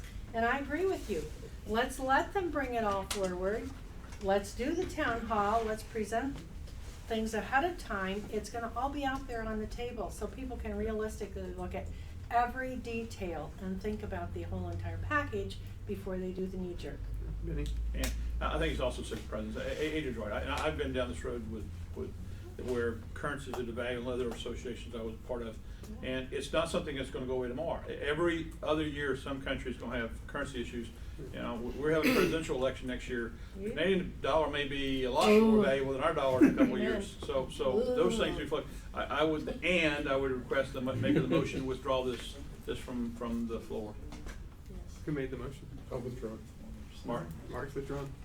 All right, we have no motion. Okay. Do we want to give a directive or is it good? Well, I think, Karen, you understand what we're talking about, and Connie, and we'll work, and I think it's important, though, that we have representatives. We got Dwayne on there. I think if Eve, if you can help on that, if Adrian, if you could help finance on that, I think it would be important, because we will make sure we answer the questions that our membership's truly concerned about, as opposed to just what we think they're concerned about. 'Cause sometimes we're missing the boat on what the real question even is. Carol, Question. get Carol ready. Just one question. I think we should look at the process of other organizations and what would be the impact on our organization if money raised from that country stay over there, if the money from France stay within France, if the money from, what is the impact, financial impact for us? Maybe it's doable, maybe it's not doable. I mean, you see, we don't have. But if that's a venue that we could do, I think that could, perception-wise, could help. So I think that would be something that we need to address and look at it as if it's doable or not at that point. Very good.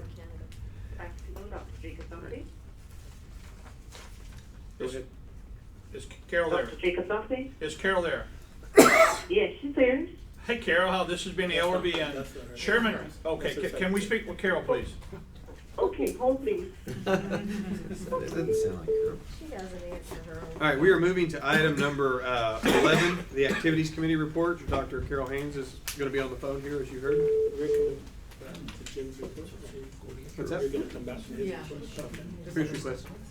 Jim's report, we didn't finish I it. didn't finish Oh, it's down there. I was going to finish. Hello. Hey Carol, Hi. this is Benny Ellerby and Ken Garner Hi, and Benny. the Board of Directors. Good afternoon. Hi. Hi, good afternoon, everybody. I've been listening to a bit of your meeting. Well, Carol, we would like to turn this over to you for the report and action items of the Activities Committee, please. Sure. Thank you, Benny, and good afternoon, everyone. Always wanting to acknowledge my committee, Kevin O'Leary, Ruth Nelson, Diana Carlin, and of course Dana, who is invaluable. I think you all would have had the report in front of you. We have just one motion that we're requesting.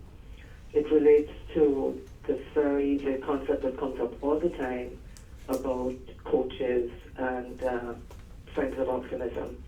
And so having looked at this several times over the past 2 years, we are proposing that there could probably be a half-year plan for half the calendar year. The clubs that have coaches for a full year could go ahead with that, but this allows clubs who do a more seasonal sports event to have a 6-month Friend of Optimist membership for the special category of coaches based on their calendar year. So that was, and this is because, many sports clubs are struggling with declines and competition for participation. All right. Carol, let me ask for a motion requested, from the board.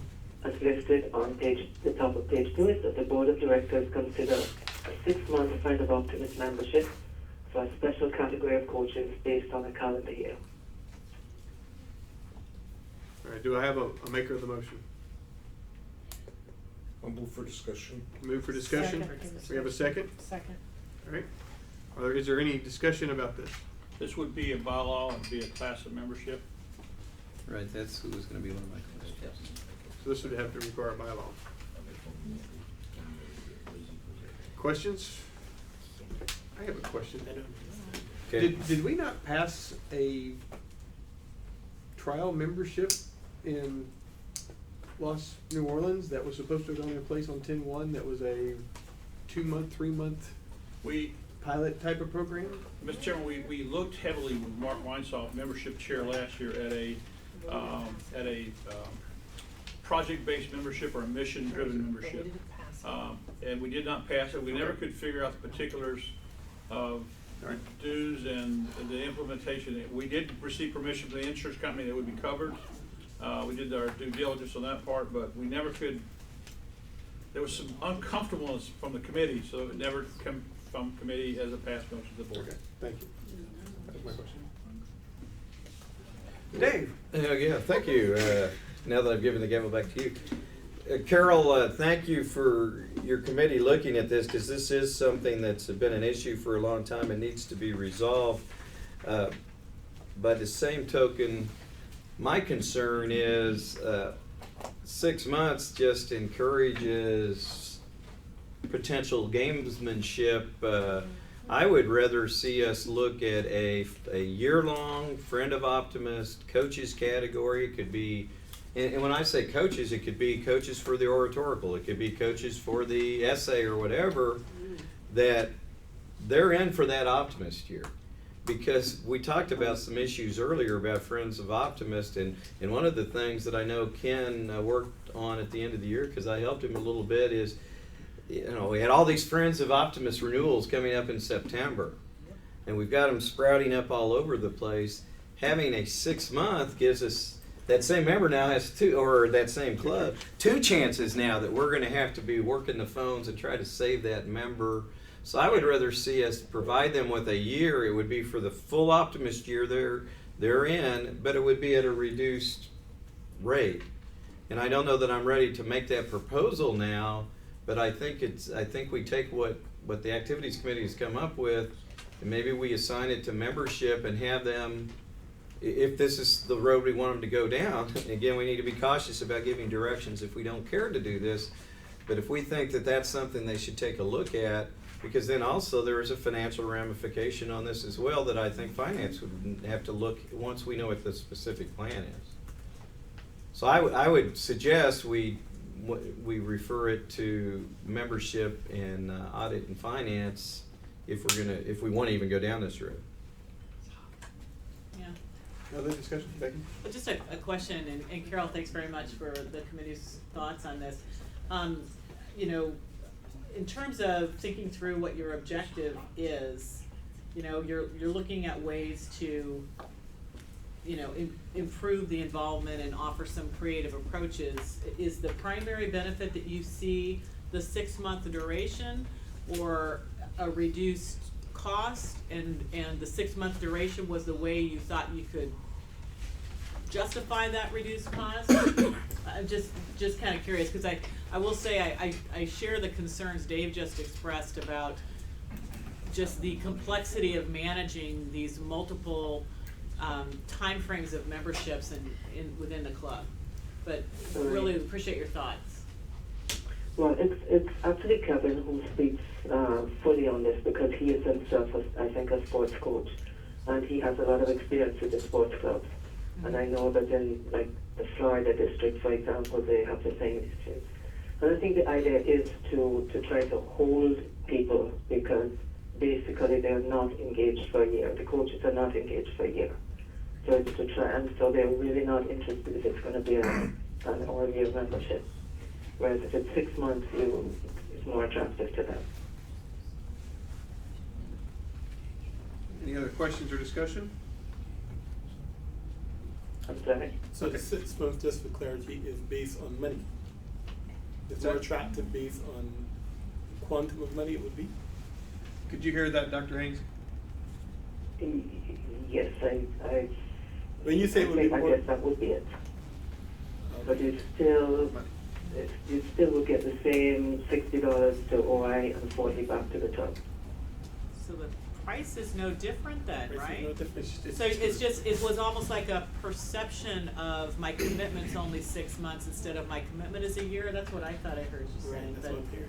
The 60/40 is Still 100. $100. I wasn't sure the way it was written, if it was $100 total with 60 to OI and 40 to the club, or if it was 60 total with 40 to the club. So you're saying it's still $100.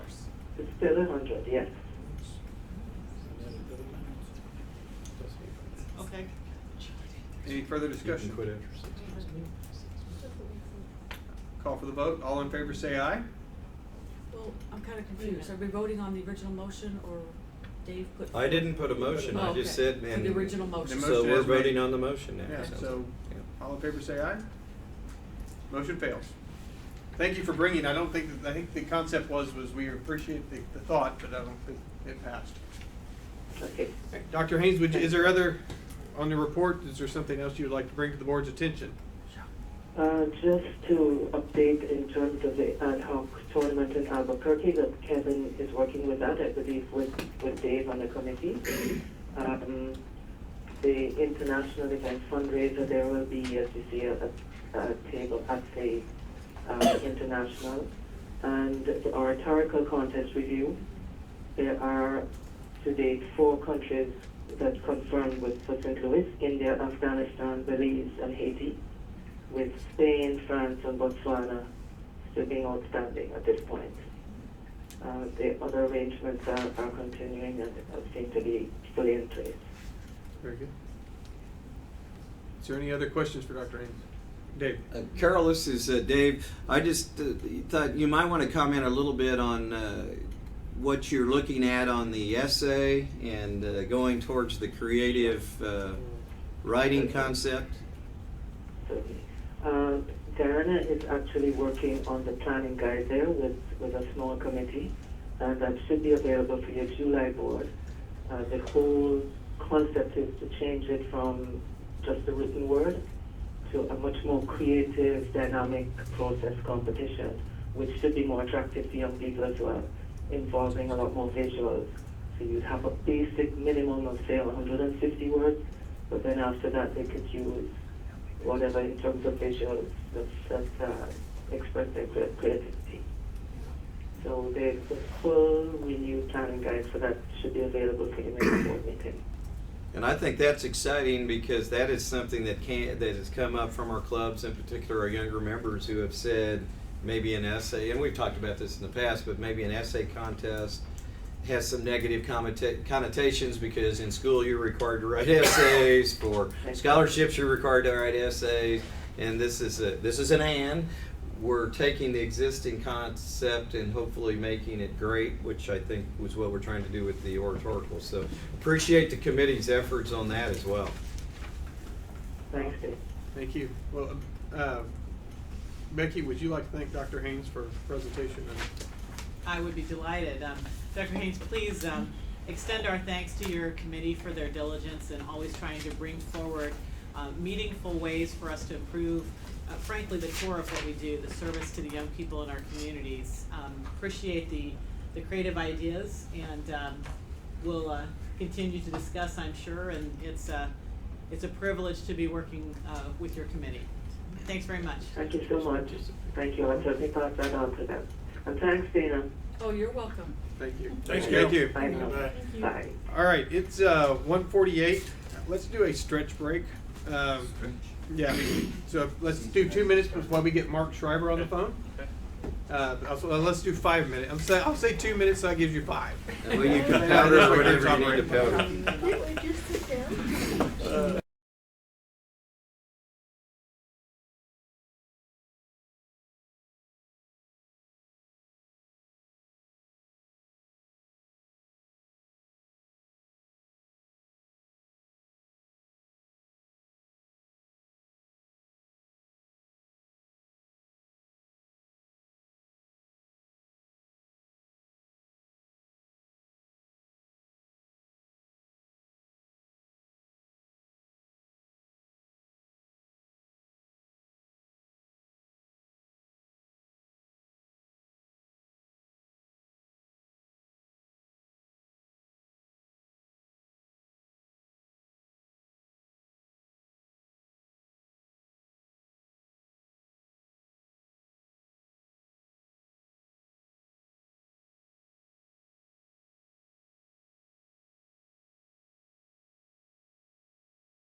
for all their good, dedicated work. It really made a difference during our meetings, and we are committed to this process because we think it works so well. But with that, having said that, there are a couple of relatively minor changes that we would like to propose.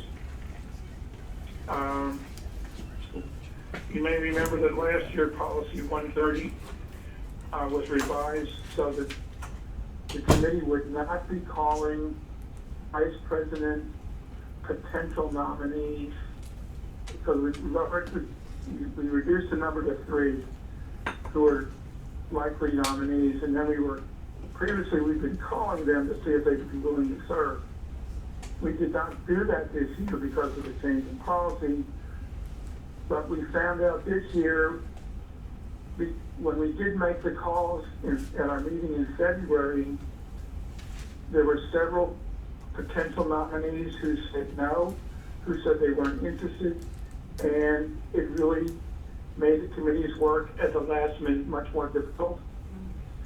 So we're proposing, our first motion is to go back to the practice of identifying 3 candidates, then calling them in October to see if they're willing to serve for whatever reason or not, and then make a final selection at our second meeting in January. And then you also notice we proposed changing the dates of the meetings first to October and then no later than January 31st. Again, because of timing, as it turned out this year, we did not have our second meeting in February until about the 25th or 24th, 25th. And then, so we were running up against a deadline of March 1st.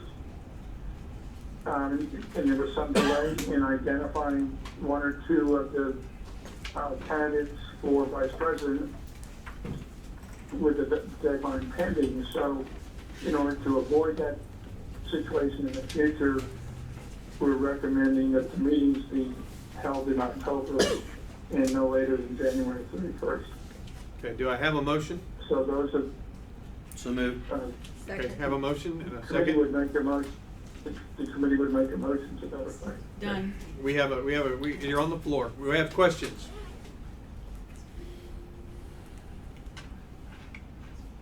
Any comments, questions? You explain. One comment that I just noted on here, Mark, and this is something I'm looking farther down to where you throw something on the immediate past president that I'm probably guilty of. To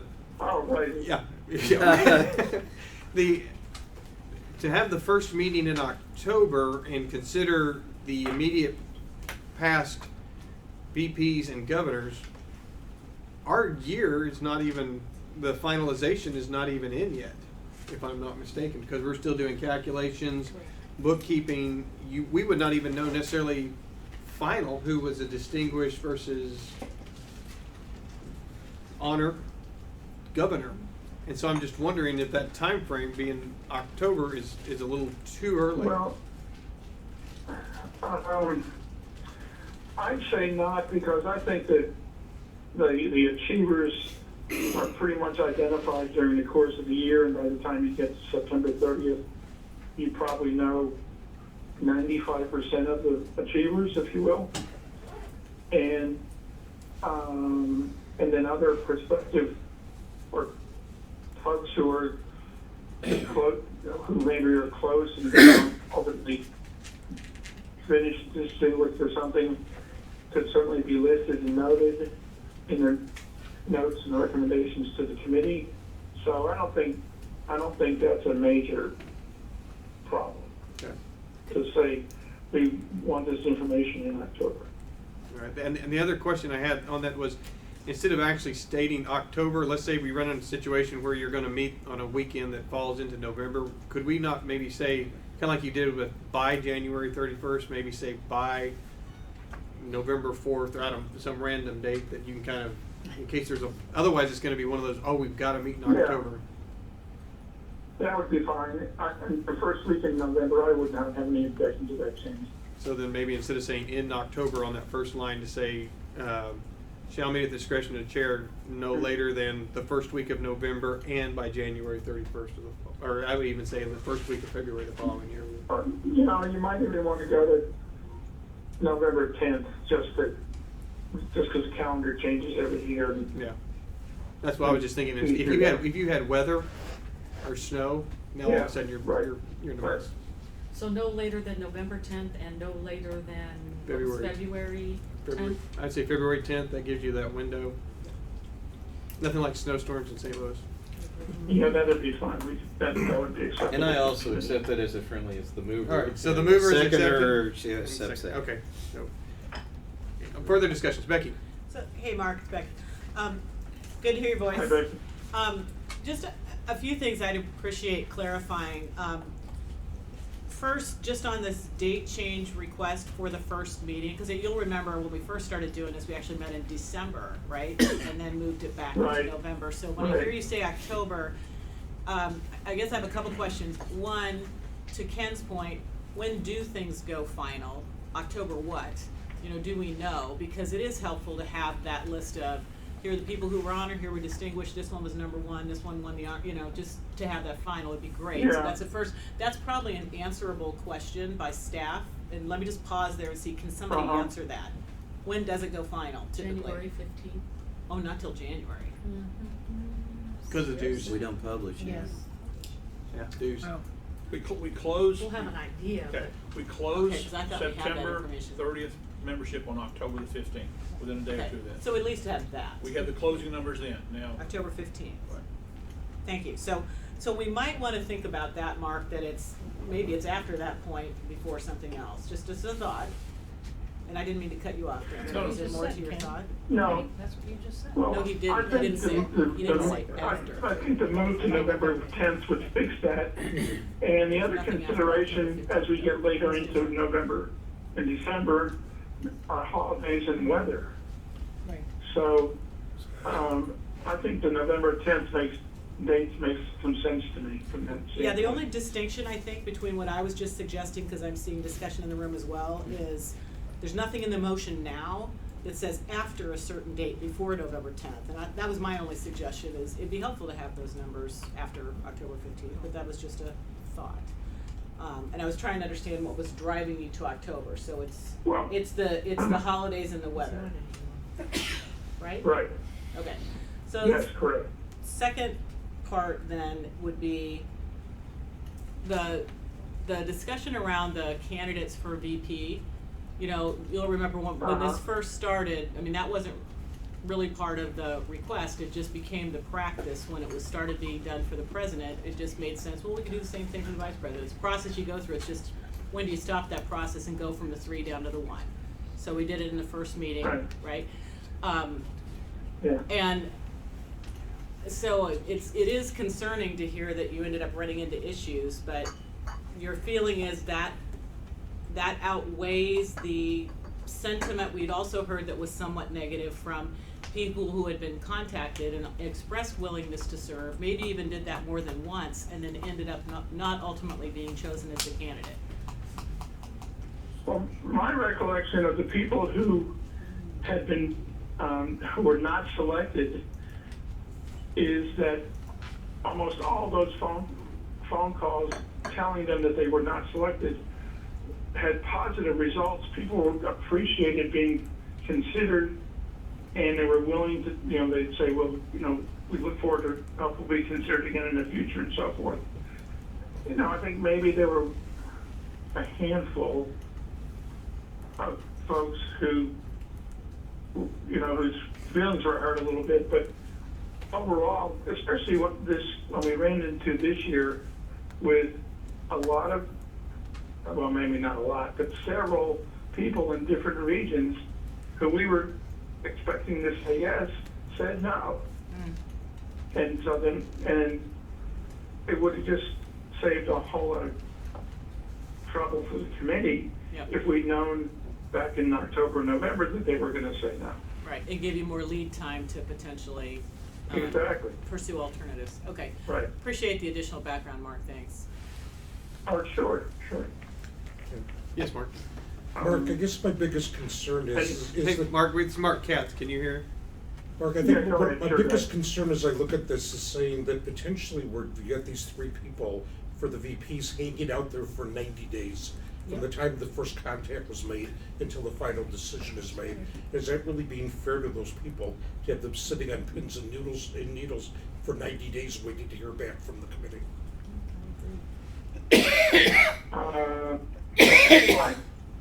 I felt since that as long as we explained to them when we called them at the first meeting that we would not be meeting again until January or February, but as long as I knew that, everybody seemed comfortable with it. I don't recall any objection to the waiting period.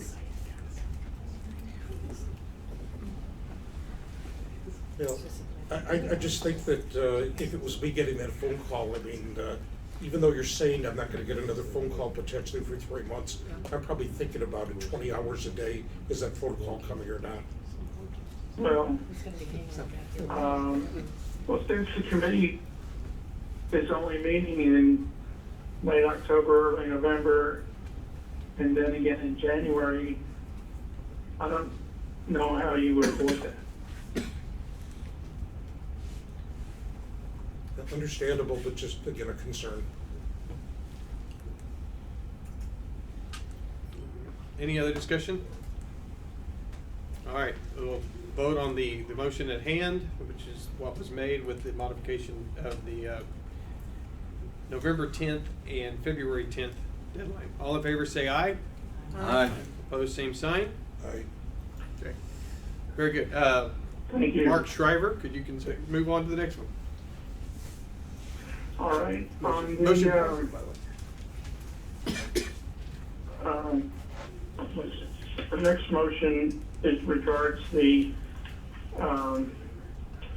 Vice President-elect letter of understanding, that we add a sentence that says that the nominee for Vice President-elect shall not serve on any of the international committees or other appointments during that year.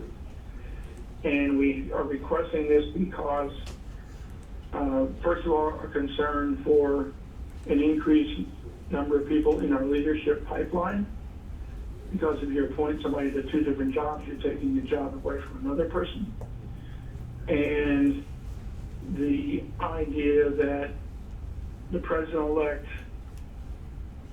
has a lot of work to do and needs to establish relationships and communication links and with their incoming governors, as well as communication with their governor, with their president-elect, and the other members of the team. But primarily it's so that a place, they're not taking 2 places and therefore depriving another deserving person of an opportunity to serve. All right, do we have a motion?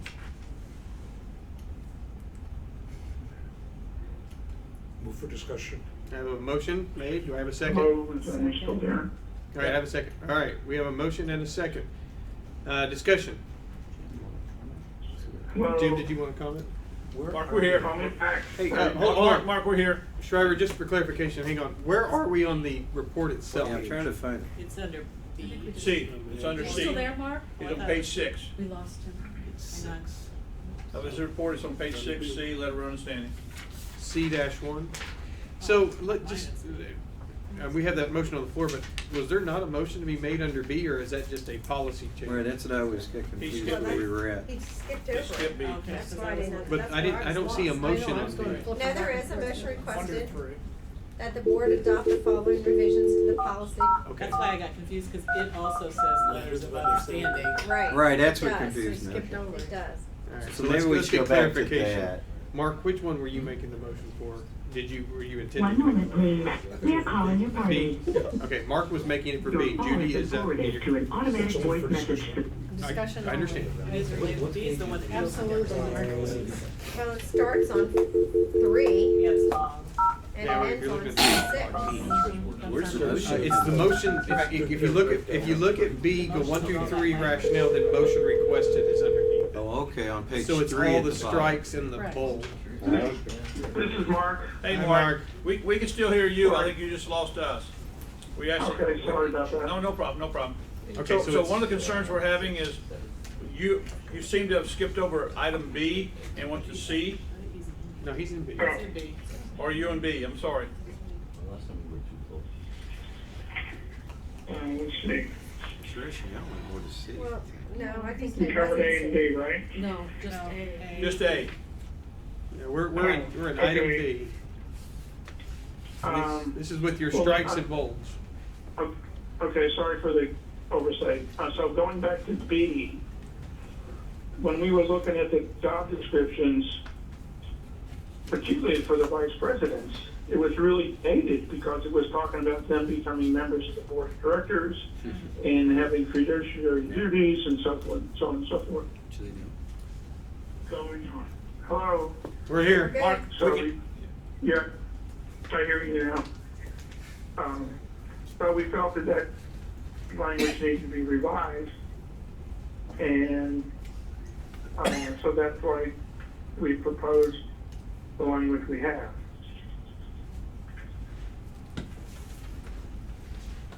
All right, that is the motion, and that's the motion we have on the table. So moved. Yeah, it's already, Well, we I've gotta already move got in a a second. motion. Yeah, Katz and Judy seconded. Yeah. Okay. So we are on item B with the clarification language put within the policy. Any discussion about these articles? I'm so confused where we are. We're talking about Get vice him on president. page. We're talking 4, about 5, B. and 6. Item B, it's everything between, basically, it's everything between where item B starts and where C stops. Right, pages. So it's 3 and Starts 4. at everything 3, in that bottom of street. page 3 and goes to page 6, I think. Yeah. Correct. Electronically, it's hard to give you a page number. Yeah, there they are. 3 to 6. Make sure everybody's at the same spot. Mark, this is Dave. I just want to make sure I understand on this one. Basically, this is just a cleanup in order to make it consistent. You're not making any substantive changes on the vice presidents. You're cleaning it up to what the vice presidents actually are doing ever since we went to the current governance system. That's correct. That's correct? Okay. Yeah, because he's But cutting. the changes don't just deal with vice presidents individually. Right. Well, I'm starting to see. There's one that affects you. Yeah, what's That's it? That's right. Right here, right now, or it's just policy. We can disregard that. One affects No, you. not right here, right now, but in October, yes. October, man. You have a report due October 15th. What do I have to do on October 15th, Mark? There were a whole You bunch have to of tell them all reports. the stuff. You have to submit your list of Yeah. Oh, yeah, I'll do that. Look at the scoreboard. Right. I'm done. Okay. Item B. Is everybody on the same page? We all got that? Any other discussion on item B? All right. All in favor say aye. Aye. All opposed, same sign. Motion carries. Mark, can we go to item Thank C? you. Yeah. As in cat, Yes, items, but not cats. yeah. No, because cats is with a K. C1, Mark. And I think that's the, adding to the vice president-elect letter of understanding. Right. The sentence that says, the vice president-elect would have no other international appointments during the year as vice president-elect. No, Mark, you're still early. You're C1 still for early. C2, look at C1 and C1. Yeah, C1 first. It's a change in language Oh. about their candidate, right? Your name will be Yeah, placed on the ballot. it's the strike with the add of your name will be added in place of the ballot. Oh, right. Letters of understanding. The, 116. well, we just thought it was Presidential. more clear C1 is to make that presidential. change. Okay, no, this is for president. Because, If it says C, that was wrong. we just thought it was, That was Yeah. not. C1 is for the people may president. run- Correct. People may run against them. We wanted to, sort of provide for that opportunity instead of just saying, you've been selected. We didn't want to just eliminate the want to encourage people to run if they want to run. So And we moved. talked All a little right, bit Mark, I about- have a motion. Do I have a second? Second? Second. Any discussion about C1? All in favor say aye. Aye. All opposed, same sign. Motion carried. And I'll move C2, but we want to clarify up in the, where it says that the Yes. Board of Directors revise the letters of understanding for a vice president candidate, because that also says president, but with that understanding, I'll move C2. Second. All right, we have a motion and a second for C2. Just strike and add your name will be placed on the ballot. Any discussion? All those in favor say aye. Aye. Opposed, same sign. Motion carries. All right, Mark. I think that's our motions. Where's this one about you can't serve? I have a feeling it was in the one that passed. Which one was I saw that? it in the governor, but I didn't speak. I was looking for that language, Jim. All right, I Mark. didn't see that language. Yeah, where's I this saw it language? about Isn't there governor. for governor? It is, at the end of B, I think it is. Oh, great. Right here. I saw it for governor under Vice President-elect. 6C, 6C. but Under Vice President-elect, P17. Article 6, Section 6, Vice Presidents-elect, and then we changed the description of their job. And then we also are proposing that we add an additional sentence that says the VP-elect cannot have any other international appointments during their year. No Page VP-elect. Okay, so Mark, this is not, what you're adding this sentence was not part of the report given to us, but this is an additional, Oh, okay. this Yes, is what's correct. confusing. oh. So this would be it's a not there. separate motion if it was Yeah, now we made. have a, Correct. it's not in there.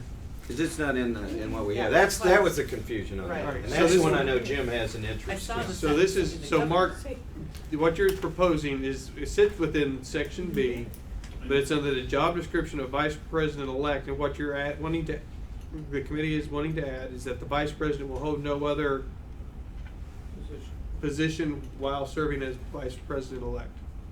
Actually, do they want to remove it? Correct. Is it in there? Yes. It's not there. It used to be. Where? I still don't see where it's. It's not there. It's not there. So it's whether anybody wants to make that, well, I guess the committee has moved it. Committee is sending it to motion. Vice President shall not hold any other office? While Right. serving as vice Or any, president. any other international appointments Hadn't that always been the case? during the Yes. years Vice It has President. been Well, the that's case. what I thought so too, but it's not in here. All right, so this is a proposal from the CQ committee to add this language. Correct. All It's not right, do I in have a there. maker of this motion? Okay. Judy, are you moving the Well- motion or are you asking a question? I'm asking a question first. If you want the motion, I'll consider it. Some of us are thinking that was already in there, but we're not seeing it here. No. So, No. what we're seeing here is not a shortened version, this is the entire, Well, that's is my this, question. is this actually the This job is- descriptions in the letter sent? This is the letter of understanding Maybe sent, it's not the Correct. policy. but Correct. this may not be our Okay. policy. I don't But think it the is. policy, okay, Because that the was my policy's question. I think this said is you where we can't have a do it. dispute, a That's- connection. it said it's There fine. was- Yeah. In the job description, it's there, in the letter of understanding, it is not there. Ah, there, Jim, did y'all to hear that? Okay, thank you. In the job description, it says you will not hold another position. In the letter of understanding, which is what we're talking about right here in It B, does not say it's not there. Not there. So you wanna add it to the letter of understanding? we don't or know if we delete it want to from or our not. policy? I'm confused on what you wanna do. We don't know. if The we- committee wants to add it to the letter of understanding, so it's in compliance with the policy that we have. And the policy is in Correct. place. And where's the Better. policy? So therefore, it is a policy you may not serve. But I thought he wanted it Correct. removed from the policy. Right, he has to make that motion. Yeah, what policy are we talking about here so we can look Yeah, it which- up which then? We need policy to look do you it have? up. I'm trying to find it. Is it ID 28? I 28, right. 138 maybe? So Mark, you're 20. suggesting to ID add to the letter of 28. understanding, quote unquote, the vice president-elect shall not hold any other international appointment. That's in the policy, right? During the year as vice president. During the year, okay, as vice president-elect or as vice president or both? So this will be effective October 1st. We're gonna sign it now and not covered by now. Right, Mark, if that were to pass, the people that have already signed would not be covered, it would be the people that sign in the future? Well, the,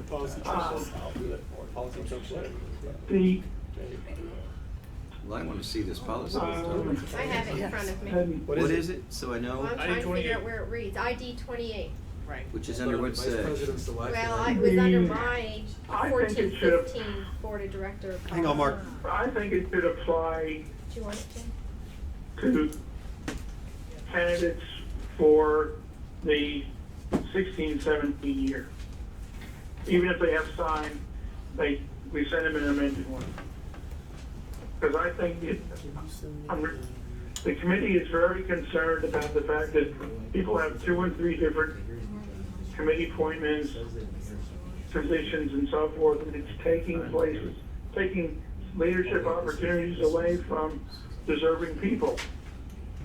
That's the president. Okay. We're catching up with you, Mark.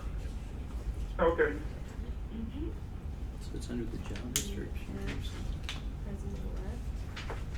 It wasn't attached. Vice President. Or is it Vice President-elect? And Mark, you're only proposing this as to vice president-elects and not as to folks running that are elected for the board, I guess that? Nothing? Correct. Okay. At this point, it's correct, yes. The committee expects to talk about this again at its next meeting in October. And you will want it for the vice president and vice president-elect to have the same wording, right? Right, correct. Or if you want to, well, no, exception policy, one of the two, but prior than, oh, yeah, I mean, even as vice president. All right, we are, again, the request is from the committee to add the language to the letter of understanding so that it's in compliance with the policy that we currently have. The policy is on, is policy ID 28, section 4, other responsibilities, A. And it reads, have no other international appointments during the year as vice president-elect. What page is that? That's on page 14 of 14? 14. And it's Section 4A. Have no other international appointments during the year as vice president-elect. That's a board policy. All right, so currently I don't have a motion. Oh, I'll move to make them in sync. Okay. Second. All right, I have a move to synchronize the policy and the letters of understanding. Well, that doesn't tell me how. That tells us nothing. Darn, Sue, they figured it out. Here, to make this clearer, Mark, the concern here is, I think, is that there is at least some sentiment by some of our directors that we amend the policy and to strike that language, not to add it into the, they want to do exactly the opposite of what CQ is recommending here. And so it's kind of backwards. So it almost, we have to see if anybody wants to move to strike that out of the policy or not and see whether it's going to stay. Then the next step would be to make the memorandum of understanding in sync with the. Well, if we strike it, it will be. Well, yeah, it would be if you strike it. Which way we're going to go, Sue?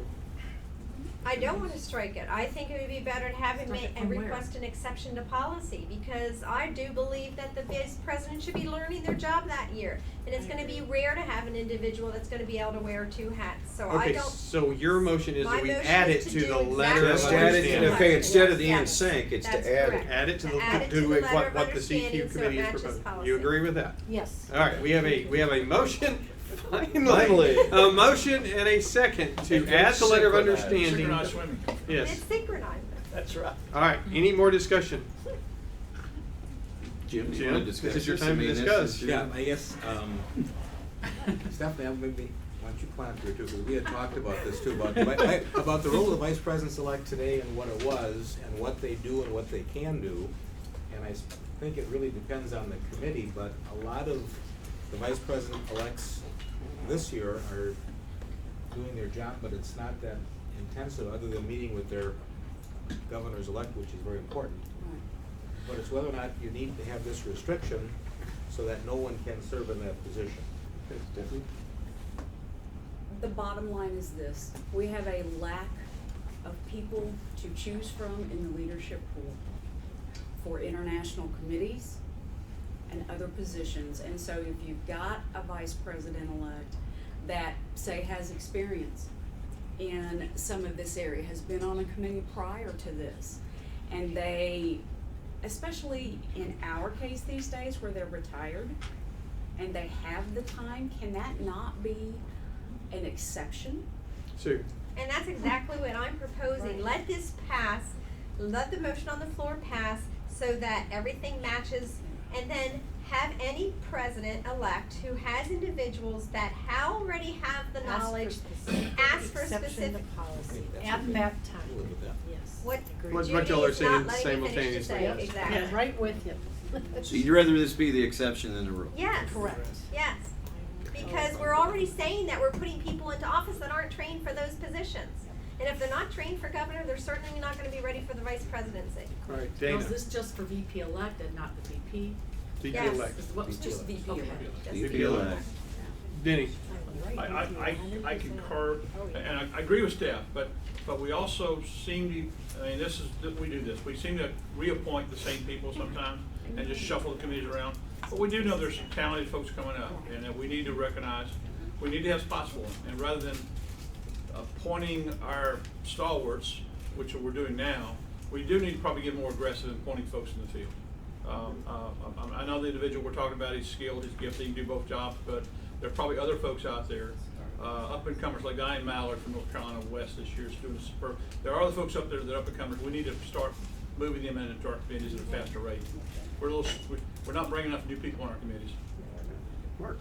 Thank you, Benny. Hang on, yeah, Mark. I really hate to see us write policy for the minority and for the exception of the rule, rather than we have the policy and then allow the president in a special situation, the president-elect, be able to come to the board and say, here's a special exception, will you grant me an exception from the whole policy?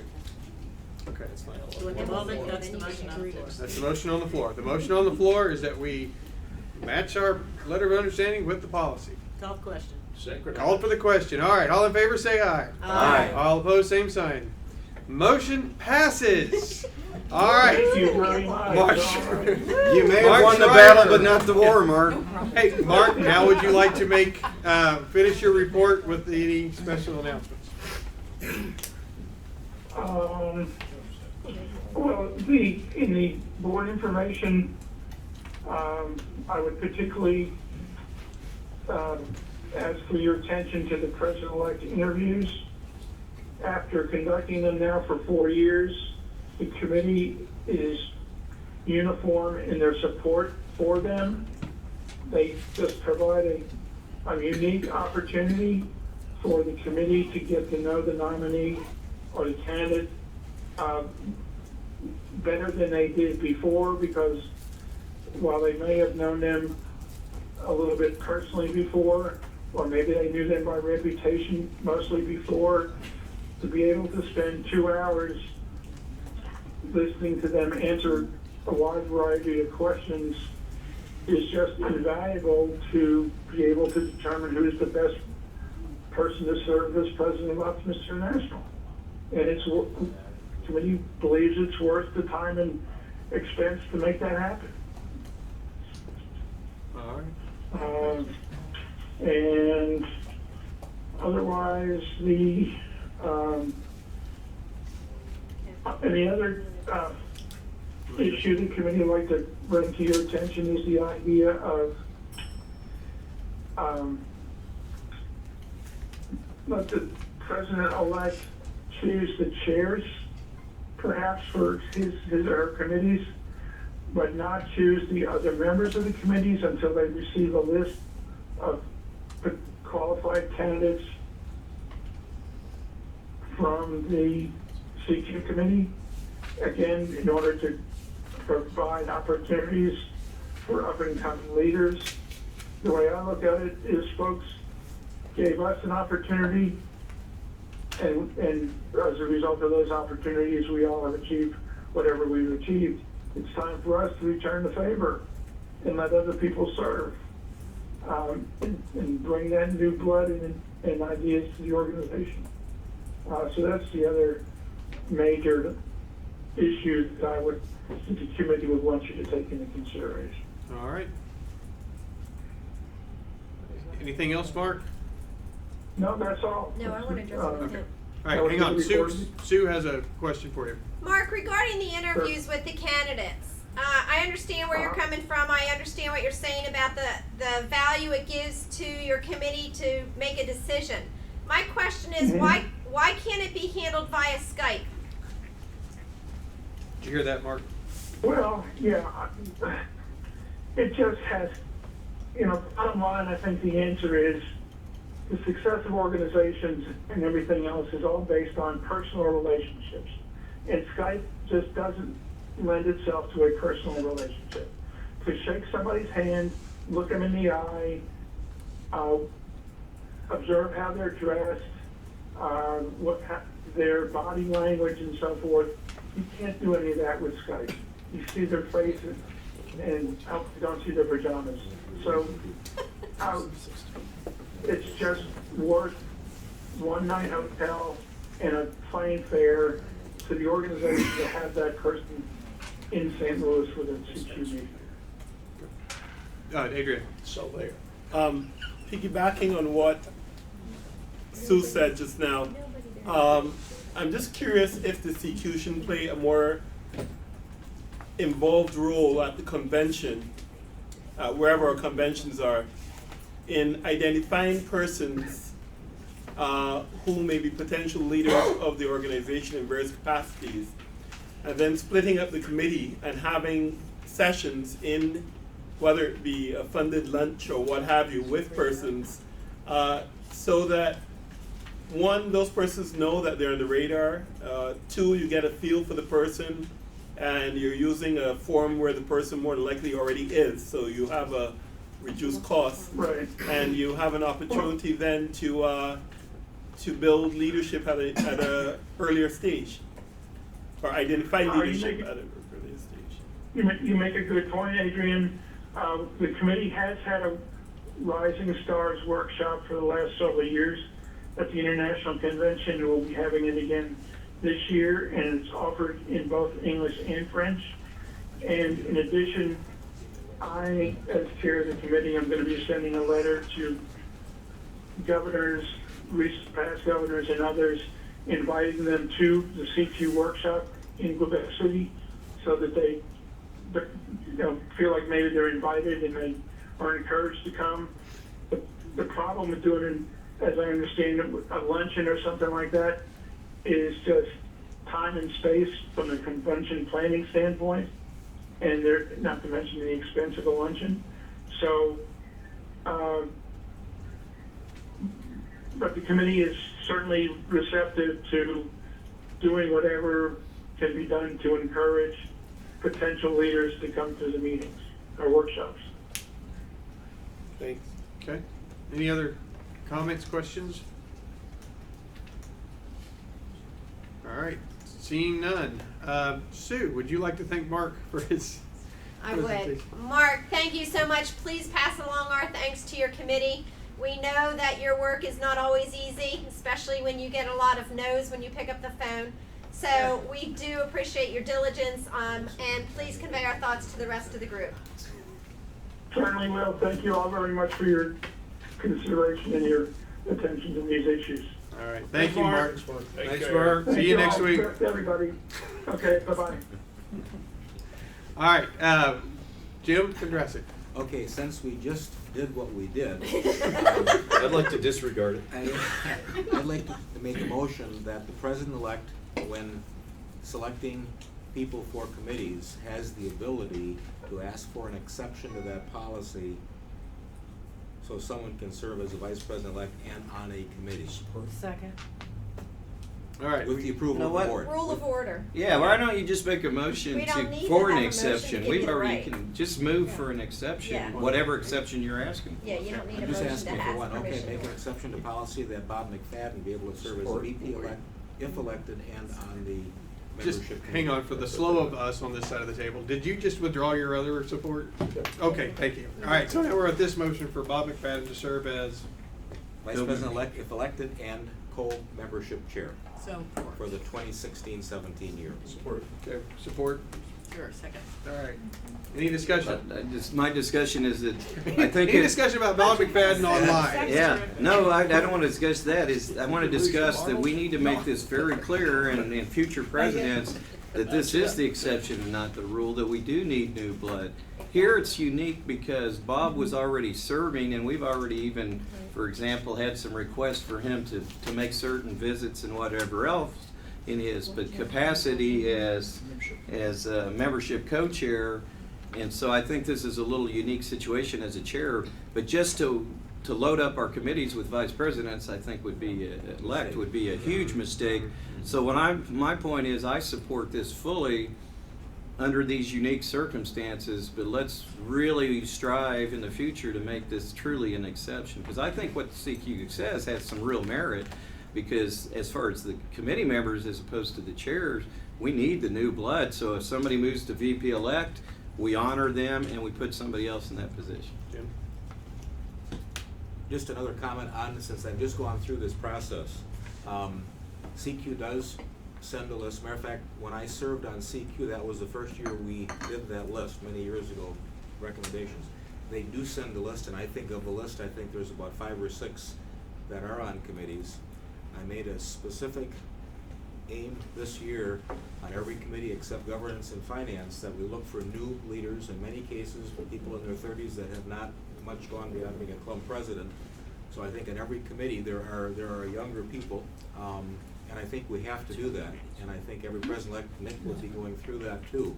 And I think we can get a lot of input from a lot of, I called some board members, past presidents, work with senior staff. You may find a person that is really good, but yet there's something that's happened internally that I think the president-elect has to take into consideration. So I did try to do that. Some of the names on the CQ list, not to mention any, but it's the old guard. And I just totally ignored those names. I'm not gonna go there. So I think our process works if we do it the way we're supposed to. Thank you. Any other discussion? All in favor of Bob McFadden having this exception, say aye. Aye. Opposed, same sign. All right, motion passes. All right, let's go back to item number 13 under districts. We left one in particular outstanding, 13A, district dues increase in South Carolina. That's not mine. Benny's got it. Okay, Benny. Okay. South Carolina District is requesting a $5 dues increase for district dues. I spoke with Governor John yesterday at length. South Carolina last year ran a deficit of about $10,000 in their district district accounts. Yeah, wow. They pulled that from a reserve they had established many years ago. John went on to tell me that he had made every cut feasible possible in their budget. They'd cut his travel, the lieutenant governor's travel. They had went through and cut about $4,500 out of the expense lines, which mostly came from district leadership. And the only way they could balance their budget, as they saw it, was to increase dues by $5 per member for the club. They have about 830 members in the South Carolina district. That would bring in about $4,000, and that was our target. That was the purpose of the increase. The monies would go to balance the district dues, balance the district budget this year. And they did pass this by a 2/3 majority, because that's not indicated in the motion. Yeah, the motion is very vague. It really was, and the motion to reconsider at the August convention failed. Or place it back on the ballot. I'm confused. The note we have here in February, it says it failed. The motion to reconsider Special failed. convention. Yeah, it actually passed, and they didn't tell me if it passed by 2/3. And If it didn't, we can't even consider it. Okay. So I think we need to know that before we can move I forward. thought you just said it did. It did pass, but when I talked to him, I couldn't get hold of Don Keating. Don Keating's the Secretary Treasurer, and I could not find information from Don if it passed with 2/3. Okay. As parliamentarian, I mean, am I mistaken? It seems to me if I understand it correctly, we cannot even consider their request unless it's passed by a 2/3 majority. I would concur that to be correct. Correct. And we don't know that one way or the other from what we have in front. I thought that was gonna be the request, because we. I thought that's what they were gonna do when they Right. sent us new information. But to me, I mean, I'm looking at it, I mean, maybe somebody else sees it, but I don't see anything that says anything about a 2/3 majority. It says the names of those who made and seconded a motion precede the stating of each motion. Called to order, Governor John, increased dues, effective April 1st. Governor John explained the rationale.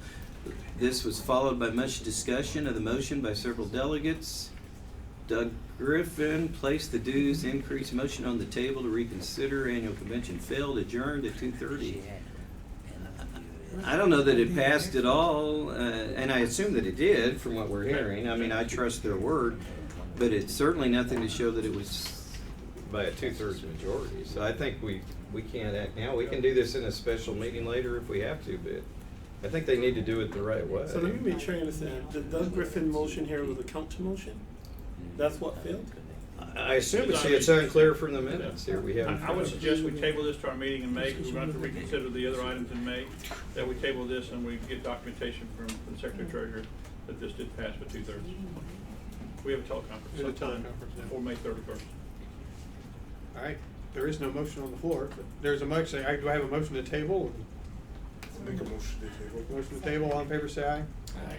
Opposed, okay, same sign.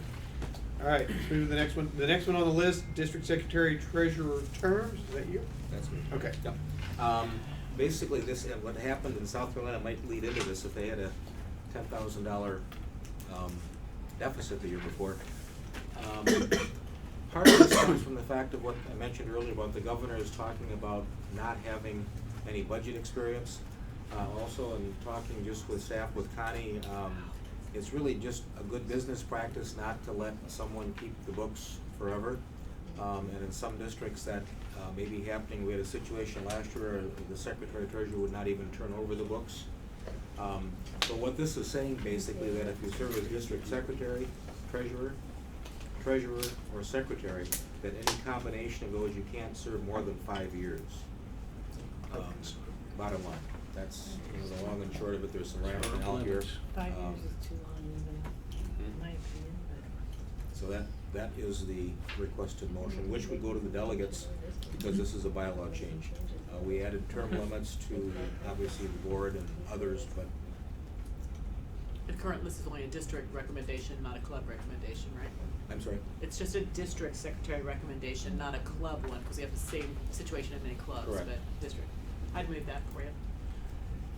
All right, I have a motion, do I have a second? Second. Jim?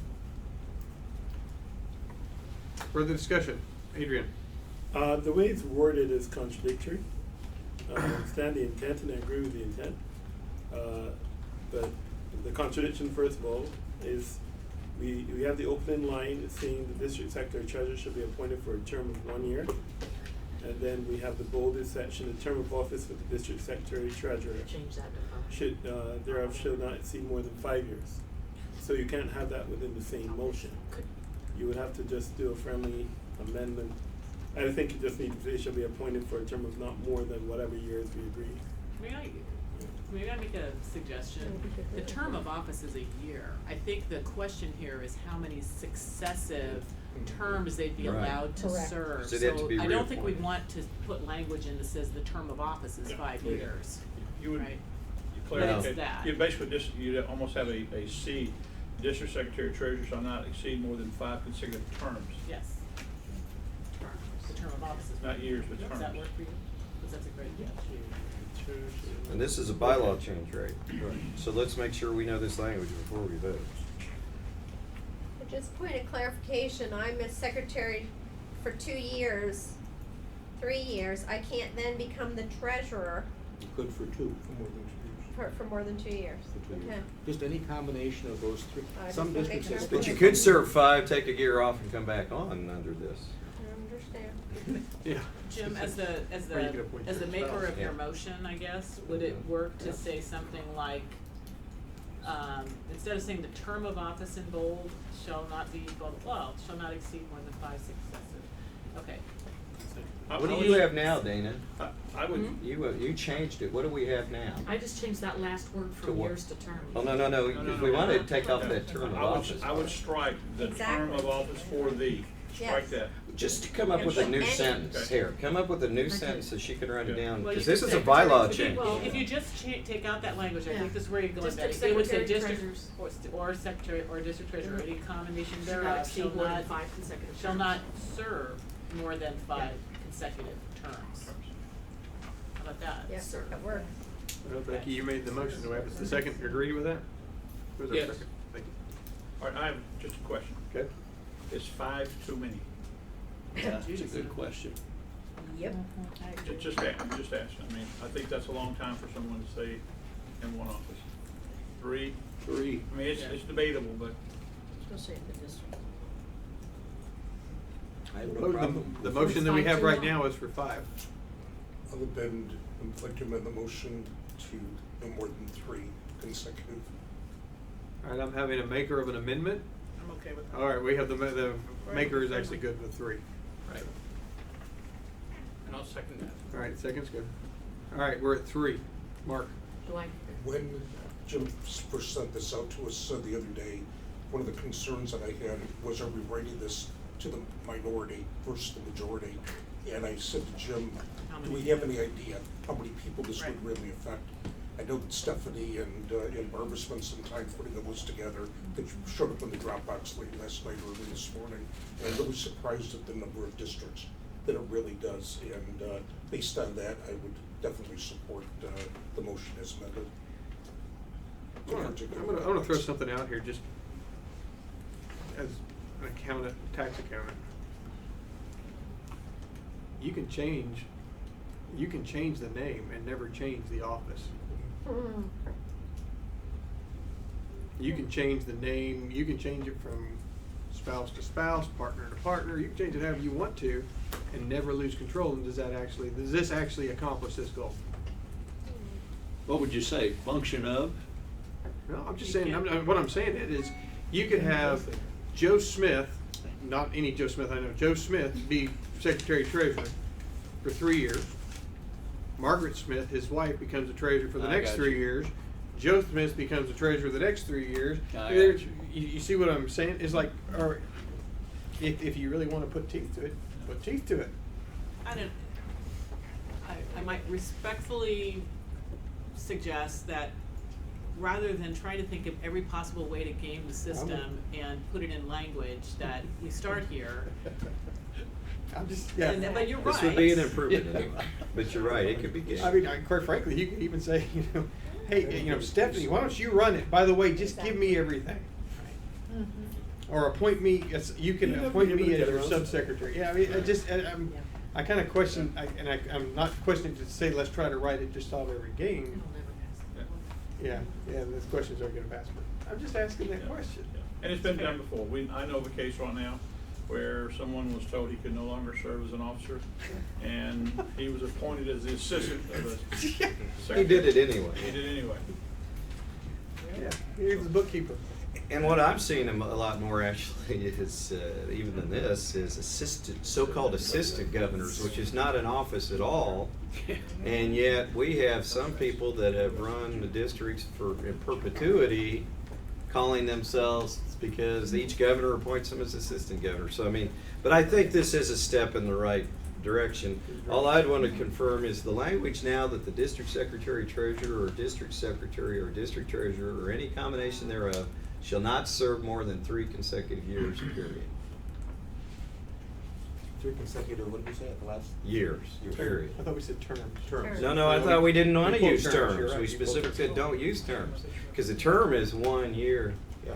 So 3 years, we don't want them playing games that serve partial terms. No more than 3 consecutive years, they're done, All right. at least for a year. Any other discussion? All in favor? We're leaving it? as what Dave just read. Can you write that down? I did. That's how I make, because this is a bylaw, so it seems to me this is pretty important. And then they wanted terms, and now we have years. All right.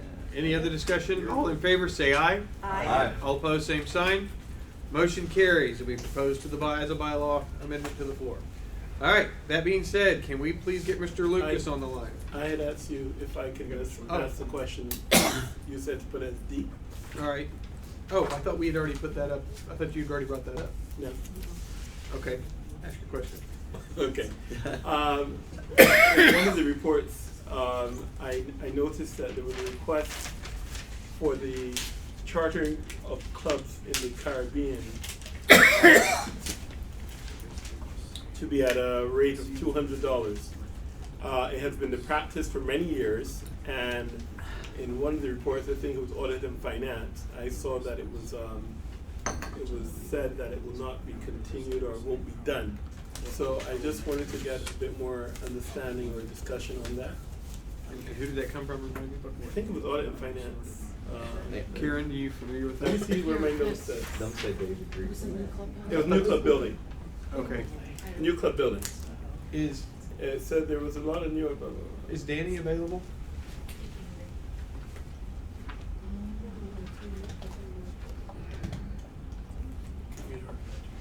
Where are we, sir? We're calling for Danny.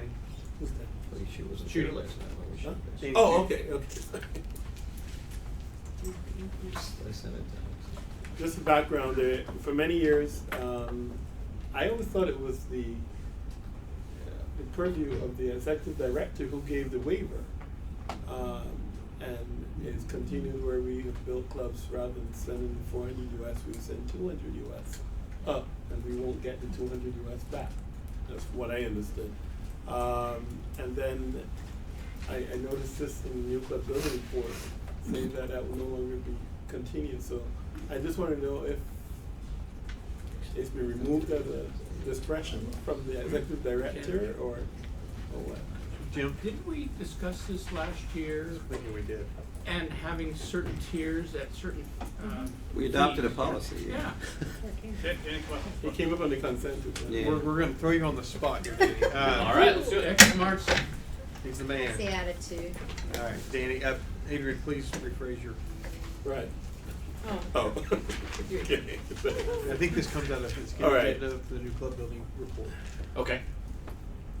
Right, the new club building committee, it indicated that the committee discussed at length the request from the board that it review club fees charged to clubs in the Caribbean, and whether any changes should be made given present economic circumstances. The committee voted unanimously to not recommend changes in Optimist international bylaws related to the fees. And the background to my comment is, that's the reason for my question, is in the past it was usually waived through the executive director. And I just wanted to know if that facility will still obtain, or whether it's totally off the table and we have to pay the $400 or what. That was my understanding. Isn't it based on Caribbean charter tiers fees or- now? Yeah, they're based on the tiers from the World Bank. I might have misunderstood. What was waived by the executive director? Or It used to be $400 to start a club. yes, it's We always paid $200, but we And- didn't get back the $200, or the new club didn't get the $200. That's how I current always policy? understood it. So what is the policy today? So it's just. It's You know, $400. Caribbean policy. for the Caribbean. Yeah, it's just every country in the Caribbean goes by tiers. So it's either $225 for tier 3, and Jamaica. But we count Jamaica as we have a provision in the policy that ensures Jamaica and Suriname are tier 3, no matter what they actually are economically. We have no such policy for any other country in the Caribbean. So those are all just charged based on the tier of the World Bank. $225 tier 3, $325 tier 2, $425 tier 1. It used to be $400 plus $1, $300 plus $1 per member, but we changed that to just $225, $325, $425. So that's why, and the World Bank lists Barbados as a tier 1 country, so that's why they pay $425, same as United States and Canada. But they do get the $200 back. But for a club of 25 members, they would get. Oh, $200. yeah. So Yeah. it's the same. What I'm saying, the last couple Oh, clubs I built okay. in Barbados, we did not send 400. I am relatively sure of that. Okay. So, That you did not send 400? no, When was the last time you built? last year. That's it. The Pride of Barbados, that was last year, and the year before. The year before. I think the change Or- came last year, didn't Or, it? it was last year? Well, It was a recent change. Yeah. Or at least it went into effect recently. the internet, yeah, the policy's changed, I think, at least 3 times since I've been here in 3 years, so it, so. Wanna go Keeping more? up amazingly well. So yeah, so it is a little hard to keep track of, but and then the problem is, then when we change the policy, some clubs are are still under the old policy. We have different international clubs paying different dues because we keep changing the policy. A lot of our international clubs are only charged $1 per year per member. So. Okay, thanks. Question answered. All right. I'll come back with some other forum. There may be a resolution coming from Carol, Right. that We'll address changes it. our tiers in Developing developing and developed countries, which would make it much clearer, because right now we only have 5 clubs maybe in tier 2. And in Jamaica, which is really tier 2, World Bank, which is also based on banking, not really on the economy, per se, is in tier 2, but we by law keep them in tier 3. So, I think maybe the new strategy we would look at would be developing from the resolution coming forward 2 tiers, developed and developing. And this is a policy issue, so it's something that this board can address. It does not have to go, and I think that's part of the overall package of what we're looking on audit and finance, is this whole thing of treating all the countries fairly across the board. So I think new club building goes along right with the dues part of it, to me. When you said this is a policy issue, what is this? We have a policy in place that does what Danny just said, that we passed. The new club building. Right. Okay. So what Because I'm saying is, it becomes a bylaw issue when it gets to the Jews. yeah, so we could change that and go to that part. We could change that by a policy. For the new club buildings. For the new club buildings. Okay. And also, just to clarify, I can't remember if the current international development policy says this, but when we've drafted different international development policies in the past, they separate the Caribbean, it's North America and the Caribbean, and then we've done things differently for other international clubs because they were based around our strongholds, and sometimes the policies were catered more to our ongoing efforts in Asia, Africa, Europe. So I know one of the last changes we made, it wasn't all, it only applied to international clubs outside of US, Canada, Caribbean. So. That answer your question, Andrew? It doesn't satisfy me, but I Well, we need to work on it. Right, no, that's what I'm saying. This is not the forum to deal with it. Okay. We want to do what we can to But encourage Adrian, when you come growth, for I'll the tell new you club, that. call me. I will, That's right. definitely. Always call me. The new club's ready. When you're building a new club, we try to work with you the best we can, no matter Benny what. always does. Right here, right now. All right, is No worries. Mr. Lucas available? Thank you, Danny. Thanks, Annie.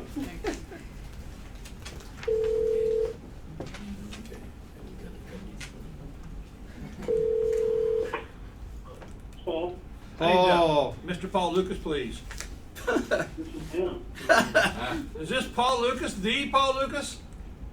The, One and only. Good deal. Paul, you're speaking to the entire board of directors. okay, I'm still listening to the World Bank discussion, so. There's a delay. There's a little delay. That's a It's bit like of a the delay. space shuttle. All right. Well, Paul, this is Ken. Hey, you're on. You've got some governance things to cover, so we're going to turn it over to you so you can start rolling. Okay, the first one coming from the governance committee is about the youth club name change. I think this is exactly as has been discussed previously by the board and assigned to governance. Okay, Paul, I got a motion and a second. Cats at who?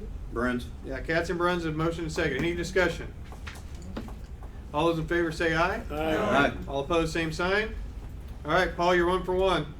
Let's go to item Youth B. club age rule, same background. Don't give it up at the end, though. All right, item B. Do I have a second? Do I have a motion and a second? Support for discussion. I have a motion from Katz Second. and a second from Kondrasik. Discussion. Paul, I think we're reading. Try to refresh my recollection. Well, this is what We've already approved it. Yeah. A lot of this stuff, guys, we've We approved. sent it to them. Governance is now giving us the language. Oh, okay. Okay. Yeah. All in favor, say aye. Aye. Aye. Opposed, same sign. All right, very good. Paul, let's go to C. College club semester building, kind of the same background, came from new club building and the board. Yep, move. All right, I have a motion and a second from Becky. Any other discussion? I have a question. All right, question from Benny. When we open up Article 8 and bylaws, would we open ourselves to any other changes in any other sections other than just the college? And I guess there'll be a chair at that meeting. Would it be ruled out of order to change other sections of this bylaw? Of this particular, of this subsection here? Let's say I want to change dues to $4. Would that be out of order, or could that be amended on the floor? You mean as to a non-college club? As to a As non-college to club? anything. Yeah, this is on the Yeah. floor. Once you put this on the floor. Out of order, because you have to talk about this proposal, you can't change anything else without it going to 90 days. Just want the chair to be ready. It would be ruled out of order, or it should be. Well, Wait a minute. Well, yeah, I mean, it depends what motion is. If the motion comes up and it's somehow related to college clubs, then it would be germane, but if it's related to another category of membership, then it wouldn't be. Good answer. Well, it's an interesting question. Just put That's this why you out asked there. it. There are so many things mushed together in one item. Right. B, you know, it might be interesting at some point to consider breaking that into chunks, but this particular No, I said change is that really only dealing with timing, but right? if you do that, then you open yourself to. All right, because now it deals with amounts, it deals with the tiers, all that. But the proposal's only about college clubs, so that's all they're doing. Is that true? Yes. Yeah, otherwise they would have to do a 90-day proposal to put other items on the floor. Well, okay. I'm just asking the question of, are we sure that's true? Because it's all in one article section. Is anything in that fair game? See, my question is, we need to be ready for that question coming forward. The parliamentarian, if it's Bob Garner, needs to be ready for that answer, and also the chair, so they can rule that not germane to the topic of college clubs. So that's my concern. So if they bring up something else about college clubs, could be about the timing, could be about the amount. That would be fine. It would have to be germane to that particular section, or component, I shouldn't use the term. Yeah, but I'm always very nervous when you open up this paragraph. Yep. All right, we have Well, a. is it worth, I guess the question then becomes, is it worth that risk? Because the chair can rule whatever they want to be real honest, in any, under Robert's Rules of Order, and the delegates can overrule the chair. And they could bring it. They could overrule the ruling from the chair. Is this change really necessary? It would be, yes, for college clubs it is. Okay, I mean, if Yes. it's necessary, then Yes. it's worth that risk. Just knowing that, you know, there is an appeal mechanism for any ruling of the chair under Robert's Rules of Order, and they can object to the rules of, no, but once it's before them, it's before them. It becomes once we present it to the delegates, it becomes the body's motion at that point. I could rule something out of order, then the delegates have an objection procedure that they could follow if they wanted to, and so, but I mean, I don't see that they would do that, but it is a risk. Jim? If we're gonna take this to the floor, would it be more appropriate, since this is all one section, is say annual dues, then sub one would be the first part, sub two could be college club, we break it out into as many sections as we want, and then you can say if it passes, you're amending Article 7, Section 2, B1, B2, B3, So we have a B4. separate subsection. Yeah. Yeah, Or- then you really open Yeah. Then you really open yourself Yeah. up. I'm comfortable the way it's written now, to be honest, I am comfortable. I just want the chair of be and I think Dave is fine. No, I mean, I understand completely, Yeah. so, but I also understand that there are mechanisms to get around the ruling of the chair if you wanted to. Any other discussion? All in favor say aye. Aye. Aye. Opposed, same sign. All right, very good. Hey, Paul, hang on a second. I think there was a question here to go back up to, I think, A. A and B, and Logan makes a good point. We just need to make it very clear that if the Junior Optimist International Club's JOI passes, that needs to be changed everywhere in the bylaws It says that that all comes over the up. reference. Well, it Will be. I believe that's the last sentence of the report says that. Well, it does, but More- then I look at B. Logan, you want to explain? More of my concern was where it says Joy Clubs shall consist of Alpha, Junior, Optimist, or Octagon youth clubs. Once we get rid of, if it passes and Octagon is no longer in the name, part of that was that those high school clubs wouldn't be called Octagon clubs anymore. It would just be Junior Optimist clubs. So Junior Optimist would apply to all To all secondary, categories. basically, Yeah, like junior high, just high to- school.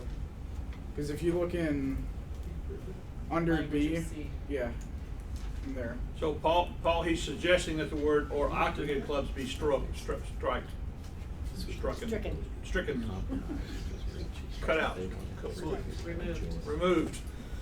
So you're saying, get rid of Alpha, Junior Optimist? Or octagon. Or Octagon? It's just the word or octagon. Okay, so wait, hang on. I need a maker of the motion, a voting member, sorry. That we would remove, do you want to, let me ask this question. Do you want to do it simultaneously with what we're proposing here? Or do you want to, how do we want to make this as a separate motion? Should be added to that version, I think so it's all in one. And Paul, you're saying on item B or item A? I think it needs to be added to item A, even though it's addressing that article that's actually referenced in item B. Okay, so, A is the one that changes the name. so this would also. B is the age. So the suggested proposal is that we remove everywhere that Octagon is, and we remove. Is that what we're saying?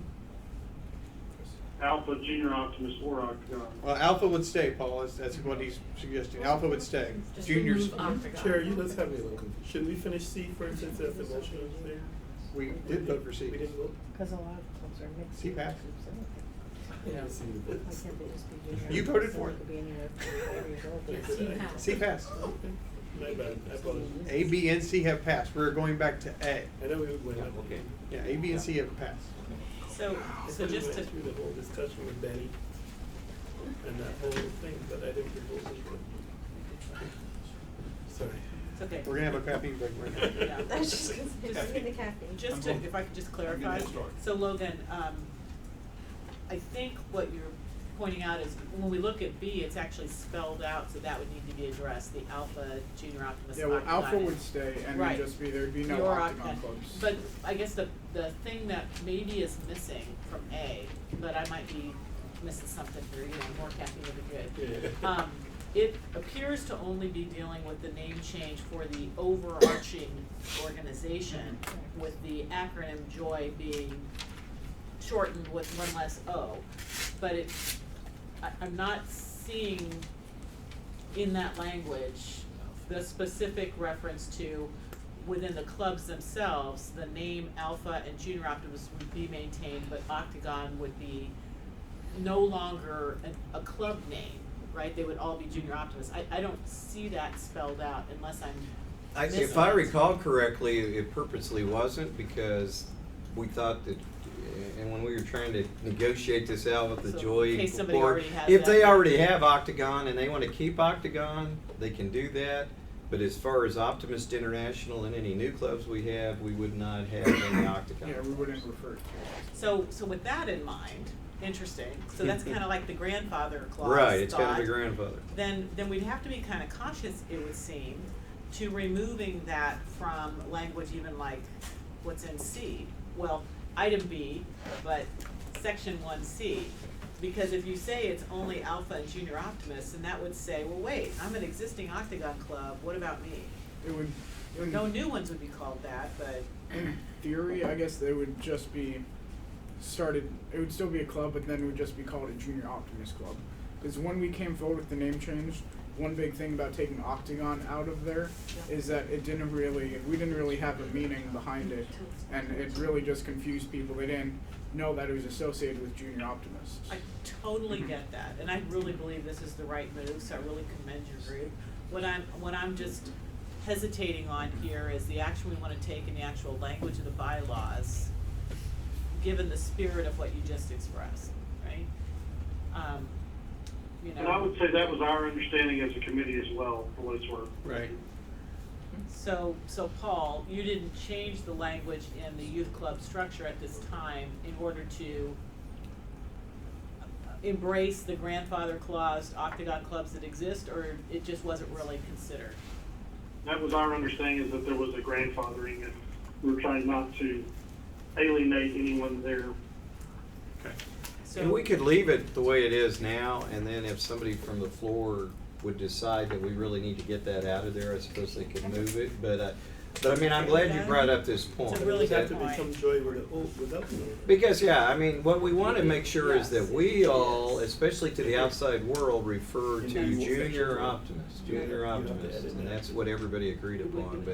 But I think if we leave it the way it is now, if the Joy Committee or Joy Board feels strongly about it, somebody could always move from the floor to, and I think they're gonna listen. I mean, we've tried to listen to the board and the committee on this. It would happen every, right. And then the joy without the extra O would, if passed, ripple through all references to it, so in the next section, it would already be done. Okay. So we're not changing anything? It sounds All right. like No, let's leave it. So there's Good. no Good motion. discussion. Thank you for bringing the. that. Good, Okay, thanks, Liv. Paul, let's go on to item dog. Delta, guys. Delta, yeah, whatever. I was thinking of the barking dog. I'm sorry, go ahead, Kim. Go ahead, Paul. Okay, two Go ahead, pieces Paul. on this one. The first one is, we were trying to tie the existing qualifications to be clear that those must be in place for anyone that is appointed, also in the case of a replacement that is needed. So on making sure that the policy that we do have in place, which is I-138, which talks about background checks, everything like that, that does apply to any candidates regardless of when they come in. The second one was under Article 6, at the bottom of page 5, you see there under Section 1, officers. We really felt like, on discussions with Dave, that we need to tie that in to really validate I-138, to make it clear that I-138 is authorized by the bylaws. We did want to talk about one option there that you see. The wording you see there is sort of the full wording. All officers shall be a high moral and ethical character. And then the last portion of that, I think we would come to you and say is probably optional. We want that for discussion, especially with Dave and some others here today, as defined by time to time from policies set by the board of directors. That's probably redundant in that the last section of the bylaws gives the board the authority to interpret the bylaws at any time. So we think that phrase could be left out at your discretion. We want to bring that up for discussion. Paul, this is Dave. I'm going to make a motion here, and it's going to be a little different here because I want to talk about 6 separately. So my motion is that we move to recommend to the delegates at conventions the changes as you set forth here in Article 4 and 5. All right, do I have a motion? Do I have a second? Second. All right, Mark, for a second. All right, Dave. And just say what I'm doing, and I've mentioned this to the board earlier, and Paul and I have had some discussions. I want to talk about 6 separately. I think we all agree that on 4 and 5, that people that are self-nominated, and regardless of the way that you're nominated, you need to apply by the same rules. So I don't think there should be any problem with passing Article 4 and 5. Any other discussion? All in favor say aye. Aye. Same pose, same sign. All right, motion passes. Would you like to make a motion for Article 6? And for the certainly purposes of discussion, I'd like to go ahead and move the recommended change in Article 6. Do I have a second? Second. Okay. and I don't want to. Clarification, Dave, are you doing the full wording there or the shortened? Well, for the purposes of this motion, I'm going ahead and I'm moving the whole thing, but I'm not speaking against it since I can't, since I just moved it. But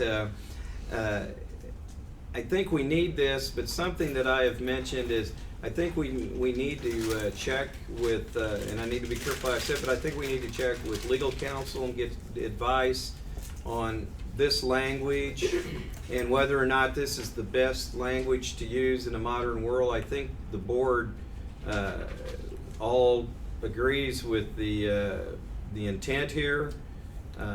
We may want to revert back to the language that's used for club members and just use that simply, which I suppose we could prove today if we wanted to. I think that's just a shortened version of just good character. But these terms, unfortunately, are ever shifting in today's society. So I just want to be comfortable with whatever we put in our bylaws is something that, first of all, wouldn't be considered to be discriminatory, and second of all, would have some teeth. All right, we have a motion as it's currently made. Any other discussions?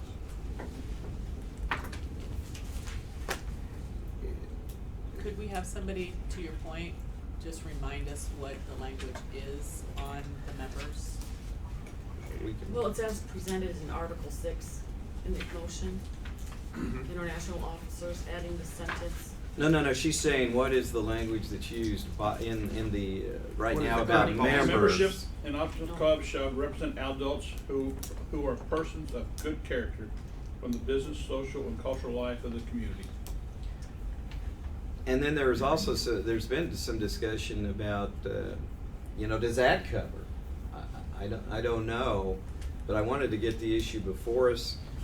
I just hate this fact that we're up against this deadline of having to have something by today, because this is something I'd really like to run by council and not rush into this part of it.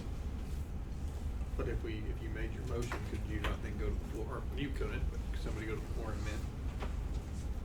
Probably. I mean, Paul, do you, I know you and I discussed it, and you had a couple attorneys there on the governance committee, and I know they're not giving legal opinions when they're on the governance committee, of course, but just like accountants don't give opinions. But I take it that this language they felt did have some teeth, or what's kind of how do we end up finally with this language? The biggest thing we're trying to do is to give authority in the bylaws that then kind of justifies I-138, because I think the concern was that if someone came now and didn't pass I-138, they could make a strong case saying, well, you can't disqualify me because in the bylaws it says I'm eligible to run, so the bylaws trump the policy. So we felt the two need to be tied together. I think that probably the shortened version of just saying all officers must be a high moral and ethical character, which I think you could even, maybe instead of, if you were more comfortable with good instead of high wouldn't matter. But, leaving that last section off, the only thing about that last section is define the time policy set by the board. We felt like it, might make it easier to, justify this to the convention delegates for discussion purposes. But I think by leaving that off, your last section of the bylaws gives the board the authority to interpret the bylaws at all times. And so if you just left that as all officers should be a high moral and ethical character, it defaults to the board anyway, which then the policy set to define that. But we felt it was important because we felt like, honestly, if I-138 were challenged, the fact that the bylaws don't currently delineate in any way to tie those two together, that someone could point out that the bylaws should trump the policy and therefore the policy is not enforceable, which is our concern. And that's my concern too. The only people that would be concerned about making that case are ones that couldn't pass the test. So. Right. Any other discussion? So we do feel it's important, and this is something that is necessary. There again, I would probably tend more toward the shorter wording versus the longer wording. But. Okay, here is the mover. Who was my seconder? Was that Mark, or who was my seconder? I would be willing to to pass this, get it on to, at least to the delegates, and we can in the meantime look to see if there's any legal issues. I'd be willing to friendly amend my motion so it would just be all officers shall be of good moral and ethical character, period. That makes it more consistent with what's in the, already in the bylaws, and I think a little, so we're consistent. You're changing that from high moral to good? To good moral and ethical character, which is the language used That's now what's in in the the, other one. the bylaw for members. And then cut off the other part, because I do think, as Paul just pointed out, we ultimately are the authority to interpret the bylaws if this does pass. So Jim, are you okay with that? Yes. All right, motion on the floor, good moral character. You know, the only thing I would say, just from our, going back from our discussions, and certainly I do understand Dave's points. I think, you know, if you said all members must be of good, you could certainly require that all officers should be of high. But there again, Dave, you're the attorney. Well, high in Denver might mean something different than high in St. Louis. I think Paul, he's relating back to the statement on the, clubs must be of good character in the business social community. So he's tying the good back to the good for being a member of a club. I understand that. And is I'm just this- pointing out that if all members must be of good, you would expect officers to be of high. So. It could be, but I think they're concerned. Just being a character like Eves, would that qualify? Be careful now. It may be. I've already too many times through the years, that's been well documented. I'm just questioning the fact now that we're at good same level as membership. An officer must be a member. I mean, what's kind of? Yeah, and I that's my concern is I think there is a different standard for officers, and I think that's what we're trying to convey here. Because when you look at the policy you're holding these people to a higher standard than you do your general membership. You might allow someone to be a member if they have certain things in their financial or even criminal background, but you would not necessarily want them to be an officer. That's what this policy is trying to do. I think you need a different word there because of that. I'm just not sure I know what the definition is of high moral and ethical character. Well, not at this world anymore, but. Right, and it's ever changing. It's pretty But I think if you go back to the same wording as your general membership, then why do you even need to have the policy? Yeah, well, that's the dilemma. If they transmit skills. All right, at the present time, we have on the floor, all officers must be of good moral and ethical character. Any other discussion? And that's the same as the bylaws. Sort of. That's the same as the bylaws and to be a member.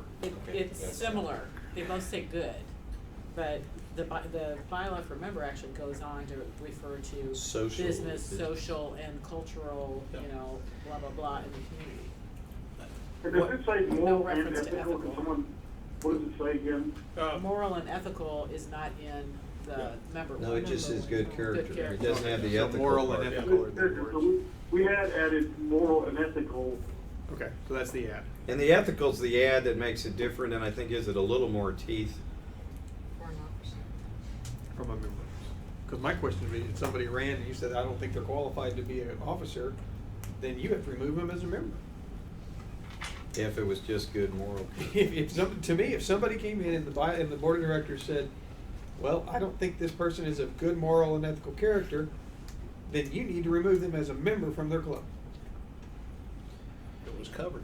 Because it's the same words. I'm not an attorney, play one on TV every now and then. Well, I'm not sure even what any of this language means. I mean, I don't mind going back even to, let's just say, all officers shall be of high moral and ethical character, period. And then we can determine between now and the convention whether there's any issues with that. I mean, I don't have a problem with that. So now you're saying high and not good? Well, I mean, it sounds like people have a concern with having the two, and I do agree. I mean, there are members, I know of people that have committed some crimes in their history that are great members, and we're not about to want to remove them from the organization, but we don't allow them to serve as officers. So This means every member from Colorado now can be elected. the high morals. So now you want high and not good? I don't want it, but that's what it sounds like I the would like to Wyoming point out is that for. the state of Washington also has passed that law. And Hawaii. And Hawaii. Hawaii. Alaska. All right. Is that okay? Go back to the high? It sounds like people would prefer the high. Well, I'm high with all that. And striking the adjournment rate. Yeah, but definitely want to strike the ending. All right, all officers shall be of high moral and ethical character. All in favor, say aye. Aye. Opposed, same sign. All right, thank you. That horse has been beaten. Now, They'll probably beat at convention. yeah, Paul, can we go to item E?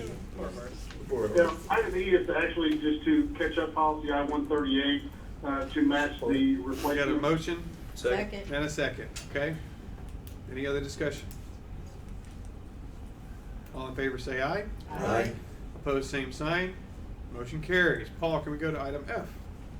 Item F is to do with district dues and sets forth a process and procedure there for districts to request the dues increases.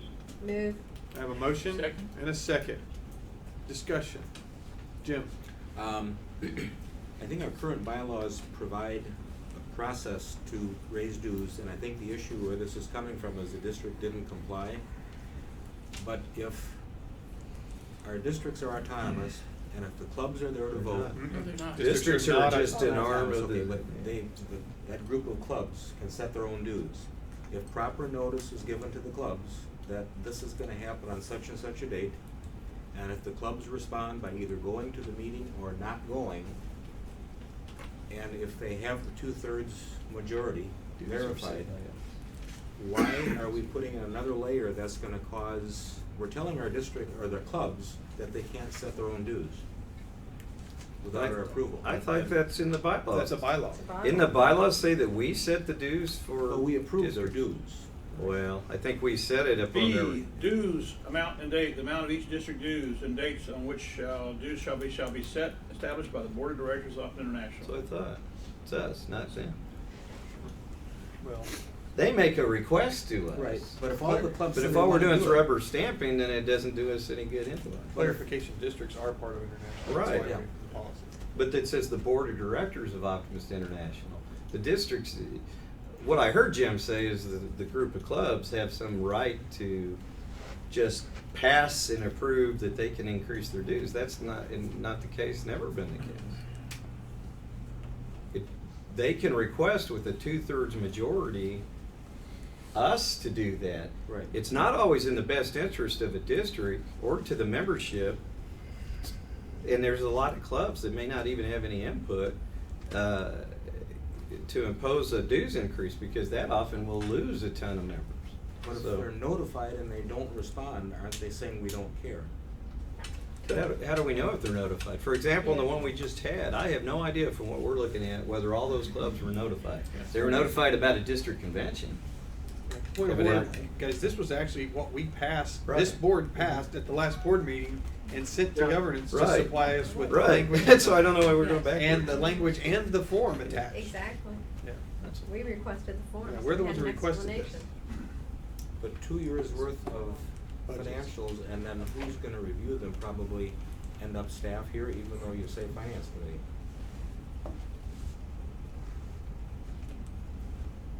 But if I'm not mistaken, that was the proposal, was to have our audit and finance committee involved.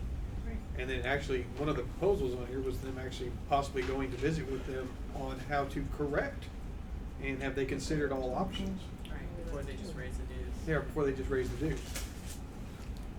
For example, I'd want to know why you have a $10,000 deficit. That'd be one of the first things I'd want to examine. Mark? One of the questions that I have, and I totally agree with the intent of this, is I know that we say that 2/3 of the clubs have to vote on it. Is there anything that says that we've got to have a list that says, or that proves that they actually had enough members at their convention to really hold a legal meeting? Because is there something in most district policies that says X number, or X percentage clubs have to be present for it to be an official meeting? Actually, that's a bylaw.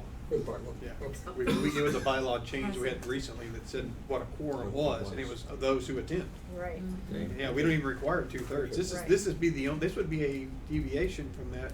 You could have a quorum technically without a 2/3 Correct. of all clubs. And so they could stay away and refuse a dues increase. But if 2 clubs are there and they both vote yes, then No, But I think 'cause this says two-thirds This of, says two-thirds. two-thirds of clubs, that would mean two-thirds, Paul, help me out here, but that would mean two-thirds of clubs of the district. So if two-thirds, they said, we don't wanna vote, and we're not gonna go, and therefore they can't pass it. But do we have anything Right, in so it's their policy. request that they've gotta be able to say, here's the clubs that The were in district, attendance. a resolution so we adopted know by that they're- two-thirds majority of votes cast by the. You're right, okay, so it is votes cast. To attend the So two clubs could do So it. two either clubs way. could change it. Okay. Yeah. Yes. That'd be 100%. As and we're not proposing any change in that. Right, okay, so that's not on the board, that's just two-thirds. To go back All right, we have a motion and a second. And that by the way, as a reminder, that includes the form attached. to, correct. That's correct. All in favor, say aye. Aye. Opposed, same sign? Not sure we had enough. I don't know. Yes, there. All right, we're gonna do a hand vote. All in favor, say aye. Aye. All opposed, same sign. You're confused, Jim? All right, motion passes. All right, Paul, can we move on to item? Jim thought it was talk G to is the a girl, hand. yeah. G, Paul. G. Okay, G, this is just a request to amend the new club building policy to allow Benny at the end of 60 days to reassign a new club building opportunity in order to keep the process moving forward as necessary. Moved. Have a motion? Second. Have a second. Do the right thing, man. All right, any discussions? Seeing none, all in favor say aye. Aye. Opposed, same sign. Motion passes. Item H. H is to rename policy I-11 campaigning. Support. All right, I have a motion Second. and a second. Any other discussion? All those in favor say aye. Aye. Opposed, same sign. Motion passes. Please proceed. Item I is the branding statement resolution that came from convention, and so the committee did bring that back to the board for action. So moved. Motion, Support. second. Any other discussion? All those in favor say aye. Aye. Opposed, same sign. Motion passes. Now, this will affect a policy too, so I just Okay, so this is motion, this is, yeah. Yeah, it's a policy under the brains. Something Okay, like Paul, this. any additional report?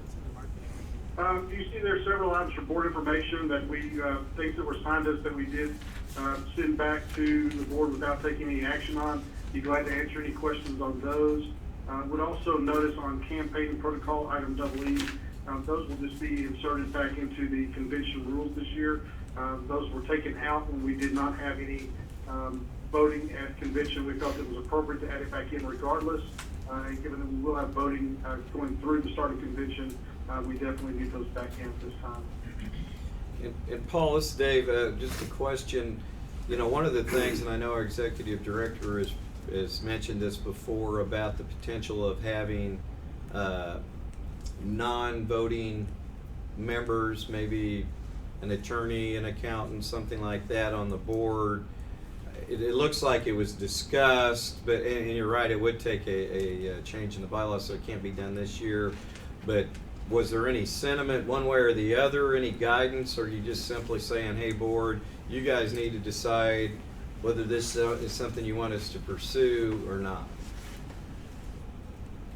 I think that is really the official way we looked at it was, yeah, you can do that if you want to, but, you know, I will say, you know, that final sentence there where it does say, the committee that felt the organization's size, structure, culture, additional non-voting member would not serve any meaningful benefit, that is certainly the editorial part of our report.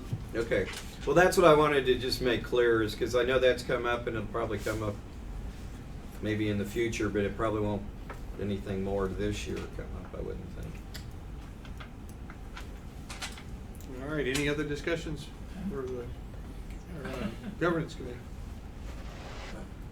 All right, that being said, Becky, as a former chair, would you like to thank Paul? I would be delighted. Chairman Paul, on behalf of the board, I would like to extend a heartfelt thanks to yourself and all the members of your committee. You've done a tremendous amount of work here, and having had the opportunity to chair that committee a few times in the past with some of the people actually sitting in this room, I know what's involved, and you've got a very comprehensive set of activities that you put in front of us today, so it represents a tremendous amount of work. Thanks very much for your thoughtful approach and for your collaboration with all the groups you've worked with, and please share our thanks with your committee. Thank you, Paul. Thank you, Paul. Thank you for allowing me to join via phone today instead of traveling to lovely St. Louis. We miss seeing your smiling face, but St. Louis is lovely today. Thank you. Thank you. It's not raining, it's not snowing. All right, we're going to take it's 3:35. We're going to take a let's do a 10-minute break, biological break, 3:45. At such time, Nick, Perlman, marketing. We just Wake up, passed Nick. one of your recommendations. Wake 'em Wake up, up, Nick. huh?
We'll turn this over to Chairman Nick Perlman of the Marketing Committee. All right.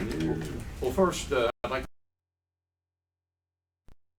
to think the kind of things we're discussing, it's always great to be able to do it face-to-face, eyeball to eyeball, and the things we're talking about. Last time we came to the board, we brought you several initiatives and we asked you for permission to move forward. If you thought they have had value, and so we wouldn't spend a lot of time on it. You gave us permission to do that, and you asked us to come back with, details and some cost and things like that. The other thing that happened, we presented the idea of updating the Optimist International logo, and just as a proposal, and we heard what some of the board members said. We also heard what some of the membership said that were watching us online. And so we took it back to the drawing board, and we have brought back something that we think hopefully will be more acceptable, and I think it's a great idea. One of the things I kind of like to do, I'm going to try to make this thing fairly short and sweet, so that and open it for discussion, because I'm hoping that our report and the letter that I sent each of you pretty much defines as best we can, hopefully pretty clearly, of what we want to do here. We've talked about it from a marketing committee. Do you mind if I just stand up? Because I always like to stand up and kind of, it's a little prickly, been sitting prickly all day, so a few a little bit longer, so I'd like to stand up. But the idea here, ladies and gentlemen, is, and we've even talked about, I've heard it as I was sitting back in the room and listening to this board talk about needing to change the way of doing things, needing to do things differently. And one of the things that I think Optimist International has to do, and we can define it a different way, but I call it, we've got to redefine ourselves. We've got to find ourselves again. And somebody said, well, we've got to get back to our core values. I don't think we ever lost our core values. We've lost focus of what our core values are. And some of the things I'm going to say here, I am not talking about moving away from serving youth. I mean, that's what we've done for almost 100 years. But I think also, based on reports and things we've heard from our membership and from the little of the Evolve report that came, I've read and whatever, is that we're expanding what we do. And if you look at how many of you know the 5 purposes of Optimist International? Anybody know those by heart? I'm sure. Well, if you read those purposes, there's only one of them that actually. But there's a lot of things that we do in life, and a lot of things that we're talking about, and things that leadership development, I don't know, Mark Weinsoff and President Dave and others have been talking about going beyond. It's more than just bringing out the best in children or kids or however we want to do it. So the idea here is that the marketing committee says we need to make a big change, and one of those changes is how we handle our branding. And I want to show you now, I know that, I guess the first request has pretty much been already passed, so we don't have to look at that. So we go to the second one, which is updating the official Optimist International logo. And I'm going to show 2 slides. I'm going to tell a joke between each slide, and then we'll move on, and hopefully you'll. This, I want to show you, this is Optimist International, and this is what I did before I came over. I said, how did I present this to the board of directors? How do I show them what I'm talking about? And I'm sure you all probably witnessed this, but this is just on my computer in my district in the Southeast region. Multiply that 49 times. That's the way we look. There's 3 audiences that we have to address: our membership, the general public, and the corporations and people we want to partner with and sponsor with. And that's how we look to them. Now, to the membership, they know that those 2 logos up there in the corner are our official logo. But a stranger, what does a stranger think when they look at these logos? Do you know of any other organization that brands themselves this way? Or a pretty successful organization, but any organization. So this is how we look. And like I said, there are hundreds of those things out there. And we do this every single year. We're constantly changing our look and changing our logo. Now let's go to slide 2, please, Tom. Now, what about this organization? What does it say about this organization? They're consistent. Much more. I think it says that we got it together. We've got our international logo that we use on the international scene. We've got the district, we've got the club, and there's a variety of other things. The idea here is to be consistent across the board. Now, I am not taking away from the president having a slogan, or a governor having a slogan, or a club having a slogan. I'm not even against them having a little pin. But the idea is this is the logo that we use on everything that we do. You don't see IBM and Coca-Cola changing their logo, do you? Every time. They don't let every division or every office. Look at Apple. Apple, their box, their packaging is part of their logo, part of their brand. So we have to do the same kind of thing. Now, I won't go into all the rationale, but there's a rationale why we use the circle. There's a rationale why we pick the font. And in every case, Optimist International is included with the service mark. Now, I may have said trademark, that our logo is a service mark, not a trademark. But the idea is we're not well enough, we're not known well enough, we're not an Apple, a McDonald's, an IBM. Of course, IBM is, to use our initials or our logo without the name. So that's another thing we're trying to do here. And what I'm asking this board to do is to adopt this as our upgraded logo and let this marketing committee move forward with making this our brand. Motion to approve. Got a motion, do I have a Support. second? Support? All right, discussion. Well overdue.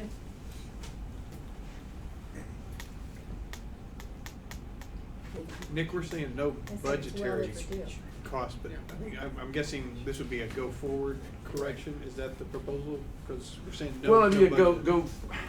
well, the logo is developed. Right. So we're not gonna have it spend any money to develop it. And I guess further down in the line, we talk about, I don't really see, there is gonna be some cost, but the idea is that I would think that the logo would be adopted, and then we wouldn't throw everything out right immediately, but we would determine a time that we make the change, because we're having new officers come in. That's when it changes over, rather than just throw everything away immediately. So phase it in. Phase it in. Yeah, I'm saying phase it in because there was response back. Ooh, this is going to cost clubs and whatever. But we change officers and we change every year. So this gives the option when we make the changeover. This is the logo.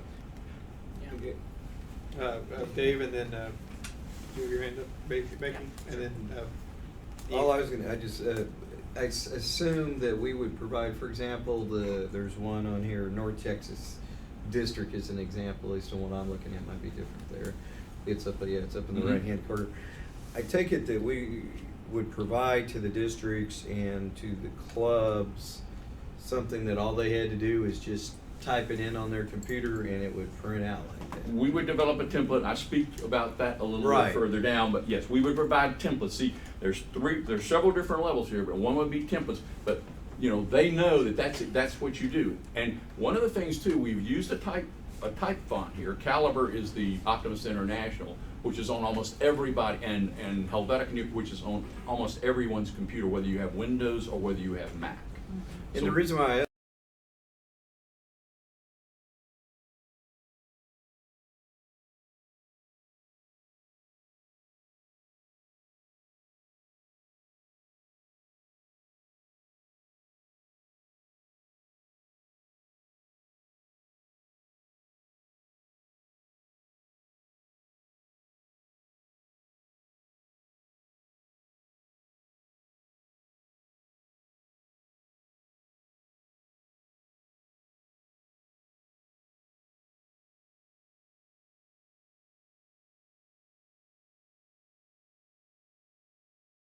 Yeah, I mean, and again, I think we need, in certain cases, to take control of some of this stuff. to offer it to them. To offer it to them. I That's a agree. service we give to them, and, and basically we've got a staff understand that they're not busy, but the fact of the matter is to make marketing more, I guess, more powerful from the standpoint of help and support to these districts and clubs. Becky, do you have a question? I was just gonna say, you know, I really like the direction, and I think it does a nice job of preserving a lot of the sort of core elements that are recognizable to people now, so it doesn't feel like a major departure. You know, they can still recognize some of the logo. I like the circle approach, as you said, and the bringing out the best. You know, covers a lot of those elements. So I think that's great, and I do think that in terms of things that can be done right away without impact, you know, things like the website can be pretty immediately done. The template idea is great. I wonder if you could comment on what do you see happening. Would you see the elimination of things like what has become known as the BOBIC, you know, the bringing out the best in kids? Yes. And just one other thought. That's okay, because I want to let you speak here, but also as we provide the idea of templates and so on to the districts, if you just comment on how you would see them having or not having their own theme or any other logo in addition to this, just, you know, just thinking of the reactions that might be out there. Okay. Our proposal, this would be the only logo for Optimist International. Only. Bringing out the best in kids would be gone. Everything would be gone. This is the logo. What I'm talking about, and we do already do this in our district, but the problem we have in our district, which we discussed, is that we have our own logo, which would go away and be replaced by this. But the idea in our district, everything that represents the district, and as a matter of fact, even the clubs, has our district logo and the club name and the district name. If the governor has his own special pin, and he has his slogan, his passion for kids and community. That's subservient to the main logo. It doesn't go on a banner, big banner like this. It doesn't go on the top of his stationery. The Optimist logo would go there. And you know, and I'm sure IBM does it. You know, you have a certain campaign or something, you have a slogan, something, but it never is attached to the IBM logo. No, it's a standalone thing. Yeah. Yeah. So that's it's basically I call it a corporate approach. I mean, this has got to become sacred. This has got to become sacred. If we're going to make this branding work for us, and we're going to expand it like we want to. And to tell you just a little bit, I didn't put it up there, but that even emulates what's the Distinguished Officers Watch.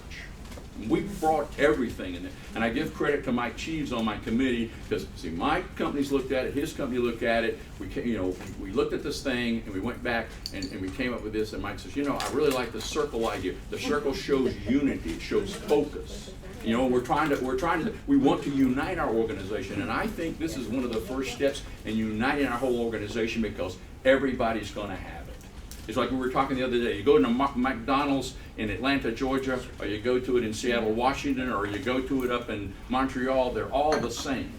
They might have a little bit different on the menu, but they look the same and they're all the same. And we got to do the same kind of thing, I think. I've got Becky, Eve, Karen, now Benny. I'm done. Okay. Eve? Things great, but when we will release, if we release that, the phase-in has to be short. Very. I mean, you can't say we're gonna do that within a year or whatever. I mean, either you go or you don't go with it. Because otherwise, everybody will be confused, and you have to say, like, that date, that's it. You know, you cannot use the old logo or whatever. Because if you try to phase it too long. Well, I agree with you, and one of the things that I think we have to do, we have to train our governors on this stuff. We have to have a little shot. I know your agenda will be full, but we have to have a time to say this is you know, maybe 15 minutes. It doesn't have to be, you know, an hour of this stuff. It's just that this is the logo, this is how, and we actually show them how they can fit their slogan in and that kind of thing. So, and we can do that. I mean, we can come up with attempts to show them how to do that, because the idea here is they don't know how to do this stuff. They do the very best job they can, but they don't know how to do it, so they just, you know, they stick it on there and you know, they got to know the exact colors that we use. No, you don't go into the print shop and say, well, this week we're running processed blue. No, you got to go in and get 289. or whatever we proposed. I don't even exactly remember. I think that is 289. But anyway. All right, Karen. Well, do we each time we have officer changes, do we replace all of our supplies, say of stationery, forms, and that sort of thing? Internationally? Yeah, because, Not anymore. well, that's what I was thinking, because, I thought I heard the comment that, well, we always change when we change officers, so this is when we would make that change in saying that there's no budget impact, but I guess I don't understand how there could not be a budget impact. If we have current supplies with the other logos on it, and we wanna change to all this, and I agree with Eve that we don't wanna drag this out forever until our current supply is used up or whatever, so we are going to have some budget expense there to replace whatever supplies we have with the new logo. So I That would think be to your say it's envelopes, no your. Well, I guess what I was relating to is that we change this every year, and I see this all over everything. So I doubt that Dave is going to come in and use the very same logo. I mean, I'm sorry, Jim is going to come in and use the very same logo. Now, as far as Optimist and Almost identical. It's close. yeah, well, He yeah, does but have it's one going, but it's that's still almost- going to have. It's not. You can't use the same. That's what I'm talking about. Optimist International, I understand. We already have, and one of the things we had put in our request was to to phase some of this stuff in, but. I mean, matter of fact, in our proposal, we thought that there probably would be some kind of impact. That's why we said for about a year or so. But the response back I've got back in talking to board members and others is that we ought to go quicker. Yeah, I don't think it's a true statement to say that there is no budget impact. I think we There's money. need to look at that and see what is the impact on the budget. And as you saw, we don't have any money in our budget this year for any additional expenses unless there's something that we could cut. And to Karen's point, I think, There it which is. is, we have to have a, but audit finance has to review the financial impact. So maybe consideration. Benny? Okay, first, we've also allowed some of our supplies here to run lower. I mean, I'm gonna speak to that because we thought the sale was impending. And so we've been letting envelopes and packages and things like that begin to go down because we were scared. There is cost though for banners and things like that. But if you go back one screen, Nick, Tom? Can you go back one screen? One of my concerns, is some of the confusion you're talking about though is the district logos. I mean, I'm looking at, Georgia, The Gateway, yeah. Gateway, Caribbean. Mhm. I mean, a lot of our confusion is the fact that we have so many various logos at various levels of the organization. Yeah. And if we can't, I guess if we do something like this, we need to make sure that we try to do away with all those individual logos, because that seems to be, in my mind, where all the pins. I mean, we got I like the new pin, by the way, but we got so many things going on because we have so many districts and so many clubs, and that confused. That's why we're so, I guess. One of the things. Before you answer Go that, ahead. which one is our official logo now? Good question. Actually, the one on the upper left-hand corner The would blue be one. the actual, and then the Friend of Youth is our official slogan, which is in the bylaws, so we can't retire it without changing the bylaws. But I mean, the one on the upper left is the actual official registered service mark. Okay, yeah. And the only one in the bylaws is Friend of Youth. And to bring it above it? That's not the, that's not the bylaws. No, that's just all, What's the policy? that's not even in the policy. I mean, the bringing out the best was, but the logo itself wasn't in it. Same with the one that I expanded it. Okay, It's not in it. I just wanted to be clear. I'm sorry, where were we? But I had to interrupt him, so No, I just wanted to be you were clear. responding. Yeah. I just want to say. Well, I think your Oh, question was what what I about was the getting, districts? we wanted to impress on the governors and the districts and the clubs that the second slide, that's the logo. But if somebody wants to have a slogan that they want to use, like, I'll give you a prime example. Hal Sewell, the year that he was governor, he did not have a pen, but he had a slogan. His was, "The smile of a child makes it all worthwhile." We use that in advertising, whatever. I don't think there's anything wrong with doing that. He did not have a special pen. Now, Russ comes along and he wants to say, I believe. Well, the district logo he used that as a little pen. He did not do bags, he did not do stationery or whatever. Tony comes along and he wants passion for kids and community, and so that's his little pen.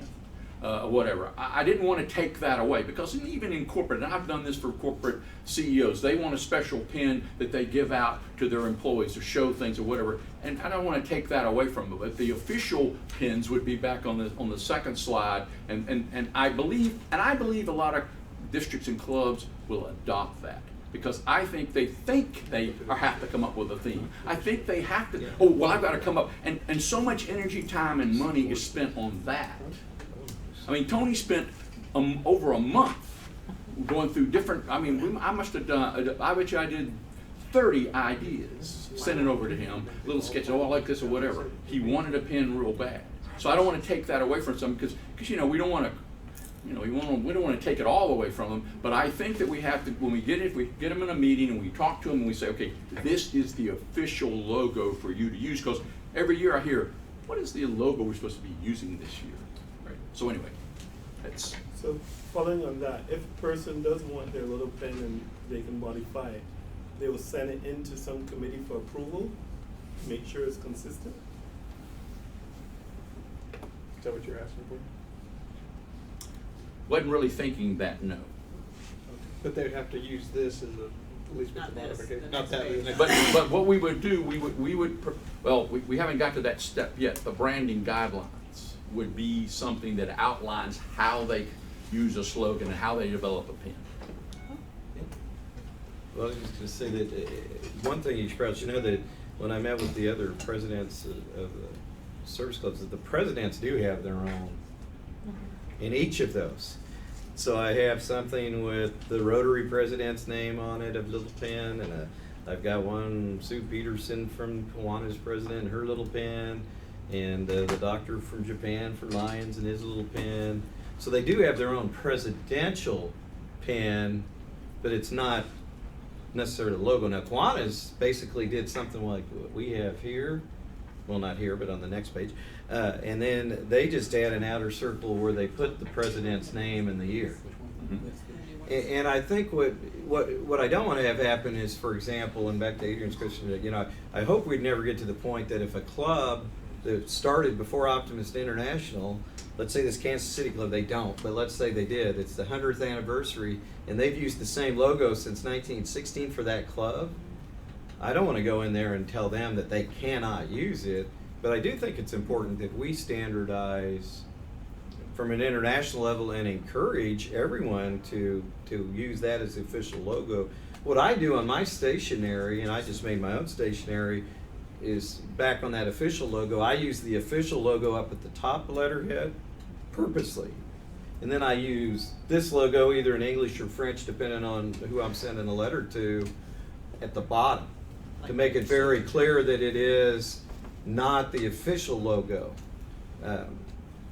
So just so I don't want to get, at least and I'm enough of a populist that I would really like to see this at least circulated to our membership, because I think the best thing we can do is get a buy-in. I think they would like this. I really do, but I think it's important that we get a buy-in. I also think we do need to know the Audit and Finance Committee's thoughts on expense. Adrian? To that point, I'm a relative populist too, person who's a populist as well, but I think it would be crazy for us to try to get approval from our membership. No, but but let me finish the point. buy-in. Let me finish the point. But I'm leaning towards this approach that even if we do approve it today, that it's something that we roll out, as you said. I don't think it should be a long run-up in terms of implementation, but I think it should be what's the right way of saying it, Becky? I basically want to say that I would rather us make it official from, let's say, October 1, 2017, and use the period to sensitize people to it. But But once develop it's a drop support. dead date, it's a drop dead date. I don't want, Start the transition. and I kind of made this point to Nick in my letter back to him. I wouldn't like to see us make it official October 1, 2016, and then give a year thereafter for persons to get in tree. I would rather give the time prior, before, than after, because it will be chaotic trying to police it. But if everyone knows this is coming, then they work down their stationaries to do whatever they have to do. But we also sensitize and get all the buy-in, make the tweaks. That's populist, that's Right. populist. Good. Because Jim's governor-elects, for example, have already probably spent a lot of money on different things. Jim has spent some money that he's been allocated as president-elect on some things. So I'm thinking an implementation is of October 1st, 2017 as and that does give us the opportunity to bring people on board as opposed to just to cram down, you're gonna have to do this. In saying that, would the thinking be that nothing would be done till then, or would it be, we could start doing things We at the could start. international level? I You wouldn't could mind putting it begin on my to own see it- stationery right, tomorrow. Put it up there now, put it on the web, Go it ahead. could start showing up in the magazine maybe, but the idea would be the next year could be used to help provide those templates, guidelines, how-tos, and then the next group of governors coming in and so on would start with a fresh, clean Fresh slate slate. of this Training is in how you January. do it, Right. when they're training. Potentially with the president-elect who knows exactly how to guide them. Exactly right. Sue?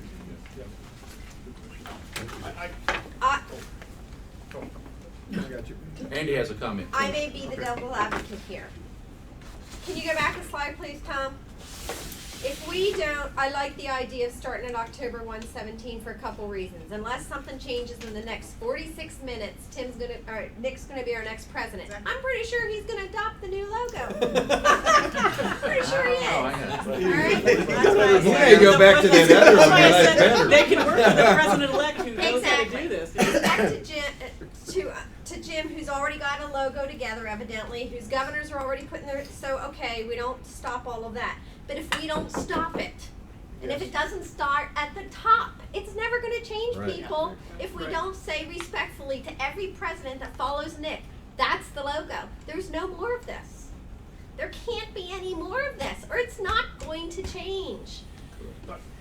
Because that's why, that's how this has all come together. So I agree that because the next year is already in sequence and I'm sure signs are made and governors are doing pins already and everything else, that we wait till October 1/17. But if we don't say, folks, if we're going to brand ourselves, if we're going to make people understand who we are, we have to be under the same umbrella. And if it doesn't start at the top, and if we don't say to the governors, we expect you to use this. You are officers of this organization, and we expect you to use this. I don't care what little pin you might have, but I really don't like the fact that they'd have another little pin. But that in the future shouldn't appear anywhere on letterhead. If he wants to have a pin because somebody did a great job when he was at their district and he hands them his pin or her pin, great. But it shouldn't be on letterhead. It shouldn't be anywhere if we're truly going to brand ourselves. Look at your cost for your districts too. Benny? Okay, I'm Okay. sorry. Andy, then Benny, yeah. I was gonna say two Well things. said. The first thing was Sue just said it for me. Thank you. What she said, what she said. Ditto. The second thing was the lead up to 2017, October 1, would enable us enough time, and I'm just giving myself a lot of work and others a lot of work, but to actually just create logos for every single district and every single club, and on October 1, we deliver it to them. Actually, you can deliver it to the governor-elects while they're coming in the door. Right, well, anyway, we deliver the assets to them right then, exactly how we want it to look. And all of these are retired, and we move forward, so. Benny? Okay, I echo Sue again, and, I mean, I like the logo, but still, we gotta have one logo, and I think that's the problem we have, and the new logo looks like. The other issue I have though is, we have a lot of program logos, like oratorical and, do we? No, they stay, there's nothing wrong. In a branding program, there's nothing wrong with having program logos. Every organization has those kind of Okay, all right, things. that's- So we're not Okay. talking about getting rid of those. Okay. That was the question. Yeah, but the octagon, I mean, what I like about Mix is the octagon stays. Can you go back to the? I got all excited. Yeah, that's an octagon logo. Right, and that is the octagon, within the circle, a circle and an octagon. But you realize that that is our member pin. Yeah, it's Judy's. It point. is It's the on our member. member. No, I know, and our watch, it's our watch. It's our distinguished president watch. It's our, There's the watch. No, that's why I love it.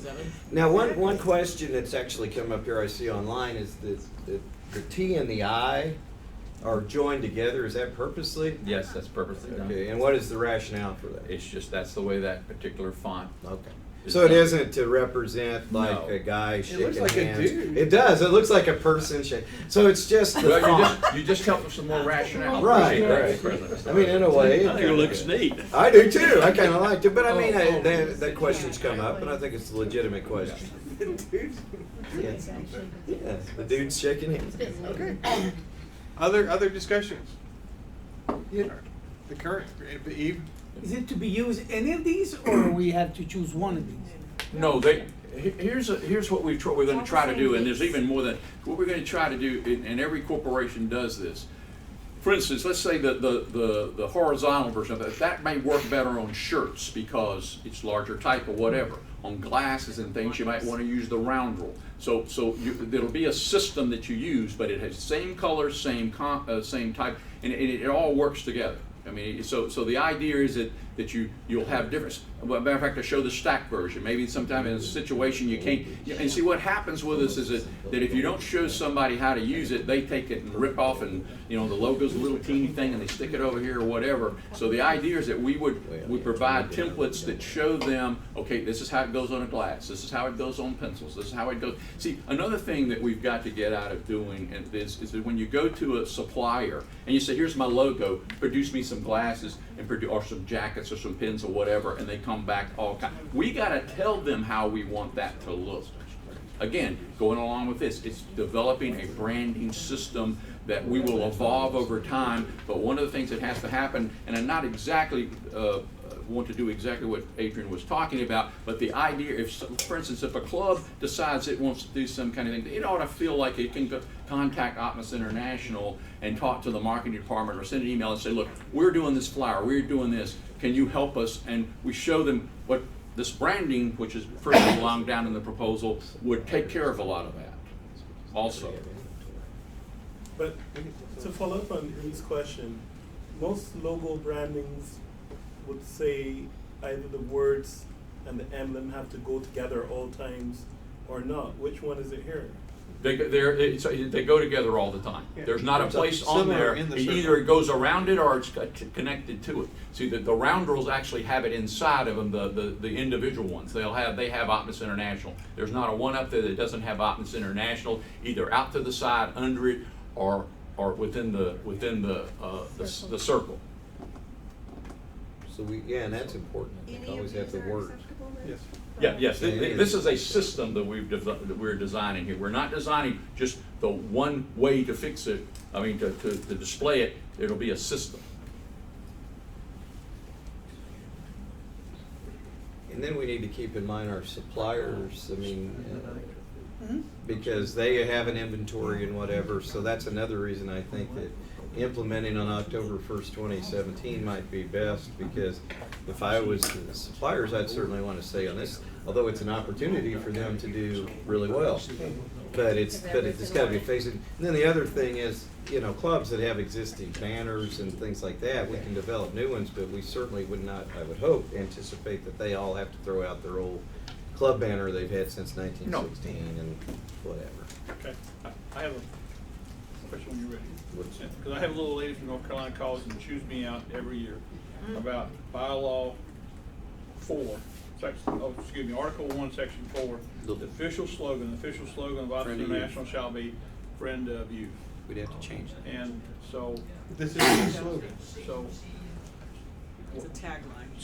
Yeah, this is a No, slogan. this isn't the tagline. This here is our service monitor.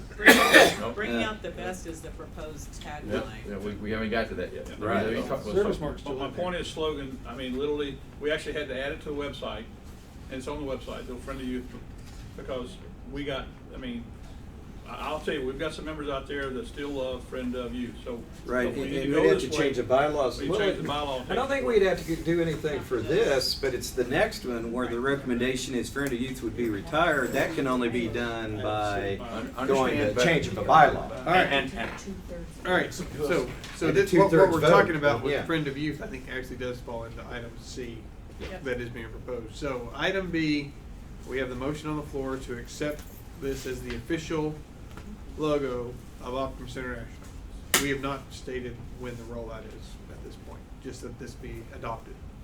Well, I'd like to see it in October 1st, 2017. I don't know who moved in second.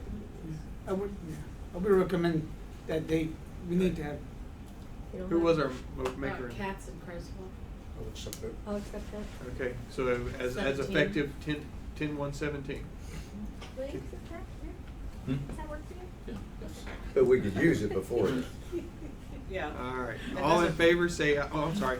I just wanted to clarify, that does not preclude the use of it prior to that date, Right. correct? I wouldn't think so. Because in a way, we're kind of doing it now on the watches and on the pins.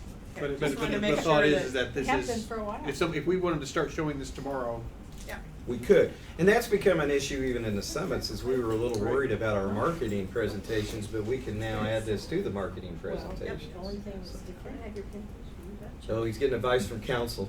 So. The only thing that's I personally don't like the idea of having it out there tomorrow for people to see. Yeah. Me either. Well, they're seeing it today. They've already photographed it. yeah, this is already, I'm sure it's on Facebook. The old one they saw and thought that was the new logo. We have people going all around telling them we got a new logo. You will have a follow-up to that, Andy? I think we should roll out at convention and then thereafter present it properly. We could. Andy's got his. No, I'm watching I just think his some more thought should be put into How the rollout and how to actually Yeah. unveil I it. agree with you. Instead of just saying, let's send it out there tomorrow or next week or whatnot, I think. Okay, so the maybe official some- unveiling. Maybe some thought should be into some sort of presentation, Sure, we're either gonna at make a big convention rollout. or with the governors in some capacity. This is my recommendation, and thank you for doing that, Andy. I think that Dave should roll the thing out as the president, and I'll try to send you, and I'll use the example of a corporation that recently changed its logo, and the CEO, the president of the company, explained it as to why it was done. I think coming from the president is the best way to go. Now, you know, as a chairman, I'd be glad to do it, but I don't think it has the same power. I don't think it has the same, you know, and we will give you the rationale. We pretty much, Mike and then the committee, we pretty much wrote the rationale already. I think it was in the letter, and we can certainly help you develop the rationale. But I think a really good, you know, short presentation about why we're doing it and all these different things would be really great. And to roll it out at the convention, I think would be the best time to And do we could that. do some social media things. Yeah. I think we could have fun. But the reality is, know that it will be out there. As soon as we move it, or approve it, assuming we approve it, it'll be out there. Oh, yeah. Because it's out there. Right, I mean, yeah, it's on YouTube as we speak. Well, Jim raised a good question here before we vote. Is this, I mean, I know we're saying no budget impact, but Karen, as the audit and finance chair, did raise a question that there's possible some audit and finance impact. Now, I guess, Karen, would you raise that and say, we're not rolling that out officially till 10/1/17? Is there? I'm sorry, I didn't hear what you said, Jen. That I raised the question, I heard you say that. Budget impact. Budget impact. Yeah. Would it be your opinion as the chair that there would be a potential budget impact immediately? No, I would think if we're waiting to roll this out until October 1st of 2017, the budget impact should be minimal. Because if we're gonna tell people that this is what it's going to be on that date, it gives them time to prepare for that. Yep. Whereas if we said we wanted to roll it out now, I was concerned about existing supplies. Okay, Right. so we're just covering our due diligence there. All right, are you ready to vote? But if Yeah. it was Let's budget do it. impact, it would be 16-17's budget. Technically. Right. All in favor say aye. Aye. All opposed, same sign. All right, your motion has passed, Nick. Can we go to item C? We have a young person that just applauded you, I'd like to know that. So,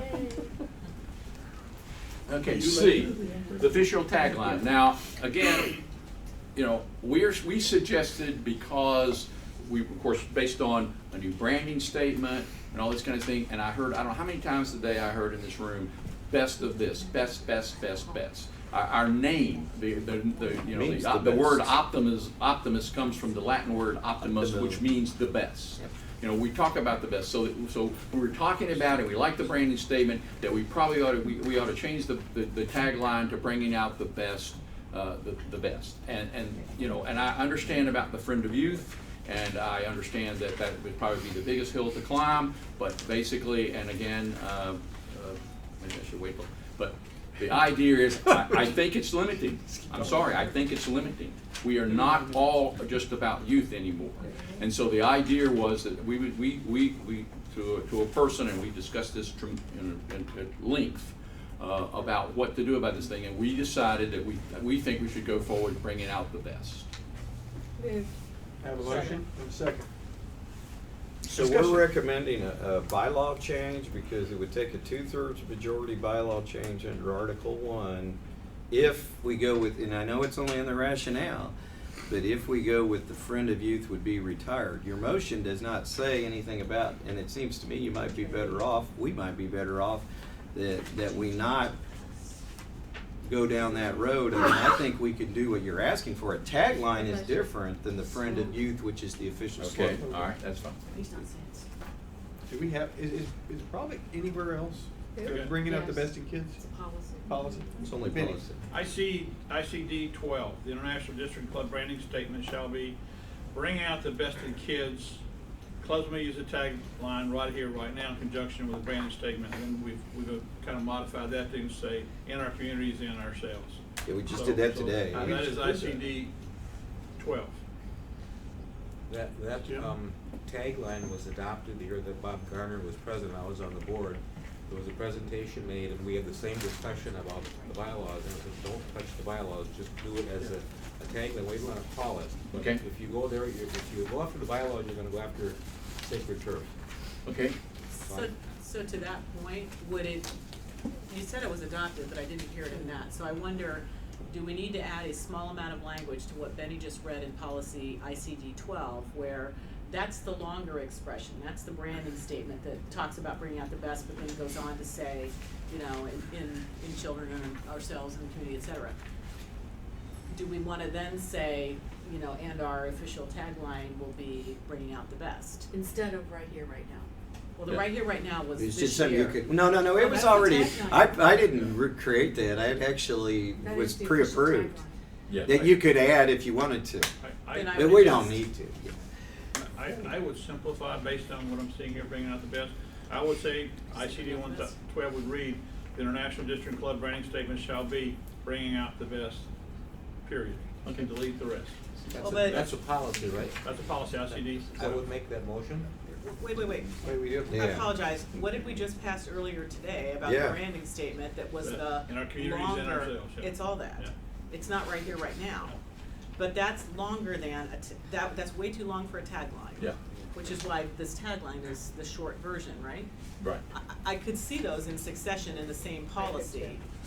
Yeah, I I'm think just we still asking if keep they the are in youth, in ourselves, because that Yes. is the explanation. Right. You wouldn't put that in the, So that's the in branding the statement, logos or. and the tagline is this, Right. boom, Let short me tell you version. how we use it in marketing in our district.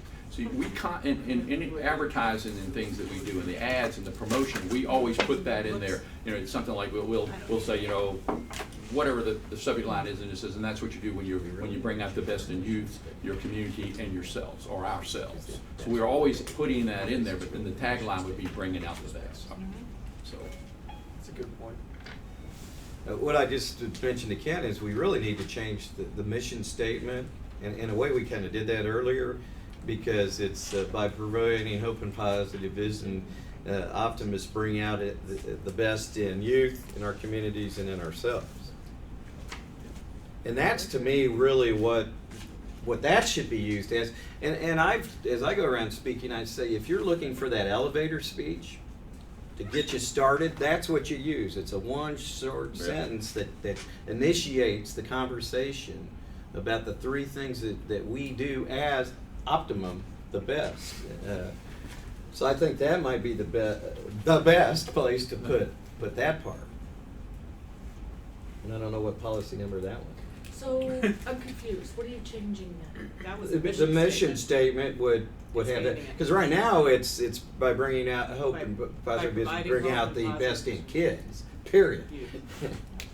So you're changing the mission statement, the branding statement, and the tagline now? That's the mission statement on a policy, is it?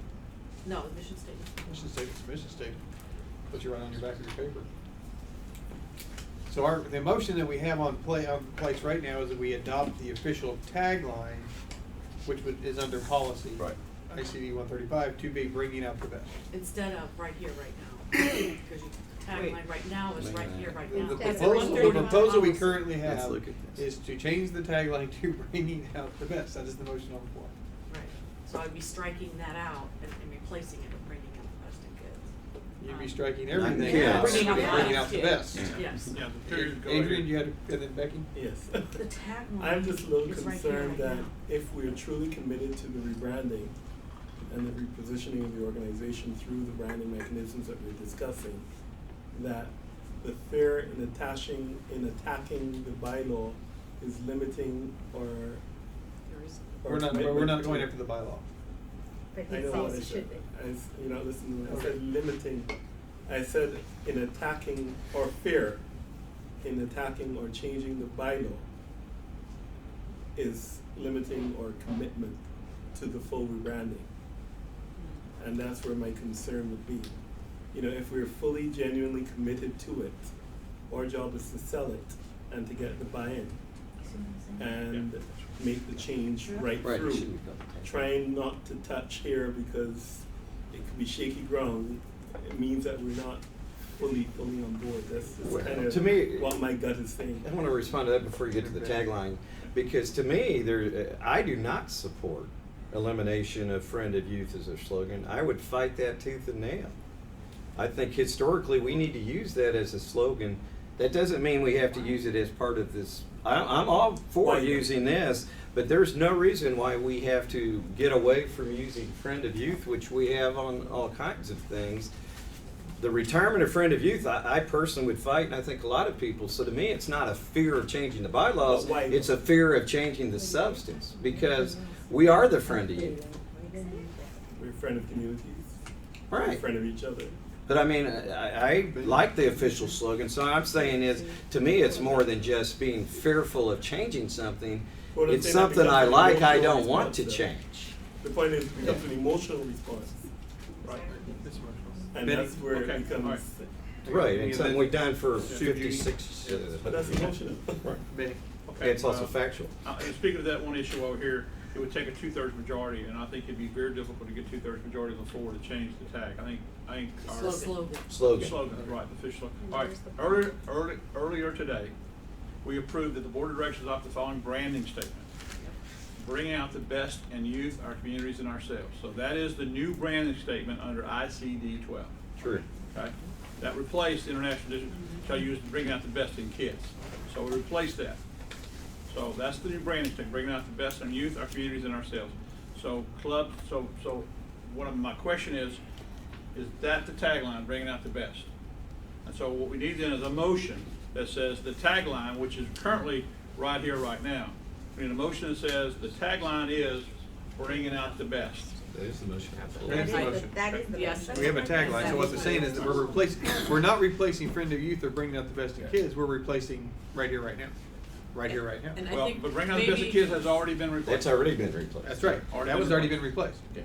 And All it's right. in ICD 12 is where it appears, Yeah. is the other Right. point to make. Yeah. All right, So Sue, bringing out the Judy, best which in one? kids ourselves, and then the tagline, bringing out the best. Yes. Change it to bringing out the best.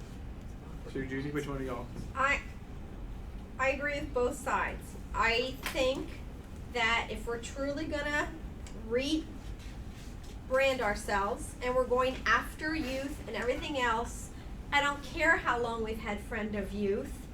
The time might be that we have to freshen it up. But I also agree, not now. Let's get this through, and then as we're showing everybody and they're buying into that, then we can go and address the Friend of Youth. It's old, and this says the same thing, but in a new and refreshing way.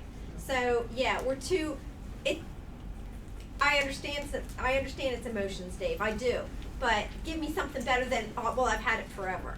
That's the same I can, difference then. it's represent, but I'm not gonna do it now.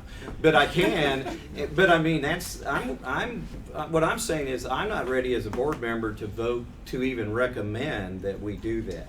I do I not agree, I'm not either. support that. I okay? agree, And that's see, that's true. why I agree with Yeah, Sue. I I think the thing is, you think about it, bringing out the best in kids did not happen because people sat in a room and said, let's make it our statement. Right. It existed for years, and everybody's Right. like, well, why in the world are we not using that? Yeah. So I think we start running And through if you these notice other these pieces. pens that a lot of you all have, and many of you are wearing, it says bringing out the best. Yeah, I did not put in all the other language for that very reason, but you wanted to comment, or you That was did? it. Okay, that was it. Becky? I was just gonna add, so we've already passed the branding statement, the motion on the floor is around the tagline. I think that Dave also brought up a really good point a moment ago about the mission statement, because I think we also have an opportunity here to make a fairly minor change to the mission statement that many of us recite in a meeting in our clubs, just like we did here. Not changing any of the early language in it, simply adding to the end of it after youth, our communities, and ourselves. So we Yeah. are consistent in, we're either talking about all of it, or we're just saying bring out the best. And then, Works well. it could be used for different things, I mean, which we've talked about in the past too, the best, and this, and this, but, so, once we get through this vote, the next thing I'd like to put out there is to also add the mission statement. Then once that's all done, potentially, we can come back and see if it makes sense to revisit printed views, or, but anyway. All right, so let's vote on, everybody ready to vote on this? We're Yes. replacing the tagline, the comment is replacing the tagline, which is currently right here, right now, with bringing out the best. Yep. That's the technicality. All in favor say aye. Aye. Aye. Opposed, same sign. Motion passes. Becky, did you want to immediately go to mission Yes, I statement? would, if it pleases the chair. Pleases the chair. Okay. I'd like to move that we add in the same policy following our branding statement and tagline, unless there's some other place where the mission statement appears, Where and do I'd we like have the somebody to mission advise statement? me. It's not the policy. It's not in policy, so I Seems like a good suggest we add it policy. there because it's in practice. It seemed like a good policy, Yeah. yeah, your mission statement. And then just state that the mission statement will be by providing hope and positive vision, Optimists bring out the best in, youth, our communities, and ourselves. Second. All right, motion made to make the mission statement part of policy. With those With additions. those Yeah. conditions. Any discussion? All in favor say aye. Aye. All opposed, same sign. All right. Need it. Second. That was a two-part. That was, what'd you say? I Well, said we that was a added one. two-part. Yeah, we added in the Yeah, extra one. what Becky was talking. Okay. Consistency. All right, we'll go to item D. We kind of Pretty much were. did that. Kinda did that, yeah. Okay, so we're skipping over D. D was already included. All right, so we go into E. Okay. I hope everybody, I wrote everybody a letter, which with a fairly long, I guess, explanation rationale about the identity style and implementation guide. We're gonna make this thing work. We've got to have a document, and I'm not talking about a printed document. This would more than likely might never get printed, except if somebody wanted to print it and take it to their printer or whatever, but this would be an online document. I'm envisioning it somewhere probably between 60 to 80 pages. It may be longer. We've done a lot of research. I've done these things before, and the idea is it would do a number of things. It would speak, first of all, it would speak to three audiences. It would speak to our membership, it would speak to the general public, it would also speak to corporate sponsors and partners and that type of thing. And you have to speak to those individuals in different ways, and you have to prepare your information. This branding guide, first of all, the template part would be really for the clubs and for districts, so they could actually, basically just download this stuff, take it to the printer helps them put their name in or whatever, or we provide that or whatever, and it's a very simple kind of thing. If they want to do a poster, they want to do a banner, they can go there, they can go to banner section, and it tells them how to put together a banner, horizontal, whatever, and that kind of thing. So the idea of it, this document doesn't just talk about logos and colors. It talks about how to, branding strategy, why we do the things we do, make sure the colors that we're using, all these kinds of things. And I think based on the nature of our organization, we definitely need one of these documents. Now, normally, a document for the size of this organization, what we're trying to do, you're probably talking between $25,000 and $30,000. So basically what I did is I put a fee in here because I've never charged for my services and never would, and I am offering that we would do it, but I do have employees, so I did put $7,500 in here because I do have to pay people, and this is not something we're going to do overnight. You don't sit down and put it together in a couple of days. It's going to take probably several months to put it together, plus the fact I'm going to be working with the staff here, so members of you will probably be looking at this stuff in order to, back and forth and that kind of thing, to develop the kind of branding document we need.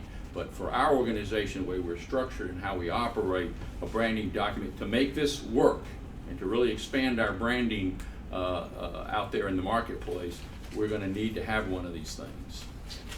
So I'll be willing to work, and I can't volunteer the rest of my committee, but I know my committee has been a very hard-working committee, and I'm sure most of you know this, but basically you've had two design firms working on this for you, because Mike Cheese has his design group, and he's been working on it, and my company's been working on it. So you're getting Optimist working on it, but you're also getting a company working on it. But anyway,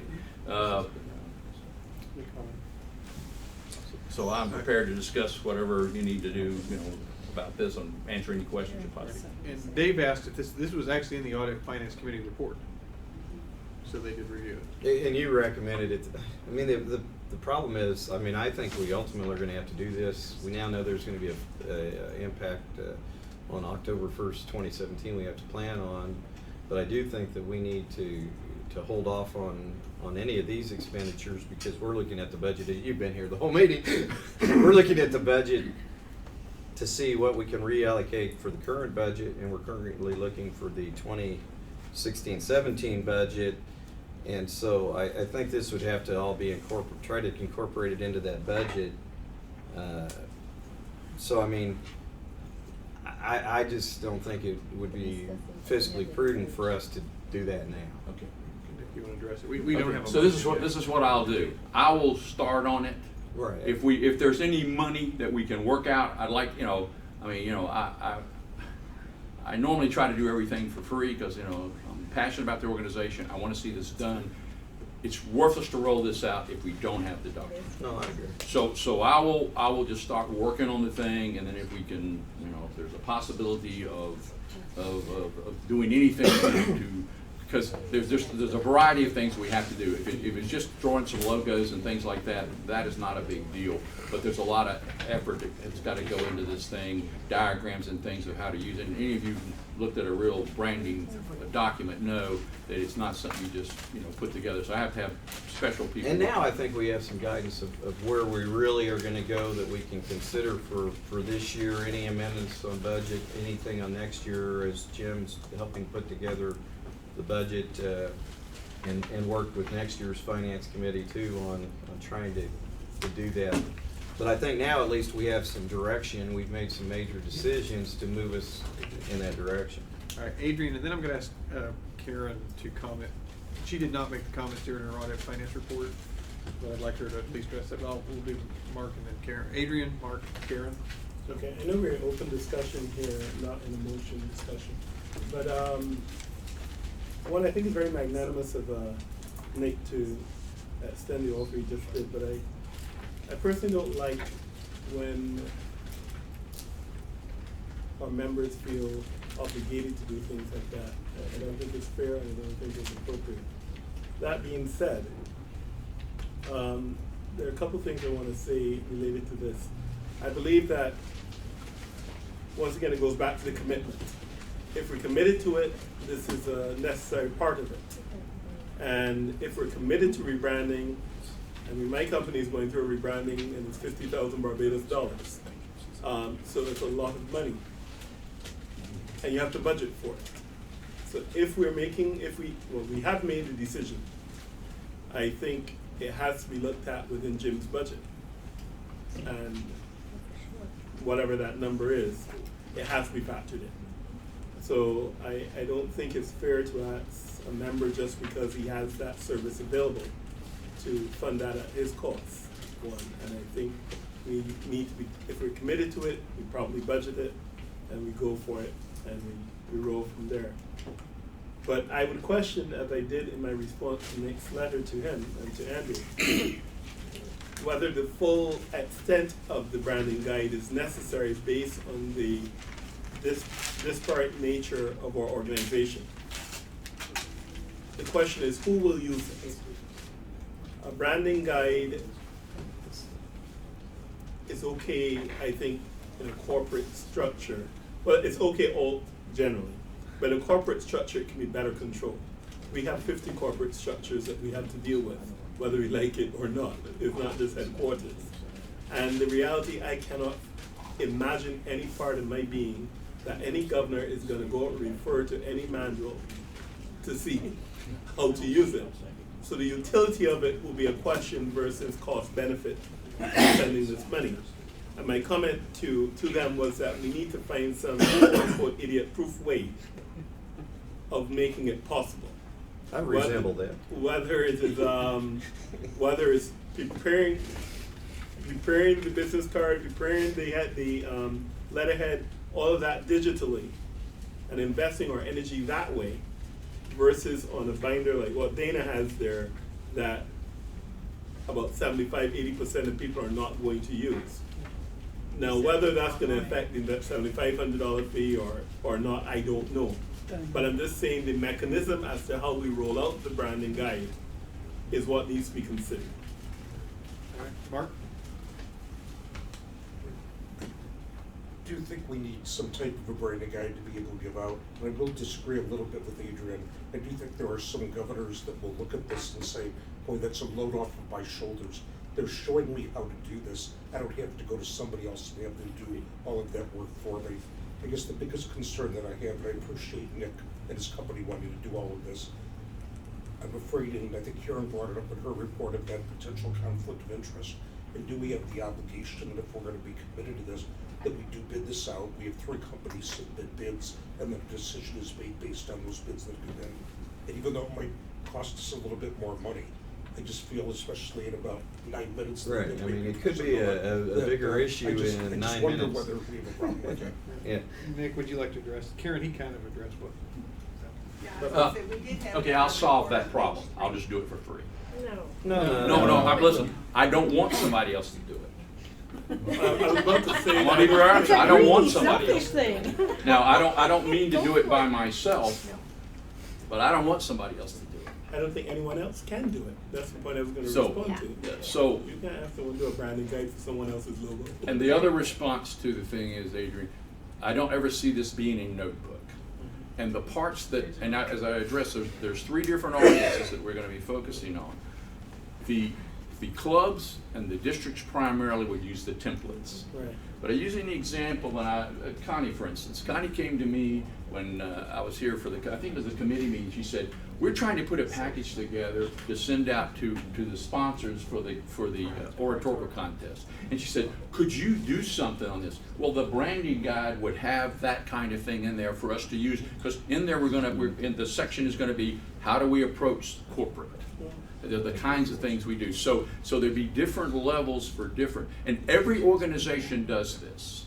I don't know if you want to go look at it, which as a matter of fact, I plan to sort of borrow or at least look at developing. Go look at the Special Olympics. They deal with they got all kinds of local groups doing their thing. Look at their guide, it's beautiful. Go look at Kiwanis, go look at Rotarians. Because, for instance, we would have photographs, and I know people want to go out and take their own little photographs, and I'm not saying anything wrong with that, but an iPhone photograph does not work well in a brochure or on a flyer. So we would have photographs we do that in our district. We have a photographic, I call it a morgue, that we use to, and so if you need. You like this? I like the word. For instance, we had a hard time finding a stock photography of a young person or speaking, an orator. We need to develop some of that kind of stuff. So we would begin to develop that up and make that a service to our clubs and organizations. So And we're not gonna force these people to do that. I think it's more of a guideline. We're saying this is the logo you're gonna use, well then we're saying, okay, this is how you use it. We're not saying you've got to do a flyer this way, but this is how you can do a flyer. This is where you put your logo, this is where you put your photograph, this is where you put your copy. It's basically a series of templates. See, right now, we're going everywhere. People do it all kinds of ways. And so what we're trying to do, because I think, well, I know that in my district, we have our marketing committee offers those services. We design brochures and everything. Now we have templates because, hey, well, if I'm the primary designer, I cannot come up with a new thing every time. So we have templates that we can use, and clubs can pick that. I see us having a catalog. We have the branding on a page in our website, and the templates and everything. You go there, you have everything. If you want a brochure, you click on that part, and it pops up and it shows you how to do that. It's just a series of templates rather than say, oh, I'm going to go down to the printer, or I'm going to put some stuff together. So they begin to have the same look, the same presentation out there, whether you're a club, a district, or Optimist International employee. So it's not. I don't. It would probably never be in a printed notebook. We wouldn't. It would be something that you get online. You would not. And it's like I said, for clubs, it would be the templates, and that's where they would go. I know they want those templates. All right, Hank, Vinny? Yeah, I in a former life, I went through the entire branding program with a former organization. We had a company out of Dublin, Ireland, that works for actually was Heineken's marketing company at the time. I think we spent. I'll drink to that. We spent about $25,000 in 1996 for a full branding workup. I don't know how much. I mean, first, Nick. Golly, thank you for taking the challenge. I do think that we can assist you to a great degree, and we may be able to get some local talent here in the area. We work with a lot of interns, universities that can aid you in the process of developing. Supervise. They would be working through. Working through Andy. So I mean, we can put a team together, I believe, here on site to. I know Andy. The other day we have a young person in town, a young student that's doing a video for us of basically shooting some scenes for us at the Oratorical program that we'll show in Quebec at the convention. So everyone has a grasp of what happened here 5 days before, because that's how fast the Oratorical is one weekend and our World Congress, our convention's the next weekend. So there's some good talent in the area. I think we can work with you on to make it possible. Well, and when I said me, I included Andy because we're a team, and he's been invaluable to helping. And he's my media consultant. So. And we've gotten high praise for Andy's work and Nicola's work. With that being said, Nick, you have some other proposals on your agenda. I'm going to, as chair, take the position. I don't know that we have the ability to approve any more financial dollars at this time. Well, and we also, one of these is for, not F, but G on the TV and radio. We actually dealt with that, was it in the finance and audit report this morning, where it was to supporting producing them, but using staff and volunteers, which, so in concept, the approval is there, without budget. Yeah, that was the one that was a quasi-approved. Yeah, well, and as I told Chairman Ken, we had a conversation that, our committee is very cognizant of the challenges facing the board and Optimist International, but we were asked to come back with cost and to kind of give you an idea of what these things are going to, or would cost, or whatever.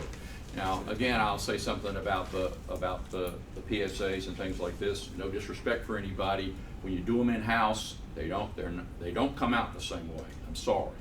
And so the idea is that again, I understand if you don't have the money, you don't have the money, but at the same time, maybe we should go try to find the money, because my idea is I think we're missing a tremendous thing here with having an organization go into 500 markets and put us in with networks that are basically mandated by the government to do PSAs. The problem is we do these PSAs, we put them online, they're done, and I'm not saying that we can't find somebody in the, I'm sure, well, in fact, Jim back here would probably be a great with PSAs, because he's got a great voice, so we've got talent. Please. Huh? You are getting one. So, but Yeah, you are getting thank you. But The new voice of optimism. and I'm not against looking internally for talent, but at the same time, I think we have to be very careful about this because, and I don't know how else to say this. Most of the stuff we produce is mediocre looking. I'm sorry. And one of the things, and I'll give you and I don't know what kind of situation we're having with some of the things we're trying to do, but I'll give you an example of what has happened in my own district. We put together some pretty good programs, and we have gone to major corporations trying to get funding. And they look at our stuff and basically, they have basically told us, we don't know who you are, and but they won't fund us. Now they'll give us a couple of thou. But we were talking about 15,000 or 20,000, they're not interested. We've got to put a strong emphasis out there. We don't have for instance, do we have a video? I think we discussed that the last time we were here. Do we have a video that tells what Optimist International is really about, that we can go into to IBM or Coca-Cola and show them? Or do we have to go in there and do a dog and pony dance trying to tell them how wonderful we are? So the idea is that we need to look at these things. Again, we're building the foundation here for our organization of how we're going to sell it, how we're going to make it out in the marketplace. So anyway, I just put that there. I do understand the financial situation, and but we want to put this on the table so you'd understand, what's there. And as a matter of fact, I thank Andy because he went with a company that we show in here, and he asked them. He basically cut all the fluff out of it, keeping the core of it. So anyway. One other quick question. I might have missed it, but did we skip over D? Yeah, Jim just raised that. So Okay, I think thought so. maybe that was done because we talked about a time I frame. thought we I wasn't covered it. sure, but I think we missed it. Let's go back to D. D, okay. Is in dog. It was the compliance time frame. Oh, well, we guess we just said we were going to launch it. Yeah, I thought We said we were gonna already- launch it, but your proposal in D technically is asking for a limit of 1 year from adoption to comply. Well, I think the word comply is the driver here. Oh. But we still have districts that use the old Starburst banner, and so do clubs too, and I'm very hard pressed to go and say you've gotta get rid of your old banners and buy new stuff. We wait Well, I on would this never one. do that. Yeah. Why don't we wait on that? I think this one we can wait on. We've made some good progress Yeah. today. I'll never say get rid of the banner. Okay. So what would be our next, if we pull back, so what's our next step? Is to roll out, first of all, to roll it out, and that's where I can work with the almost new, maybe now new president-elect, and I got 301. it's 501 for me. But in any event, and Andy and others, to have a nice rollout at the convention. I think that's the next step. With the adoption date of 10/9/17. With the adoption of 10-1, but after that rollout, I think if people want to start using it, I think we should encourage that personally. But I mean, the next step is the rollout, and we can discuss some of these issues for implementation. But to have a nice looking rollout at the convention, I think is very important. Right. I think your other piece there is, I think maybe Nick, what you're proposing for the other additions, that's a 16-17 fiscal year budget anyway. Yeah. Right, we were looking at that, we were looking at this as a step-by-step process. So audit and finance would have that. And some things can change between, hopefully here in the next, now that we know where we stand on the building sale, some things can change on the budget that maybe will allow us an opportunity to have some resources. So There's the lease by then. So we're not doing I wouldn't, unless somebody wants to move it. Any other questions for Nick as the marketing chair? Well, Benny? Mr. Chairman, it is 5 o'clock. I would like to call upon our current president to thank the current chair. Well, Yeah. what, you don't get, well, I got them on here. Well, It's close of business day. Might be stealing my Oh, thunder. the executive I think he director has wants me to- declared this as the business Close day the- is you have closed. another- okay, well, I would like to, on behalf of the board of directors and the 70,000 adult members and 15,000 youth members of Optimist International. Thank you for your marketing report, and also congratulate you on your nomination and soon-to-be status as President-elect of Optimist International. Why don't we all rise and give him a round of applause?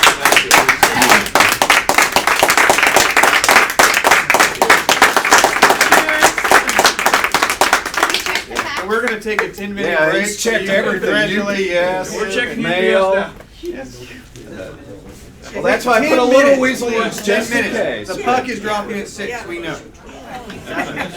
6:30. You're gonna miss it. I know. These are ones I have not turned in. So I have a bunch in my notebook. Is there a story about the puck is dropping?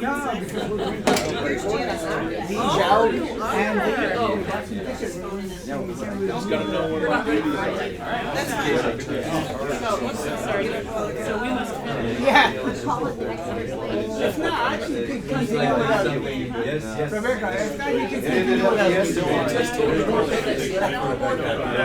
But they did charge me.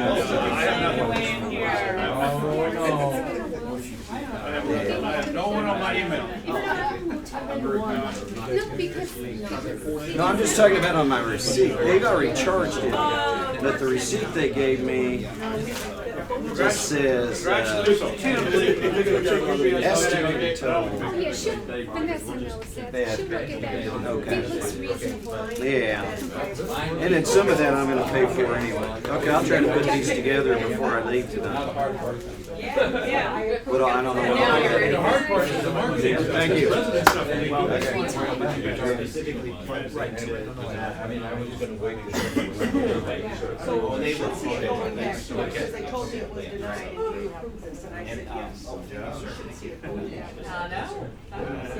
Especially if it's more. Nicole Pickett has been emailing me every 5 minutes. Well, they do that often, because they see the pattern, especially if you're having, fumbling and bumbling around wherever now is on it. Suddenly. I like how you're positioned. Okay, transaction, that present. Because if we ever wanna put text. Foreign countries. Maybe Well, you know, go in like, foreign countries, so everywhere third. Okay, if you ever bring popcorn into a meeting. Wish I would. And don't bring me some. Yeah. Last check I'll ever write to the foundation. Ever. I was sharing. Okay. We can put like a shadow. And then you would print your own bag, that's what I was saying, I'm just gonna get that in a plate, so it's not. Yeah. Just be kind of cognizant of what's back.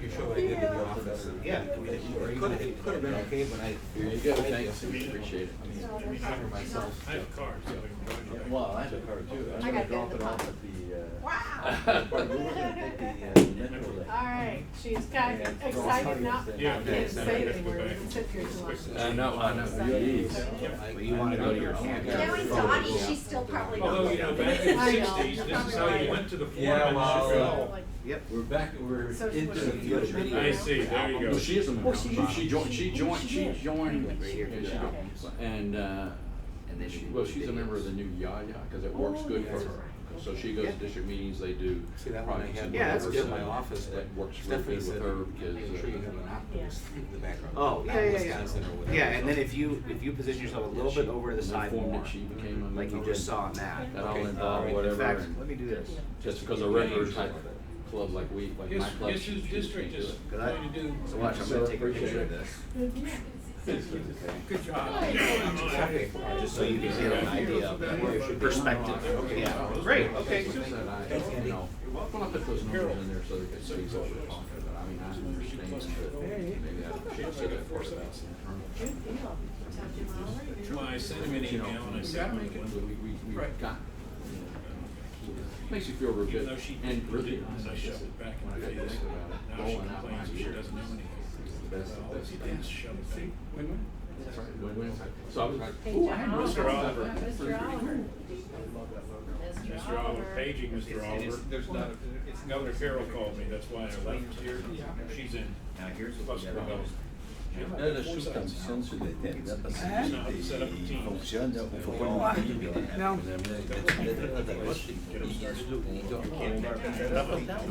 Well, that's what we gotta do, and that's gonna be the hard part. Faut que tu payes sur le jeu. This is my friend. Il va être bon, ouais, c'est ça, vas-tu, il est à 3 bars. Il va être indiqué. Ah ouais. Well, it is, it's five. J'ai pas pensé Forget du tout, the mais. Diet Coke and that sort of Si thing. d'habitude, il est bon pour 6 heures, 7 heures. Mais, ma chérie, on essaie de pas être bon. Que ce soit. Non, non, parce que lui, mon forfait, Rogers, Il est not arrivé. qui couvre Canada, États-Unis. Je peux les appeler en entrant. Je regarde ça avec toi. Je n'ai pas besoin la semaine prochaine. Je sais bien, mais. Je texte. Nothing, nothing. So they brought, they Parce brought, que d'elle, Confirming, right? Confirming. Ils sont plus amis, Rogers. M'aller sur Wi-Fi là-bas. Ben, du Wi-Fi, d'après moi, ils doivent l'avoir. La seule chose, c'est ton téléphone. Tu mets ma Oh, really? Ce que j'avais acheté pour l'avoir, c'est quand j'étais en Europe. Je sais pas si- J'ai acheté un téléphone nouveau.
puckheads are needing to hurry.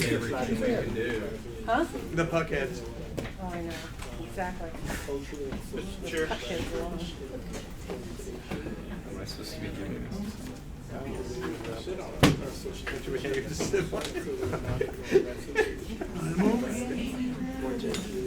All right, who are we missing? There's nobody there. Where's Jim Oliver? Oh, yeah. Do we have? He's there. Right out here. Oh, yeah. You know, we're starting up. We're gonna be passing that basketball around. I'd like to have everybody on the board and all the professional staff members, if everybody will listen, if you would all sign my basketball, I would appreciate it. I'm gonna start back here with Andy, because some of you may have to leave. I'd like your autograph. Soon. All right, I like the fact that it's in French, just so you notice. Wilson? This is my personal. Thank you. We need to, before we move on, we're gonna actually move down to item 18, the convention committee report. Then we'll come back to 16 and 17 because those tie closely together, quick yet. But I do understand that, Buddy, you need to make an announcement. Yeah, I do. I was a little premature. We went down and checked faxes. I had Tom check faxes a little bit ago. We have additional candidates for the office. We have 3 additional board candidates, 2 additional VP candidates, and 1 additional president candidate for the office. Is this We'll be an April announcing that Fool's joke? soon. But it is April 1st. But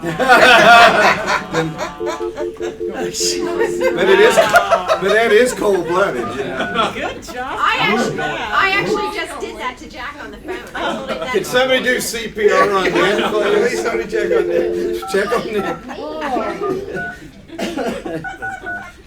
That's a demonstration. So what is Nick's title? I guess. Nominee. Elect nominee, I guess. Elect nominee? And you're the the pin. designate now. Hello, Janet. Hey, Janet. Hello. This is Benny and the entire board of directors of Optimist International with friends. Hello, Janet. Hello, Hello, lovely Miss Janet. Everybody wave. Whoa. Well, you'll see it in about 8 seconds. We'll get to you. All right, Janet, this is Ken. Would you like to go ahead and present? Yes, I would, and I'm just going to cut right to the motion that we have, and I would like to move on behalf of the convention committee for the revision to board policy I-104 for the convention standards. All right, do you want to go ahead and read that while we're pulling that up? Sure, there's some rationale, but I'll just go ahead and read the motion. And it's for the registration and room reservation. The new item is letter E. All delegates and attendees must register and pay registration fees at the time of registering. All delegates and attendees from a country other than the host country must register and pay registration fees in advance of receiving a letter of invitation for purposes of member authenticity to be used during the official interview with the embassy of the visiting country to obtain a temporary visa. Do you want me to go through the rationale? Hang on, do I have a motion? So moved. Second. And I second. Okay, please proceed, Janet. Thanks. It's been brought to the committee's attention, a member from a country outside the United States has received a visa letter from the U.S. Embassy for the past several years, allowing them to enter the United States based on the intention of attending the Optimist International Convention. However, this member has not registered or paid any registration fees since 2008. Currently, we don't have an official ruling in place for this, but the committee feels that one is necessary. Yes, I understand the convention is in Canada this year, and we're talking about United States in our rationale, but just that we should get a policy in place. Adrian. Thanks, Janet. I think it's a good policy to have. Coming from a country and a region where most delegates have to have a visa to go into North America, I can understand how some persons will try to cheat the system. However, I think it should also be known that there is an extremely high cost to apply for a visa, whether it's to Canada or to the USA.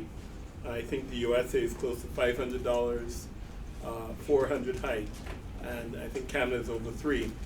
And from Barbados, well, it's the same across the Caribbean, it doesn't matter where. And I think that to go through the process where there's a high incidents of denial by the embassies or non-approval of the application, that the member or the delegate or those delegates who are honestly doing it could be unfairly penalized in it by paying the registration fee plus this visa fee and not being able to attend. So I would like to suggest that maybe consideration should be given to forfeiting some portion of it. I don't necessarily think it has to be 100% because there's an administrative cost to processing and preparing for that delegate in the event that they come. So what that number is, I can't tell you. Rhonda probably can give you that number easier. But I think some thought or consideration should be given to a refund if the person can demonstrate that they were denied a visa application. Adrian, I hear you loudly and clearly, and we would refund 100% of the convention fee back to that delegate. Yeah, Sue? I think this is very much needed. I know exactly who this is referencing, and an email went out to several of us who, requesting us to, they want to bring another 20 people and not make them pay any registration fees until they get here. And I would like to, since I made the motion, I'd like to put a friendly amendment on it, that with the understanding that if their visa is denied, that it must be paid up front, but if their visa is denied, that as much money as possible, and if it can be 100% great, be refunded to the individual if their visa is denied, but the funds have to be paid up front. So you want the motion to say up to 100%, that would be great? If they can refund 100%, no. No, I know Dana will. Maybe it's just adding a phrase at the end that if the visa is denied, or something like provision for refund of as much of the registration fee as possible if the visa is ultimately denied or something. Of which we'd want proof. Yes. Dave?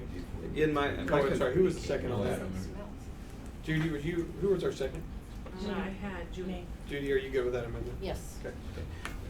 my only concern, I mean, I recognize the rationale why we're doing this, but again, I hope we're not overreacting to specific situation to the detriment of our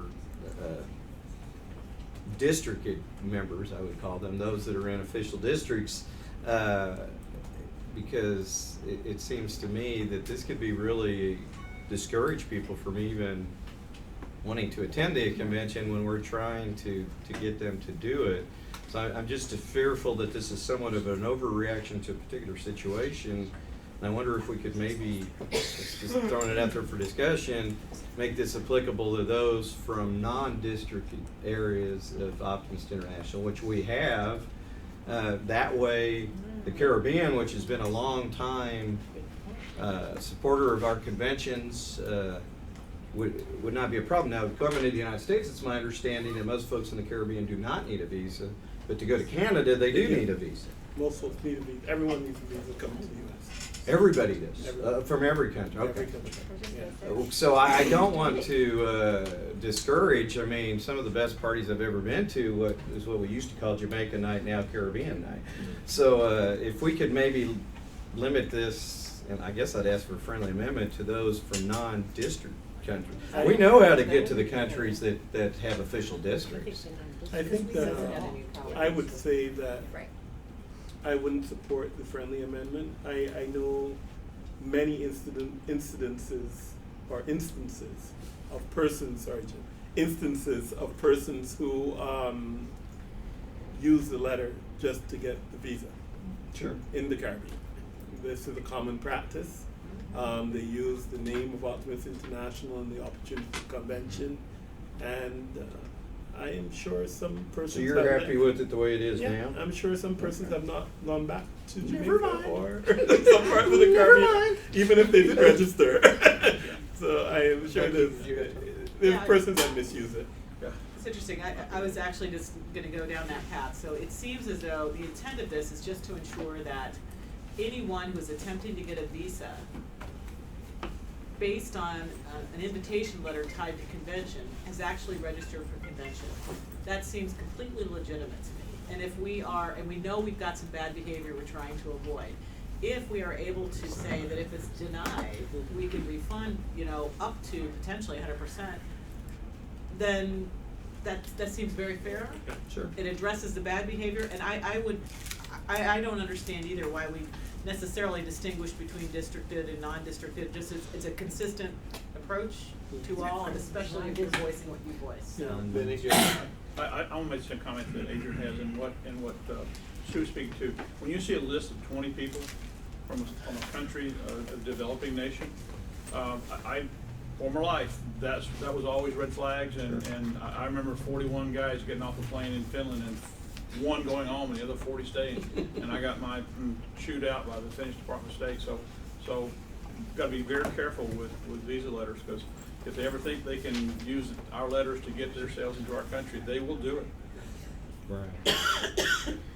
I guess one question I'd have: how many, Rhonda, how many people are registering without paying? Well, you can't. We've only tracked one person. That's the concern, Yeah, because I think the concern that, and that's, this is all new, it says all delegates must pay when registering, which if you're telling me most except for one doesn't do it. and we had 20 others along with that one individual that applied for visas, and everybody but that one individual was denied last year. There was probably 21, 25 that applied for visas last year, and only one person was actually given a visa. And they're trying to do the same this year. There's 22 or 23 on the list that I have. Yeah. Any other discussion? We have the motion on the floor as made, except for adding the modification for up to a refund will be applied. All in favor say aye. Aye. Opposed, same sign. Motion carried. Janet, would you like to report on anything else? Rhonda is sitting here with you. Sure, I would like to report that we're on budget for all the meals and the production company, and any extra money from those meals is going to go toward the audiovisual. Right now, our Hilton room guarantee is met. We're at 107% full. Wow. So How is that? 100%. Tell Jack Sleeping in the 100% and then some. And then some. And then some. And then some, you're right. So we have some people paying a higher rate, that's why we're at the 107%, but the block that we had guaranteed on our contract, that is full. For the Delta, which is now Marriott Hotel, which is, again, all connected through a tunnel system that gets you to the convention center, there's no attrition clause in that contract, so as people are getting rooms in the Marriott, that's just great for us. There's no minimum for us to meet there. As of noon today, our registration for convention is at 161. That is 140 members and 21 guests. And just to note that the early bird registration price ends May 1st. So I believe when I'm speaking with Rhonda that the registration is a little bit ahead of where we were at this point in time against last year at New Orleans. And the housing is ahead of schedule, so that's a really good indicator for us. And as far as budgeting purposes, we budgeted for 134 attendees. So anything over that is just awesome. With all the cool activities we have planned. She meant 1,034. 1,034. You said 100. Yeah, I'm going 134. I'm going, oh, I bet We're already over that. I almost had a heart attack. Nick did earlier, now I almost did. Yeah. I'm just testing to see if you're listening. You gotta have a strong heart to be president of this organization. Just want you to know. Okay, so 1,034 is what is budgeted for a number of attendees. And I know we have a lot of cool activities planned and looking forward to a great convention. Cool activity. And you're the dance coordinator, right, for us? Because my wife really didn't want to do it, so she suggested that you be our dance coordinator for the board. Okay. Okay, thank you. Go, Janet. There you go, Janet's good at this stuff. Smitty? I want to, and Wes, we're doing this. I want to commend Jacques and of course Rhonda too for all the work. But Jacques has taken on this the CCOF thing on Tuesday night to arrange that dinner that the foundation is hosting, and he's also done a lot of work for us at the Citadel.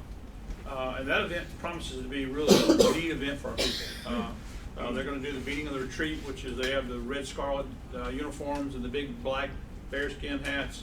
And so that should be a real, and the fort is, I'm a history buff. It's The cool. fort is cool. Way cool. It is way cool. So I think you're really going up. Ease, have you been on the fort? Yeah. Okay. It is. You defended it. He defended it against the Americans. Yeah, the fort was built to stop the Americans from taking Canada. So it wasn't to stop the British, it was to stop us. So And it worked. It worked. So we're taking the fort on Wednesday night. We're taking the fort. So there's some great views of the city. Churchill and Roosevelt met there to plan World War II. So it it worked. They planned World War II. Yeah, it worked. And, well, the attack of bring down Germany in World War II and then the Japanese. The decision to take Germany on first and Japan second was made at that meeting in Quebec City and early 1941. So anyway, I want to commend Jacques for all the work he's done there, and I think it's going to be a wonderful event. We will leave there about probably 6:30 for that event and go over to the Frontenac Hotel for the board dinner. And that also promises, Frontenac is a world-class, fantastic hotel. So we have some Vienna sausages and that's all we can Ritz. afford. It's the Ritz. We're putting on the Ritz for you. We're putting some sausage on a Ritz cracker. All we can afford there. That's all we can afford, but it's a nice venue. Poutine. Now we are, I should say that, just so the board knows, and I hope everybody's okay with this since I already invited them, those who have won the presidential incentives for growth initiatives that for dinner with us, and will be eating with us, joining us that night at the Chateau Front. So there'll be two governors, Dolores from Atlantic Central, and Edie from Alberta, Montana, Saskatchewan, and Mark Harris from Maryland will be joining us there that night for dinner. And there are significant others if there are. But Jacques, do you know, just a query, do you know if there's any Canadian, I know sometimes there's a lot of boutique hotels in the area, or do you know any sizable blocks that are being kind of used by our friends there? Are they pretty much all staying in the Hilton and the Marriott? I would assume they're all over the place. I Okay. mean, Quebec is, in terms of hotels, there's there's the old Lowe's, and there are many places, and just on the outskirts in the suburbs of Saint Foy, there's a bunch of hotels there within 10, 15 I should know there were rumors of blocks of 20 or 30 of different delegations that were staying, so kind of. I haven't heard particularly Okay. about those. I'm just running my numbers in but my I'm head. I'm sure there are. Yeah. So usually rule of thumb, I take 321 rooms we have at the Hilton, and we have 20 some odd rooms, 22 at the Marriott. Pretty much can multiply that by 2, and so we're standing at close to 700 delegates already. So that's kind of, so when I get around 450 rooms, I feel very comfortable about that 1,034.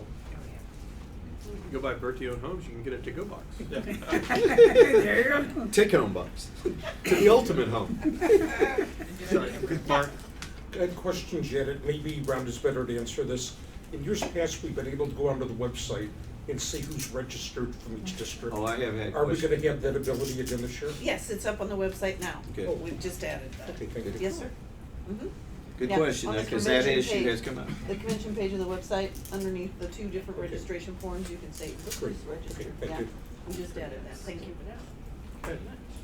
Anything else? Anything else for Janet while she's on the phone, or for Rhonda, who's sitting here? Yep, can I add just a quick thanks to Rhonda, Jeremy, Claire, and Jacques for all their help and wonderful work so far on the convention. You can add that. So far, so good. So far, so good. Right. Well, Jim Oliver, would you like to thank Janet for? I'd be more than happy to. Janet, we want to thank you and your committee for all the hard work that you've been doing and will continue to do, to really provide a great experience for our members. And based on what we're hearing right now, it sounds like you're putting together really a great convention for us. So thank you so much. Thank you, Janet. And Thank you. Janet, we'll see you in 2 weeks. Sounds great, All we right. will. Thank you, Janet. Thank you, Janet. That's the best convention report I've heard in a long time. Okay, at this point, because we have, the only 2 items we have on the agenda currently are 16 and 17, which deal with Youth Programs Foundation. I'd like to put those after the Youth Programs Foundation. And I would call for a recess for us to move into the Youth Programs Foundation. I'll turn this Hello, over to Kurt and welcome to the President. meeting. Mark, you're gonna call it. Please So enter your moved. passcode All right. followed by the pound or hash key. I gotta and I'll move in a connect second, you. or we're going to recess. I guess. Yeah, you can recess, no objection. All right. We love recess. So we're going into the Please hold while We're I going to the Youth confirm your Foundation. passcode. That's why I became a judge, because I love recess. Thank you for joining Global Meet. If you are the host of this meeting, press the star key now. Please enter your I gotta host find security this code followed by the pound or hash key.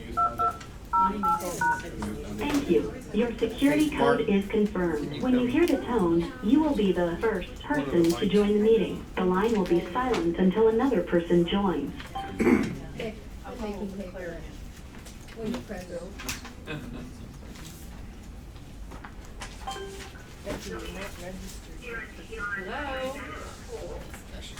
Hello. Hello. This is Sandy. Hey, Sandy. Hey, Sandy. Hey, Sandy. Hey. Hello. I love that voice. How you How's doing? everyone? I'm fine. Yay. So is Mark Katz the chair? Yes, Mark he is the is. chair. Go Mark. We can wait for Mr. T. Is Bill on? No. Whoops.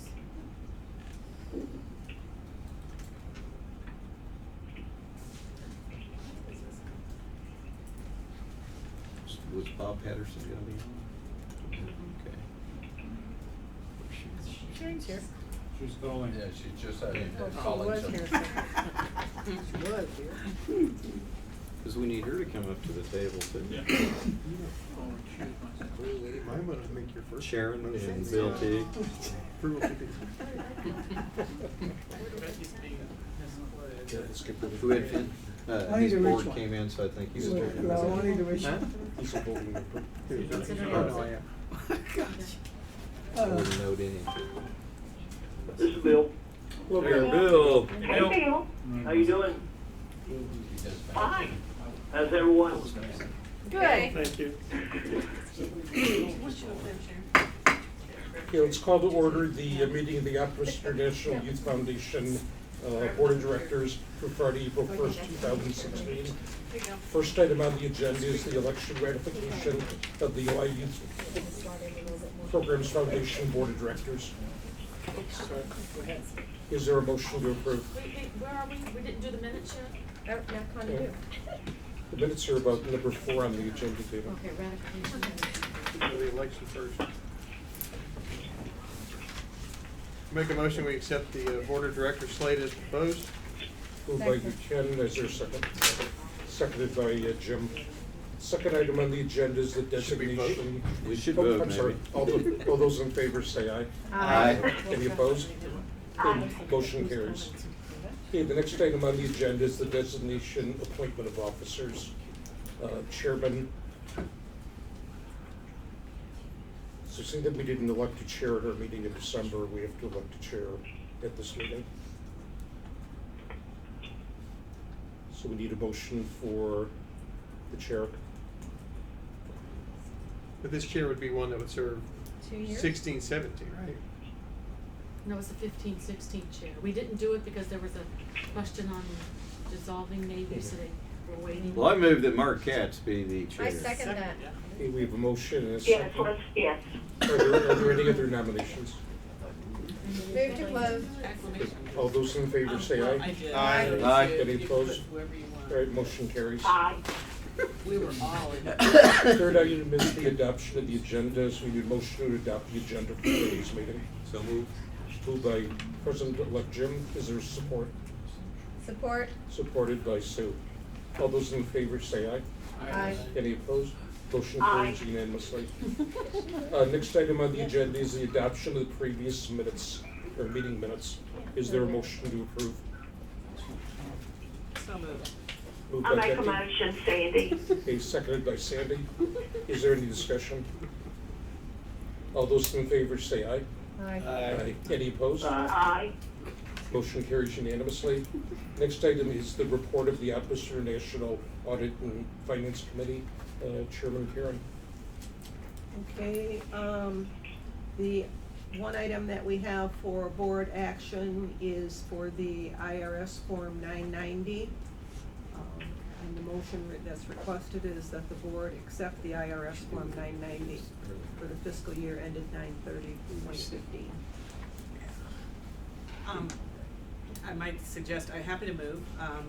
Wonder if we want to use the same language we Yes. used before, which was along the lines of we acknowledge receipt of the report and approve barring any issues raised between now and April 18th.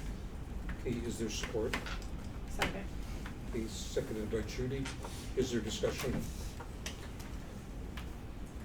All those in favor say aye. Aye. Aye. Any opposed? Aye. Did we also need to approve the audited financial report? That was the only motion. That's a combined report, so we don't have a separate report Okay. for the foundation. All right, next item on the agenda is a report of the Optimist International Gulf Committee. Bill T. Thank you, Mr. Chair and members of the board. Happy to report,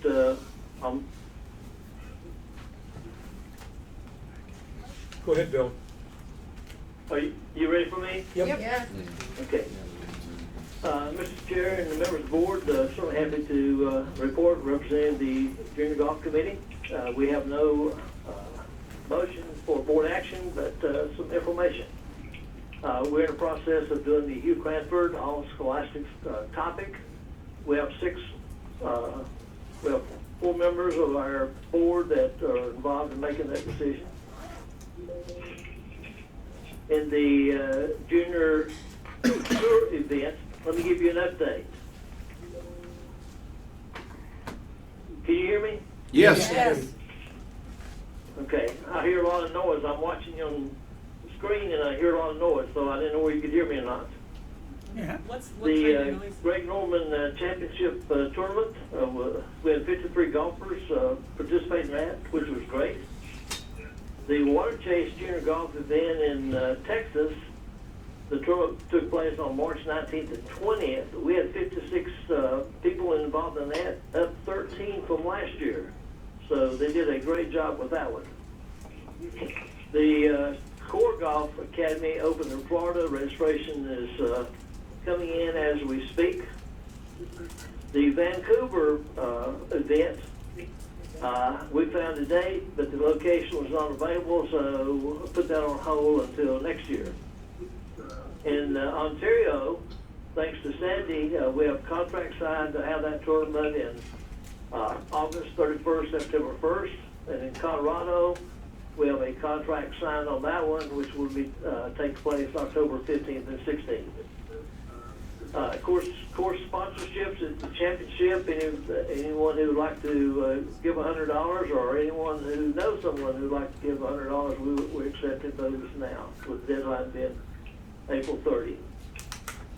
The grant sponsorship increased this year. The International Junior Golf Championship was $1,500 to $16,500. So we are very successful things well, and so have a lot of good things happening. So thank you for your support, and of course we've had several of the participate. So thanks again, Mr. Chair, members of the board, for allowing us to make our presentation. Were there any questions for Chairman Bill? Sharon, did you have anything you wanted to add to the report? No. You get a rebuttal of what Bill said. Hey, Judy, would you like to thank Chairman Bill for his report? Thank you so much, Bill, for that great report, and for Sharon and all of the people that work down there at all of these tournaments. Obviously, it takes a whole lot of volunteers to be able to pull them off. We thank each and every one of you for what you're doing, for the increases that are happening, both in the kids and the dollars. And that's just another way that we can support who we are at Optimist International. So thank you so much, and thank you. Let me share one other thing. The tournament in Myrtle Beach had about 20 optimists from South Carolina and North Carolina East, North Carolina West that volunteered to have put on that tournament, which is great to have the local volunteers, Optimist members to participate. But thanks for your comment. Thank you. Okay, thank you. Okay, our next item on the agenda is the report of the Joint Committee. Sandy.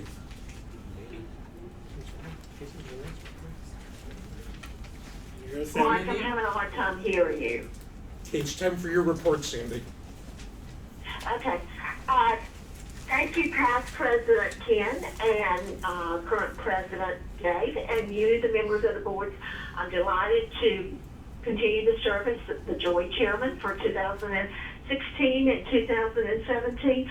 And I am delighted to report that the committee is working very, very, very hard, along with the Joy Board, to make the convention a very successful convention, to continue to motivate the Joy Board and all of our clubs to grow this coming year. I think that Logan's going to report to you how many clubs that we have and how many new members. Also, our convention is really, really going strong at this time.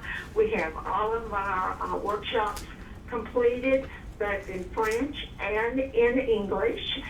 We are working hard to have a wonderful speaker, entertainment, activities for the kids, and I know that Amy is going to be looking forward to going to Quebec sometime next month to finalize our meals.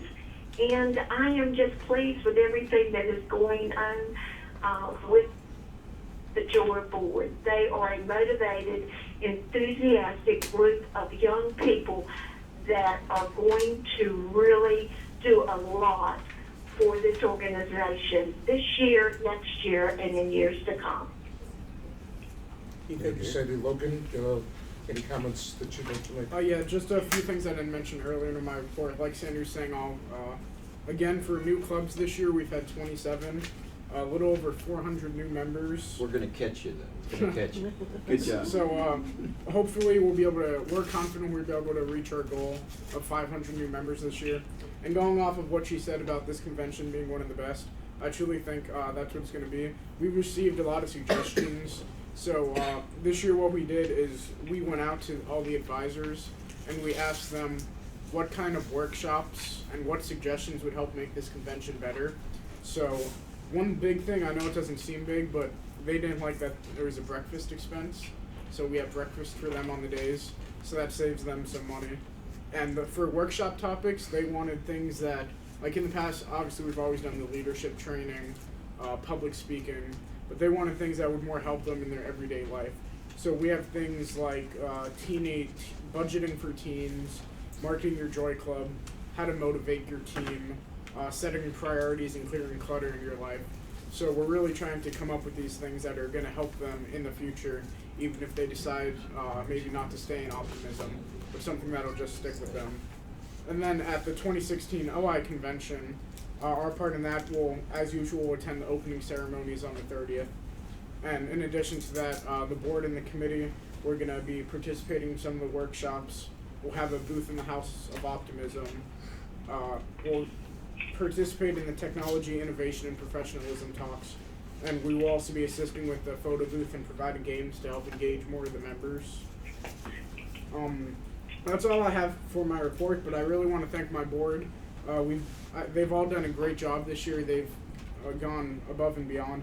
So I just want to go through Giovanni Watt, immediate past president from the Caribbean District, Tamara Gluck, director from North Florida District, Ryan James, director from the Ohio District, Brett Santacoa, director from Ontario, I believe, and then O'Hara Wickham from the SoCal District.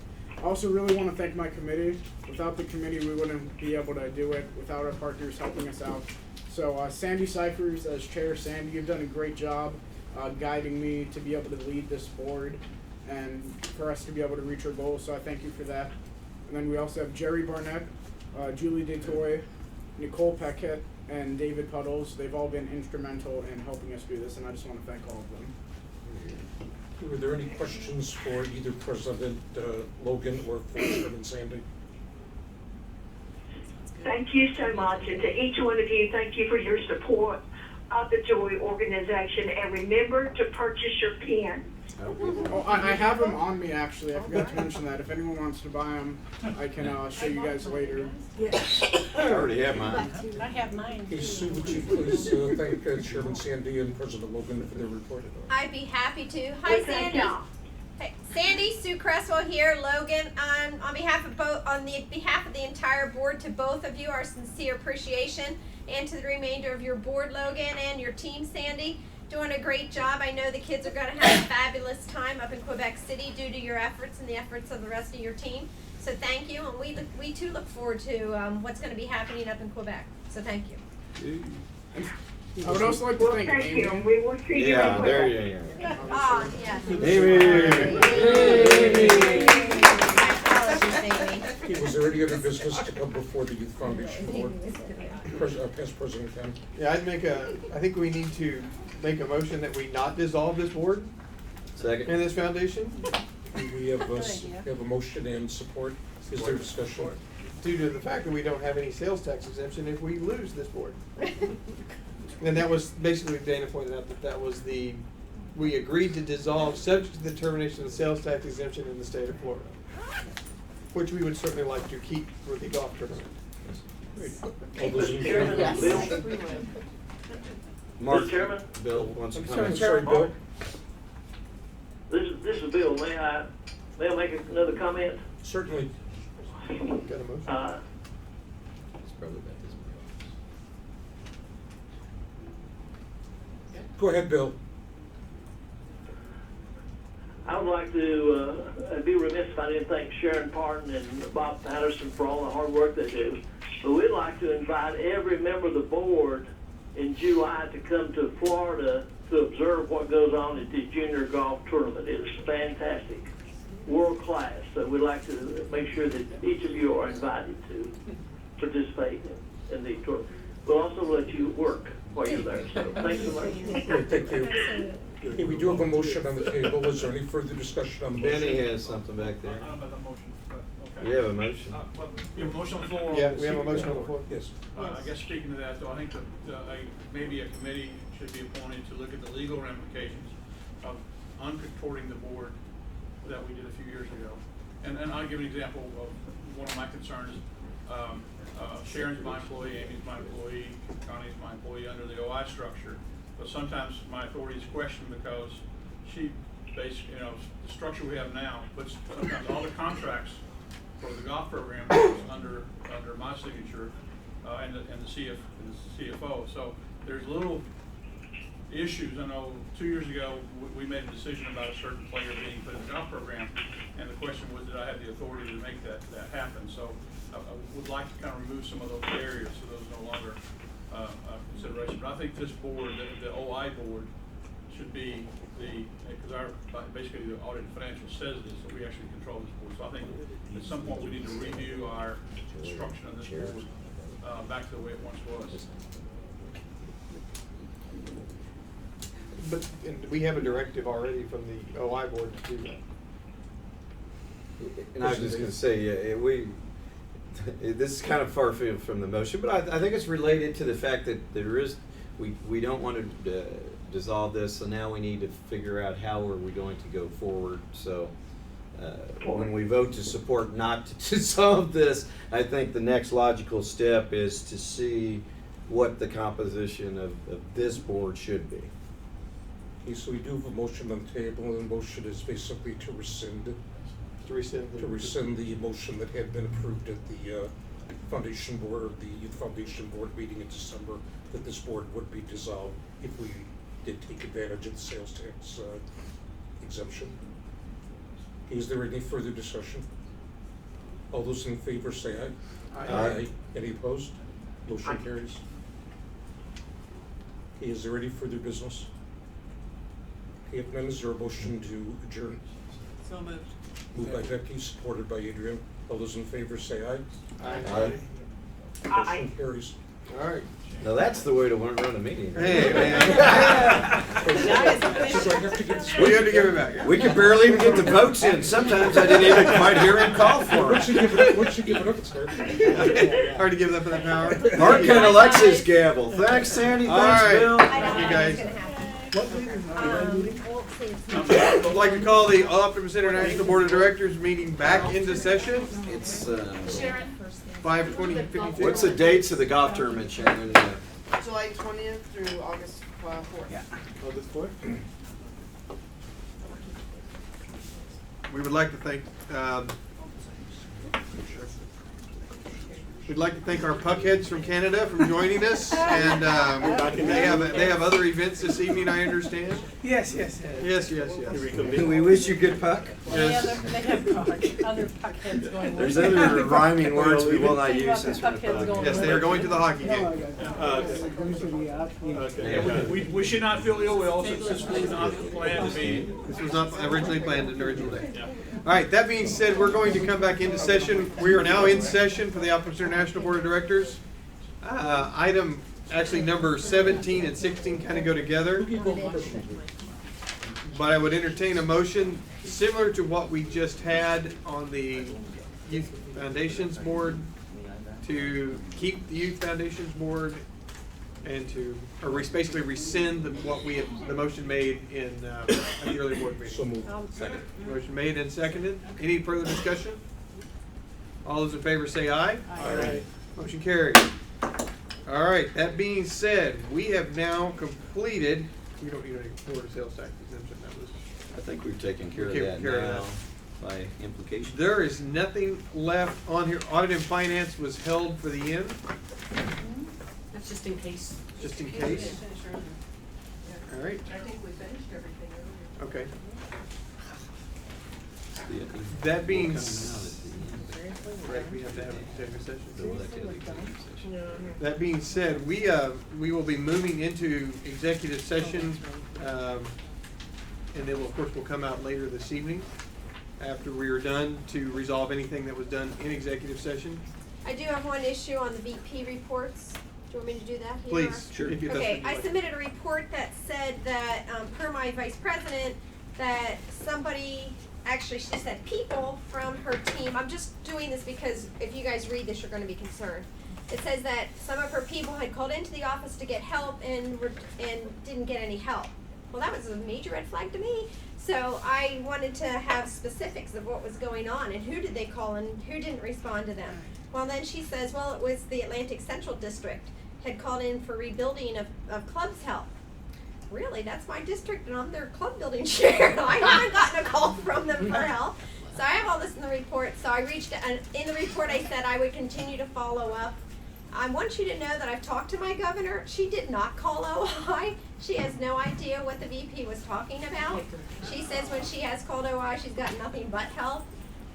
And when I went back to the VP, she couldn't remember who the other person was, so that if she had anything. So when you read my report, it looks like there's a concern. I'm trying to say to you, the concern with Atlantic Central that I have in my report is unfounded.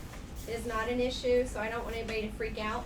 And if for some reason there is an issue, I'll let you know in the future, but I wanted that clarified. All right.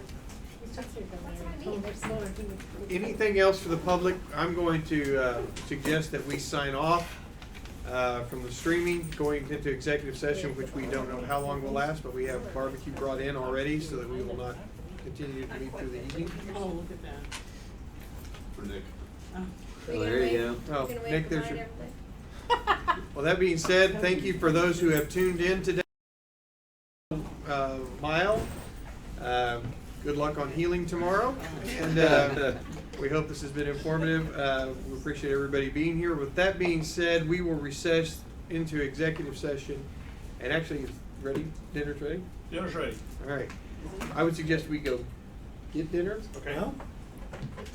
Now, or you know? Now? You just ate. You just ate 4 or 5 hours ago. I was thinking, didn't we just come up from lunch? But it is 6 o'clock. What is it? Let's eat it later. Tom, you can sign it. I'm checking because it was running a little bit late.